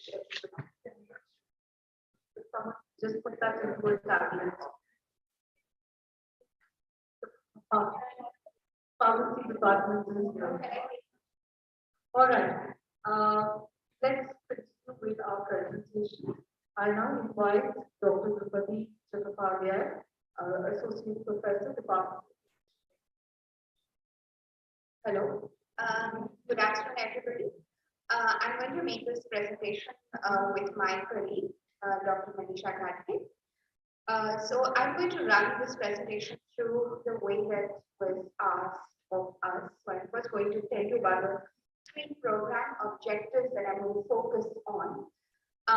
The 3 program objectives are, after the end of the course, the students will be acquainted with perspectives and methodologies that will enable students to critically evaluate not just the text that we study, but also the world they live in. They will be able to participate in a wide range of discipline-oriented courses to meet the changing socio-economic needs with humanistic values and purposeful social responsibility. And they will become industry ready given their rigorous training in analytical writing and critical thinking, right? So unlike all the presentations that we have heard since morning, we are as a discipline, as you would understand, that we are a theory-based discipline. We do not have the kind of practical applications that a lot of presentations since morning have focused. So our focus as a discipline within the humanities is as much as to look outwards as to look inwards, right? So it's an intense self-reflexive discipline, which means that they also have to reflect on what they are learning and how they are learning. What are these structures, cultural processes, economic, socio-economic, political structures that influence the way, not only in terms of how they are made to read, but how they are reading themselves. So it's a two-way process. It is an intense self-reflexive process. And another thing that we expect students to do is to, in their undergraduate studies, and since their school, all of us have been trained to read some bit of literature or the other, right? So we want to take them beyond that. And that is the objective of the teacher department. In also to be aware of the processes that they have been using to learn, unlearn some of them, and also self-reflexively participate in a lot of it. So I'm just going to take you through the next slide. So what is the creativity in the way that we teach? So one is, it is rigorous and evidence-based, which means that for us, evidence is multiple cultural sites, multiple cultural locations, and multiple texts in which these texts operate. So I'm looking at a text, I'm looking at how this text interacts with various other texts in terms of critical material, in terms of fiction, in terms of non-fiction, various other modes of the way that it interacts. Then I'm offering them an inclusive and open space. I'm allowing them to voice their own opinion. I give them this idea that their subjective opinion needs to be carefully calibrated, expressed, and give them a space so that they can develop independent thinking and voice their opinion. I'm placing them, and this is where I think our program can be distinguished from other programs, that in the MA program, we strongly place them within a research environment. And I'm going to take you through that process, how we have developed a research colloquium, which is the end of the process of how we train students. And we create a strong sense of community. So they participate, they collaborate, they learn from each other, and they develop and they learn to inhabit a research ecosystem. And the 3 ideas that we are going to build on, or we build on, are curiosity, collectivity, and creativity. So these 3 sort of are the pillars in terms of how we train them. This is something that I'm going to show an example of. We divide a unit, or we look at a unit as atomized. We try to break it down into smaller components and try to build that towards what was asked of us, the idea of deeper learning, how you move from a superficial learning to slowly moving towards deeper learning. For that, we atomize text, we present them in smaller packageable formats and slowly build the ideas, as it were. Students are made to ideate on open-ended questions. So the kind of questions that we ask them in class, the kind of questions that we are asked to deliberate on are open-ended questions. And we move away from the yes-no sort of debates that a lot of literary debates were about at a certain point of time. Students are also asked to build on that using reflection time and escape rooms. This is something that we've been doing formally in classrooms for a very long time, because our syllabus has been seminar based, where we, and as I said, we break it down into smaller units and give them time to reflect on it. We ask them to break into escape rooms where they will discuss amongst themselves, debate, and come back to the class. Then they're given both individual and collective, various kinds of collective assignments. And this will lead to these processes that I just talked about, lead to what we organize every month, which is a research colloquium, where all the students in the department are asked to present their ideas, their papers in progress, their ideas in progress. They get feedback from the larger community, because this is a research colloquium that's open to all the undergraduate teachers that we have in the university. So they get there is a ready feedback mechanism, and on their request we also have master classes, right? So topics that they would like to be taught, discussed, which are not necessarily part of the colloquium, part of the curriculum, is also part of the colloquium. So what is the creativity involved in this particular model that we follow in the department? Now I'm moving to the explanation of innovation. This is a research-based learning with a focus on analytical thinking. Students are provided ample tools, both print and digital, right? So we give them various ways of entering a text, and we provide various resources, and we move towards skill development, because skill here involves critical thinking, because the students that we have either enter into academia or they enter into quasi-academic jobs which involve writing. So writing skills are very important, which has to be developed via, this is the only way that you can develop effective writing and thinking skills. And something that we follow in class, which led to amazing results, is telling students that their opinions matter. So we instill confidence in the students to develop their own ideas and formulate their own opinion. We ask students to ask questions and making them understand by feeling that that is also a way of learning. So how do we develop that?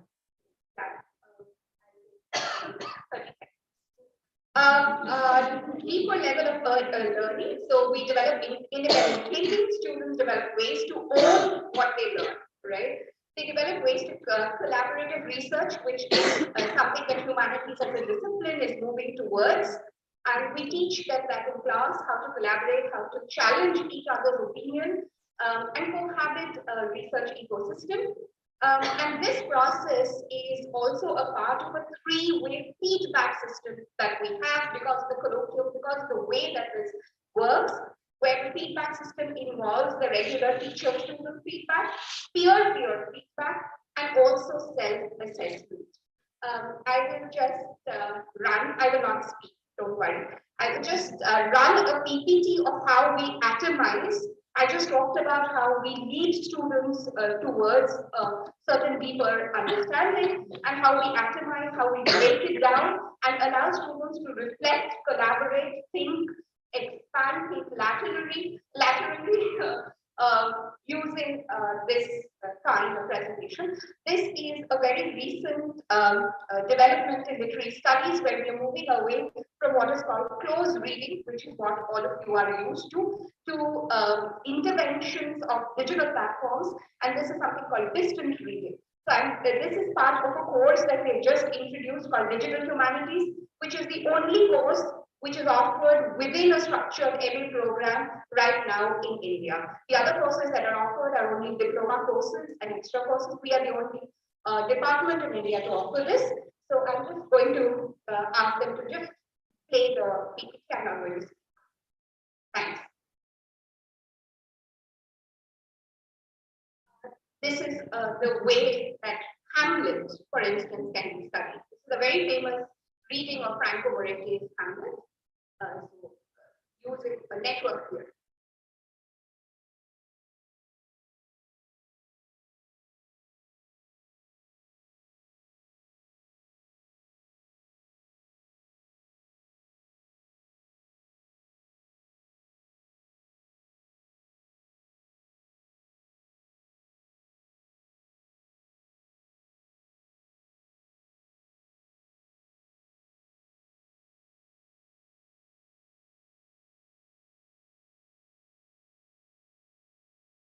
Thank you.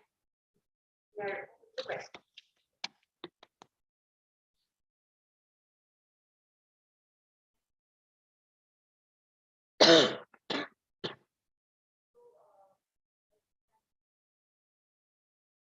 Yeah, we have actually, although we have an MA program in which a lot of our students do not necessarily come with the same level of confidence to speak in class, although they think about a lot of things. So we usually give them a lot of open-ended questions, and they are allowed to go to these, earlier we used to separate them in class and then ask them to come back, but now with the digital platforms, we ask them to go into separate rooms, discuss and come back, and we've seen that that allows students to formulate their opinion better and express them. And we ask all the students or all the groups to say, even if they have to say the same thing, we ask them to say, it's not the same thing, it's your opinion, and that has to be formulated.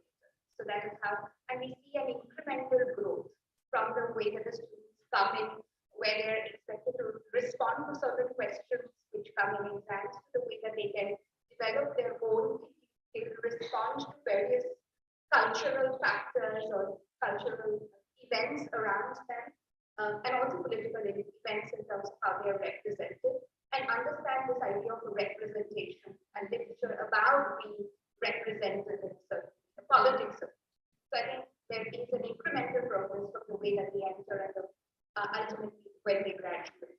And we see that in terms of how the students routinely our students win scholarships to PhDs abroad and also in India, the number of students. I think that also credits the way that we have done this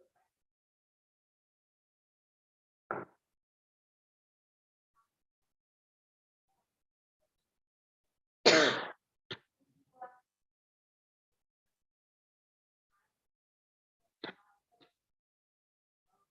Don't have that kind of category of a learner needs to be defined under psychology. We have a student who have a language proficiency problem. So there we try to make them understand that first, probably in first semester, you need to calm down yourself, go in that silent period of language learning and observe how people are using language, because we use different kinds of discourse in the language class. So they need to know, understand the jargon. So we don't have that. There is nothing term as a low learner outside. Because we don't, nobody approaches us.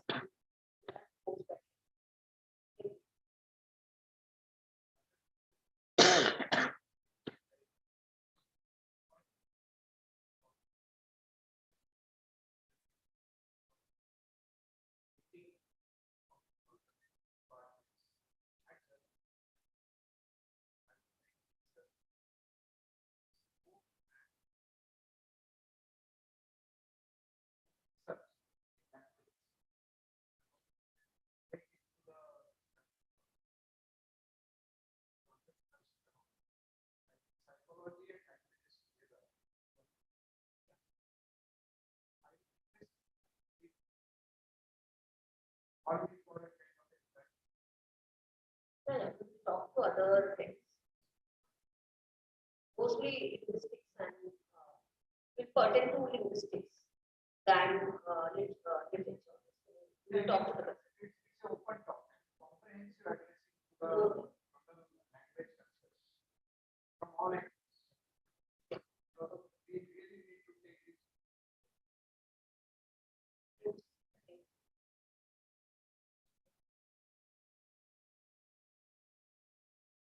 Thank you, ma'am. Dr. Pawar, Department of Mass Communication and Extension, Presentee College.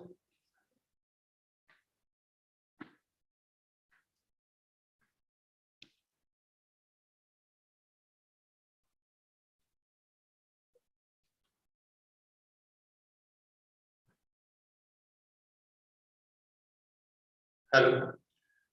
Myself, I'm Rohit Pawar from Department of Mass Communication and Extension, SPT College of Home Science.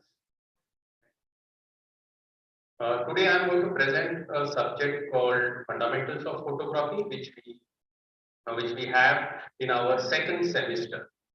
So we have designed this course in a particular way. So just to give you the brief background about the course, photography happens to be one of the basic courses. It is one of our core courses. It is related to other subjects. For example, we have got editing, we have got video production, we have got brand marketing, and there are various other subjects wherein photography happens to be the basic subject. Popular way of conducting photography. Now we have got BMM courses, that is Mumbai University is offering it.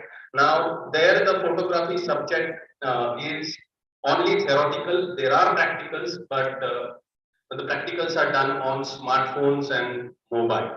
Okay, so we really didn't want to do that. We wanted to give students a real practical experience because saying that we are teaching you photography, but you can't click a photograph. Come on, you don't understand what goes into the camera. So we wanted to make it practical. So we decided to have a practical approach. So that's where we designed the objectives and the expected outcomes with reference to it. Wherein at the back of our mind was that all the students should be able to function. Okay, there were students who were really scared of technology because when we say camera and within 3 months you have to learn this camera, students used to be very scared.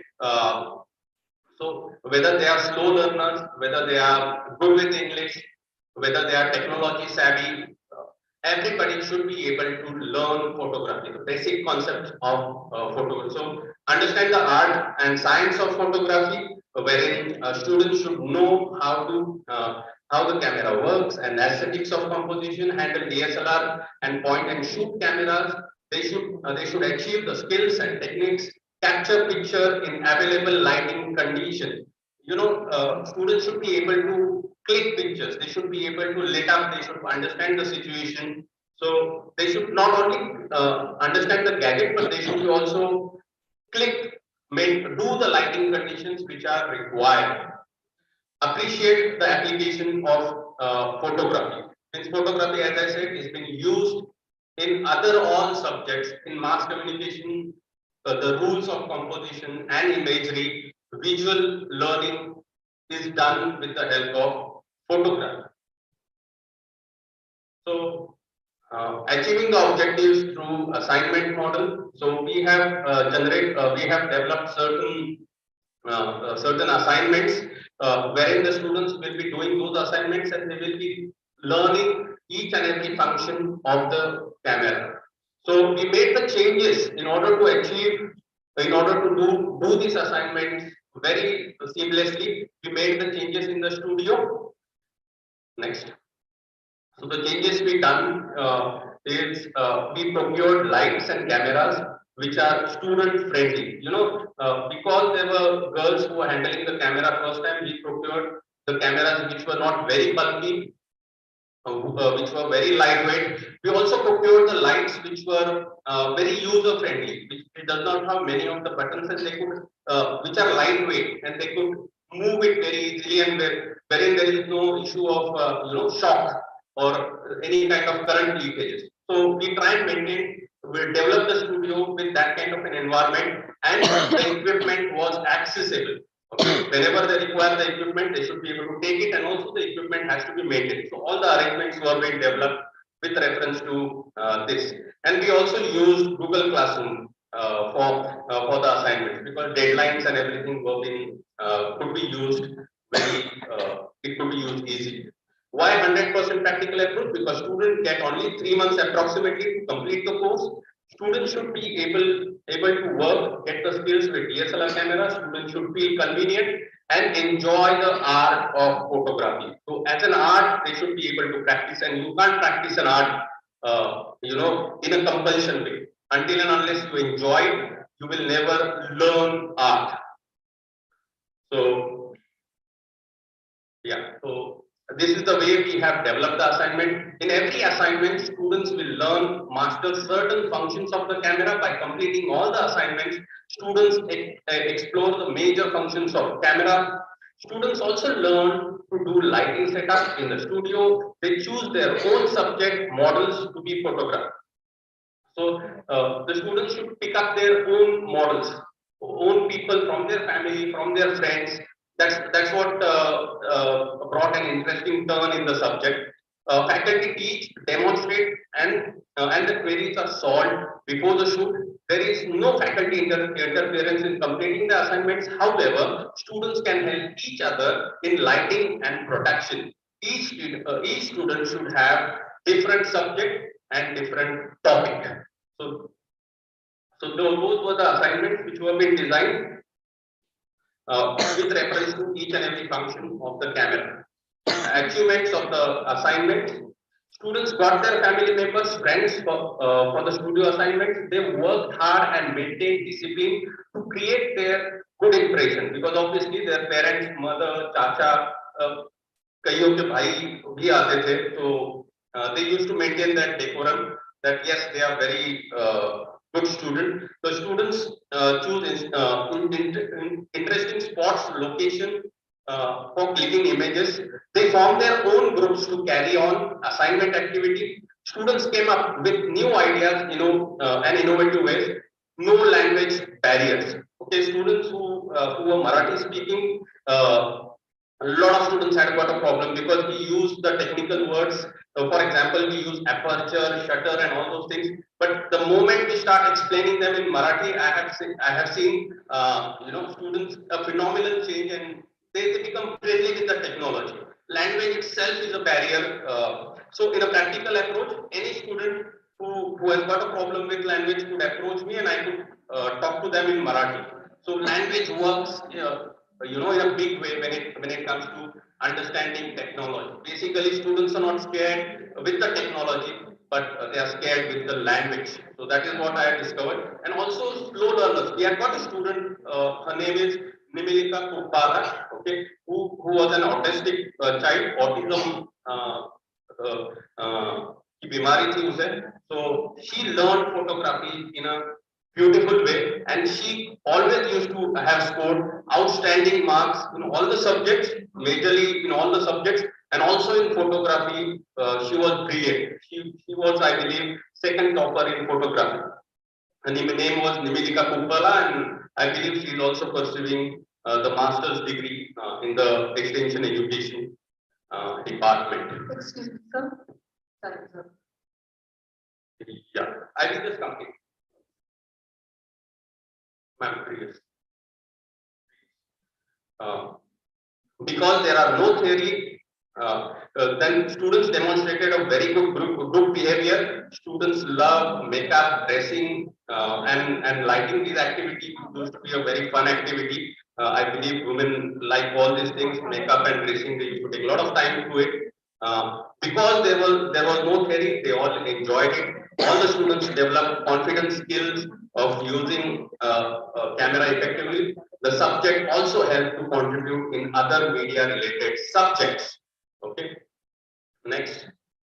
I did a small survey with the students who have already completed a Google form I circulated for this presentation, and wherein 90% of the students said that it really helps in understanding almost all the media subjects, which was our one of the outcomes which was supposed to be achieved. Then they all got the skills of photography. They really learned the skills of photography. So here is our second objective, which was again achieved.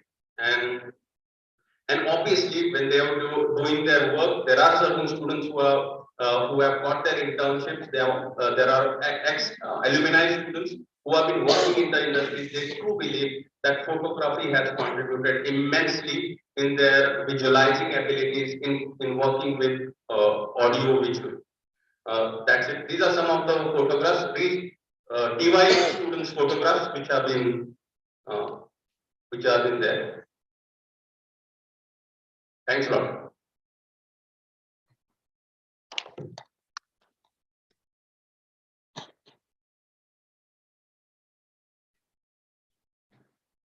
Alright, so for our final presentation of today, I invite Dr. Manisha Martha, Head of the Department, Associate Professor, Department of Political Science.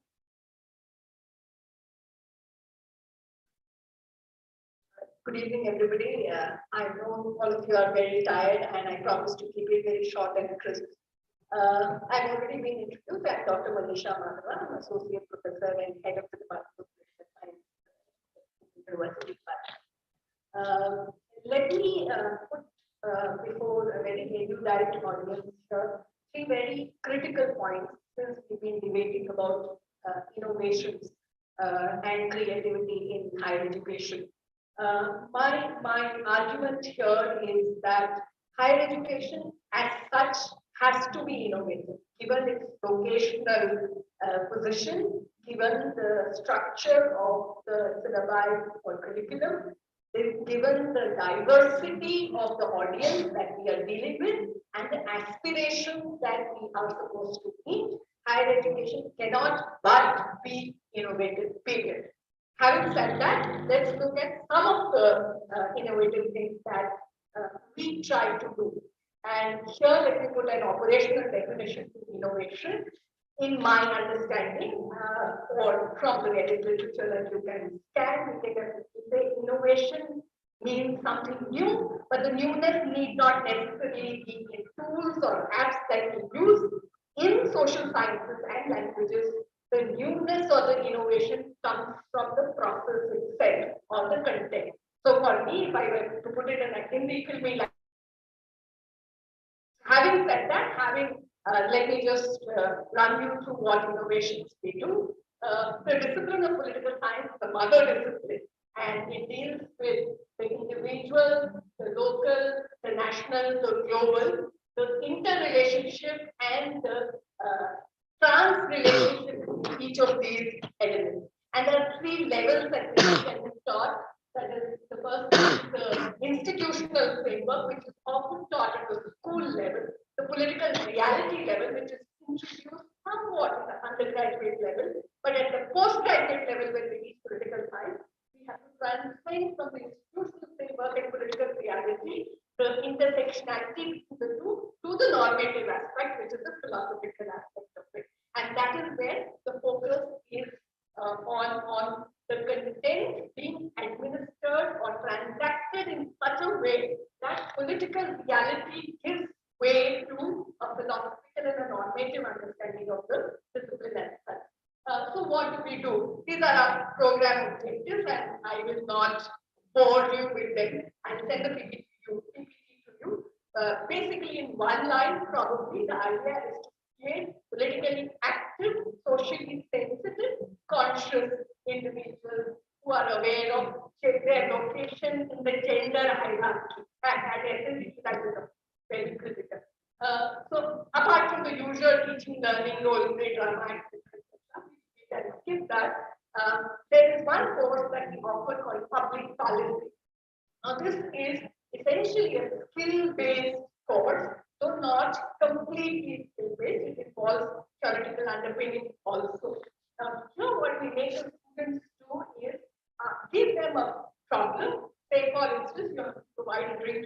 the mission drinking water for the whole of India, and tell them that these are the stakeholders, these are the resources, these are the various constraints within which now come up with a draft of a public policy. This is something that CIO also does for its interns and for training.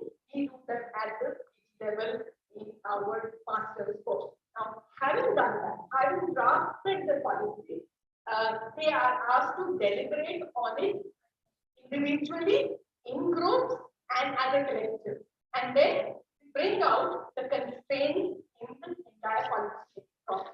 So at the beginning of the semester, the student tells me politicians do nothing, they are corrupt, they are inefficient. At the end of this drafting of public policy, they tell me that the political process is not as simple as we thought it would be. It involves several constraints. They also realize that the way in which they interpret public policy depends on the location from which they are looking at the public policy. So these are again what they learn from the public policy. The other thing that I really want to focus on is how we do the Indian Constitution. All of you would have done Indian Constitution. So you would have been given these are fundamental rights, this is the preamble, etc. We begin teaching political science by first reading the debates of the Constitution. And before teaching the Constitution, I run either a film or a part of a film where I talk about how the tragedy of partition is unfolding. And here, at the center of Delhi, about 2 kilometers away, there is rioting taking place. Mahatma Gandhi is in Calcutta trying to, pacify Hindu-Muslim riots there. And here are 295 members sitting and discussing what should secularism mean. And there is a completely different kind of understanding that is done. Here again, I ask them to think what they would have done if they were in that position, and how would they transact the same proceeding here themselves. And then they come up with this whole idea of how the different groups or the designs of thinking processes, different ideological positions, different locations, find reflection within the Constitution. So from therein, we call out, all the features of what you would call the Constitution, and try then go backward in the sense that if you were again to reframe the Constitution, how would you reframe the Constitution and guide the Constitution? We do this exercise for teaching the entire paper on the Constitution. Everything is linked on the Constitution itself. So there is a collective reading and there is individual reading and group reading. This we do not just with the Constituent Assembly debate, but with ongoing parliamentary debates also. That becomes a very critical element in our work. There are many more things that we do. I need for shortage of time, I will stick to that. One little more thing. I begin my international integration class by talking about Eichmann's dilemma. I don't know how many of you are aware of Eichmann's dilemma. Eichmann was a very able engineer who worked with the railways in Hitler's regime. And his duty was to transport a whole lot of Jews, which he knew that being sent to the gas chambers. Post-war, post-Holocaust, he escapes one of the Latin American countries and lives in, with the pseudonym, nobody is aware of it. But then these very secret spy agents who finds out about him, takes him to Israel and gives him a fair trial and executes him. Now there is a huge dilemma. They did the right thing by abducting somebody, they gave it a free trial. Eichmann gave a solid defense there. He said, I was doing what I was expected to do as an engineer. So we bring out moral, ethical, political dilemmas. Look at the issue of state, look at the issue of sovereignty within that standpoint. Or for instance, when Arjun in Mahabharata is laying his arm, Krishna tells him that this is a just war and you have to fight this just war.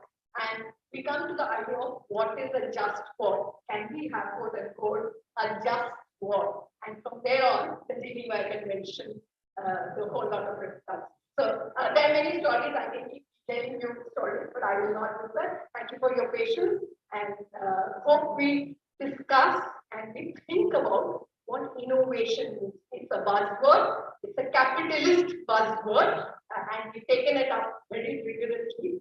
But should education, innovation in education not essentially mean reflecting, developing a moral compass, which is extremely essential, developing a normative attitude.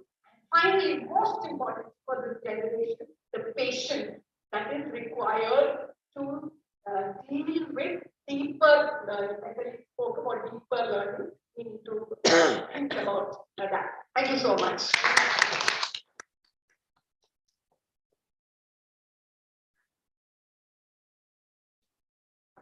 Thank you. That brings us to the end of the presentations today. We will take a few minutes for the judges to discuss their results. Whenever you're ready, the respective judges invite to move on. Any questions?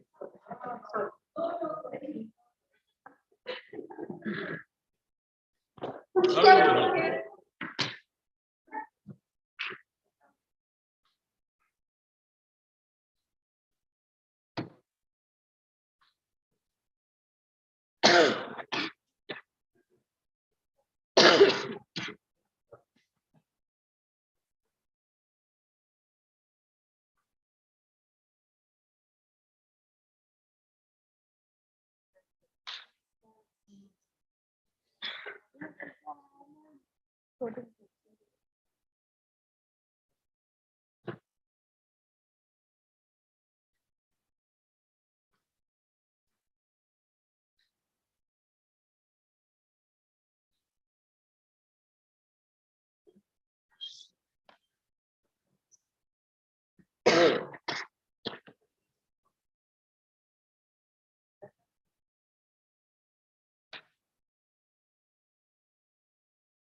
So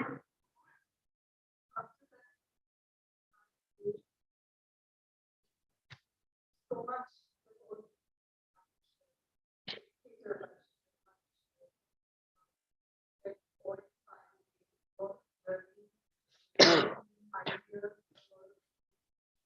And share. There's lots of other stuff to take back, to go from there. Over to the publication of videos that we okay, very now.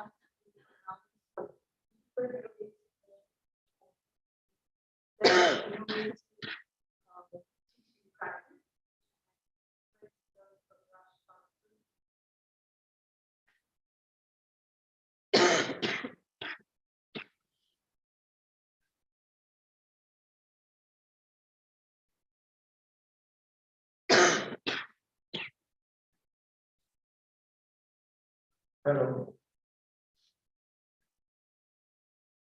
It was a wonderful program altogether. We learned a lot. Everybody was learning. I have learned so many things. And it's a continuous process. Education, learning, training is a continuous process. It is always needs to improvise. There were conflict. We need to really address to it. These are the two words which are coined, as many of you have said. One is creativity, the other is innovation. I don't know. I may not be perfect in definition, but what my simple understanding about innovation I would like to share with you is that innovation is a function of error. Creativity is not a function of error. It is independent existence. So when we say innovation, it addresses to improvisation. Something existing, you are reducing the error, you are making it better. Creativity is something which leads to a perfect innovation, something like that. But creativity is independent of error. This is my simple, humble understanding, which I have brought on my own. See, the whole program was not a competition, as said by Honorable Madam Vice Chancellor also, and we are not the judges to evaluate and assess. And frankly speaking, when it comes to teachers' assessment, nobody can assess because teacher does not exist. This is my philosophy. Again, I'm very sorry, I may not be egoistic in saying, but I have a quote written in my diary that student begets teacher. शिक्षक को जन्म विद्यार्थी देता है. So students are the mother of. So in that context, I am a student, and of course, my colleague, she was there with me. We have tried our best to listen to everybody. We were given a format, rubrics, the marks and all, but we could not do much on that.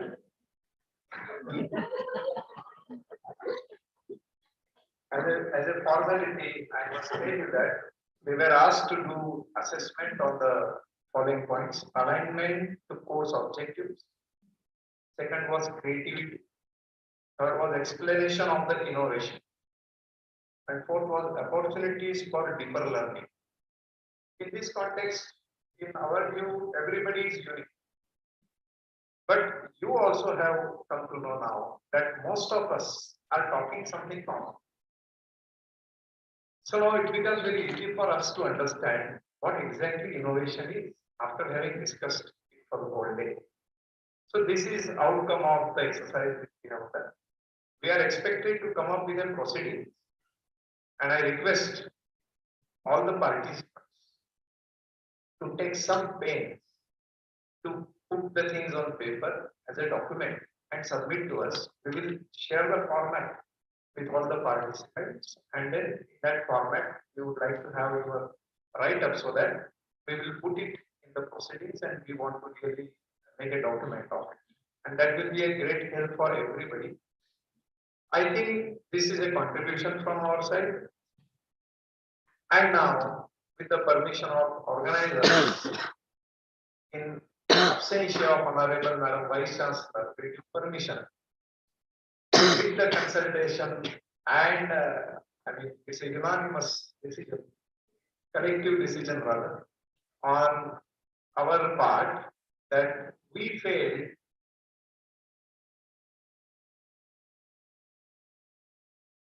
the best practices presentation.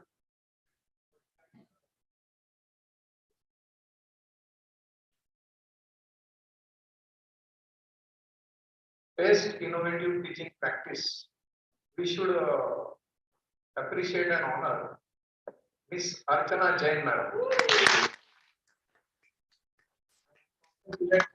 Madam, for your contribution. And I am again telling you, this was not a competition. My humble submission to all of you, everybody is unique, everybody has, earned the top place. This is a special appreciation on behalf of you. Thank you very much.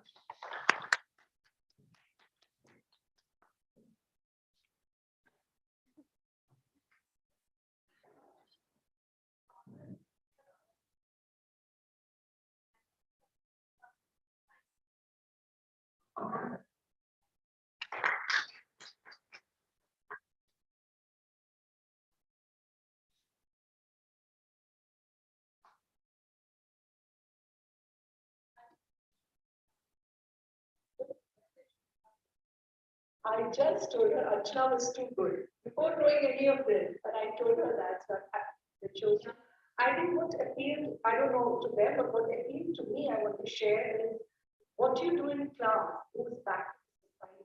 You're training your students to become sensitive and contributing strongly to the society. You said you make them interact with the elderly person and then come back, not say, have videos and share with you. I think that's really good.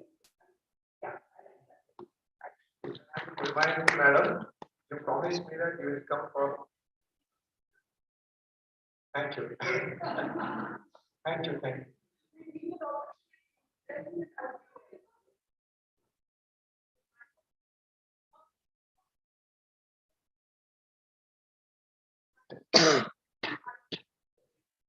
But I think for the society and the university, it's a relation. I think all of us will benefit because the university, home science, very few people know. So I think it's high time that we come together and make an impact on the society. So we need to. When I say we means all, that's what I'm saying. So like when I was listening to the last speaker, I was like so impressed. I think I should have her, in my college when they talking about the political, the whole thing. And I'm going to contact her. I'm going to take a number from you. I'm going to contact her. And there was Anita who was talking about statistics. So it's so much learning. So thank you so much. I would like to thank everyone for your attention.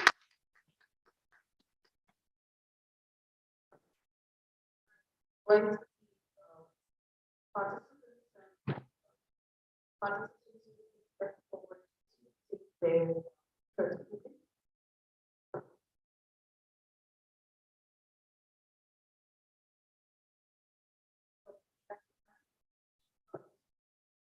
Demonstration.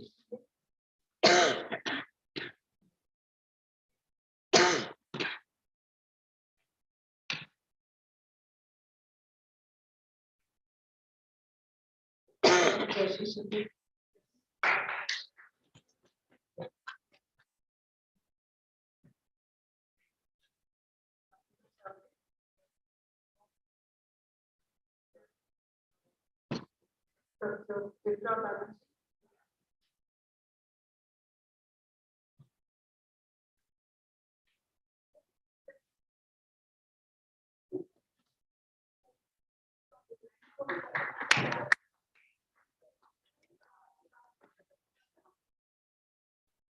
Dr. Akanksha Wadi.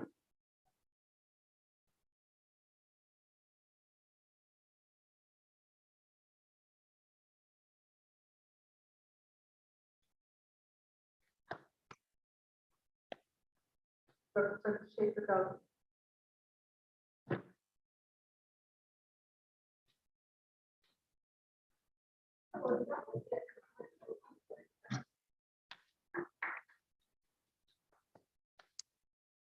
Dr. Pragyan Joshi.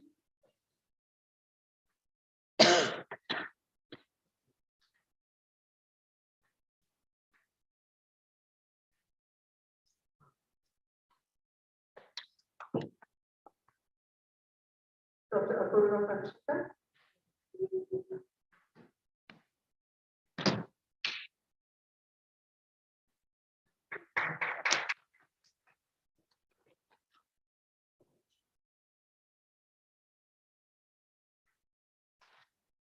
Dr. Rodita.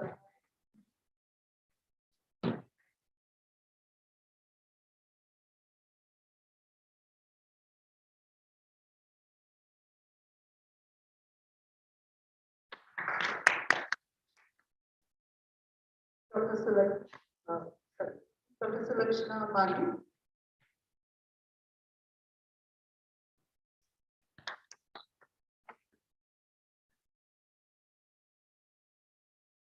Dr. Manisha Mani.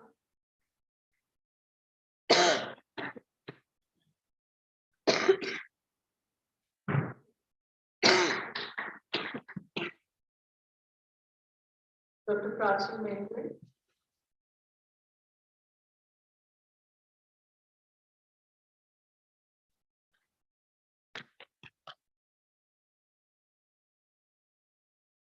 Dr. Vipali Chattopadhyay.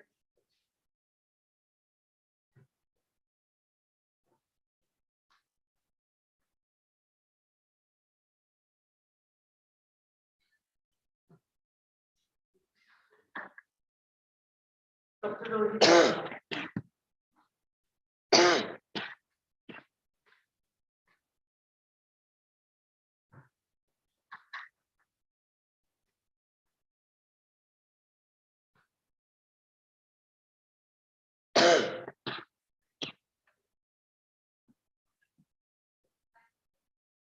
Board President.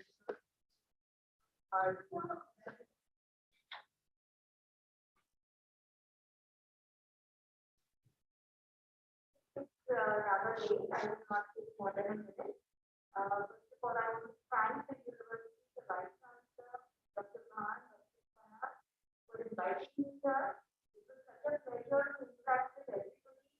I learned a lot of new things, and I think there is a lot of scope for collaboration. There's a lot of innovation, and I think Dr. Khanna has been the way for so many of us, and it was a wonderful experience. At the end of the day, we are all teachers with, the welfare of our students at our heart.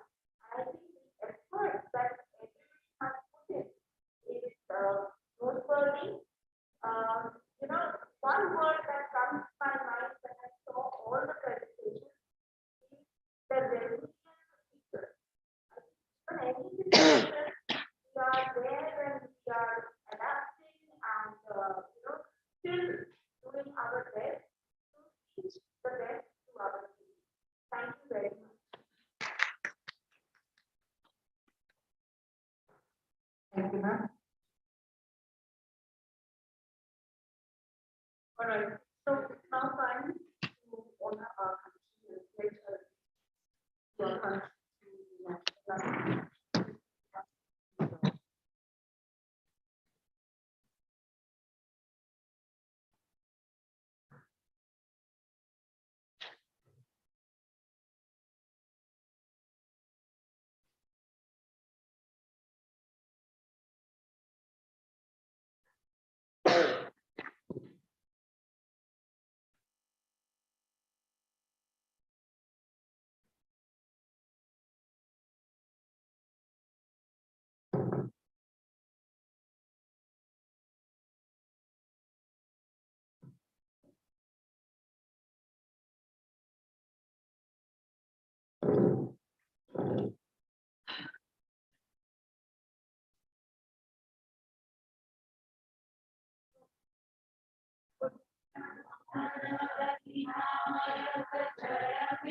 Bharat भाग्य विधाता Punjab Sindh Gujarat Maratha Dravida Utkal Ganga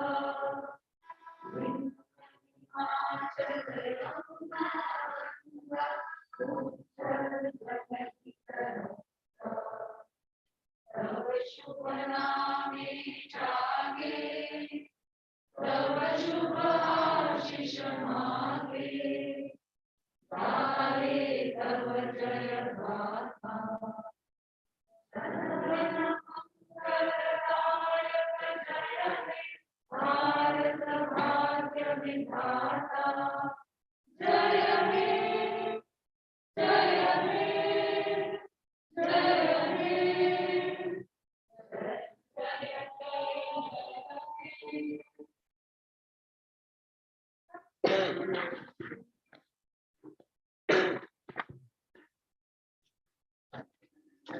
Thank you everyone. Have a good week ahead.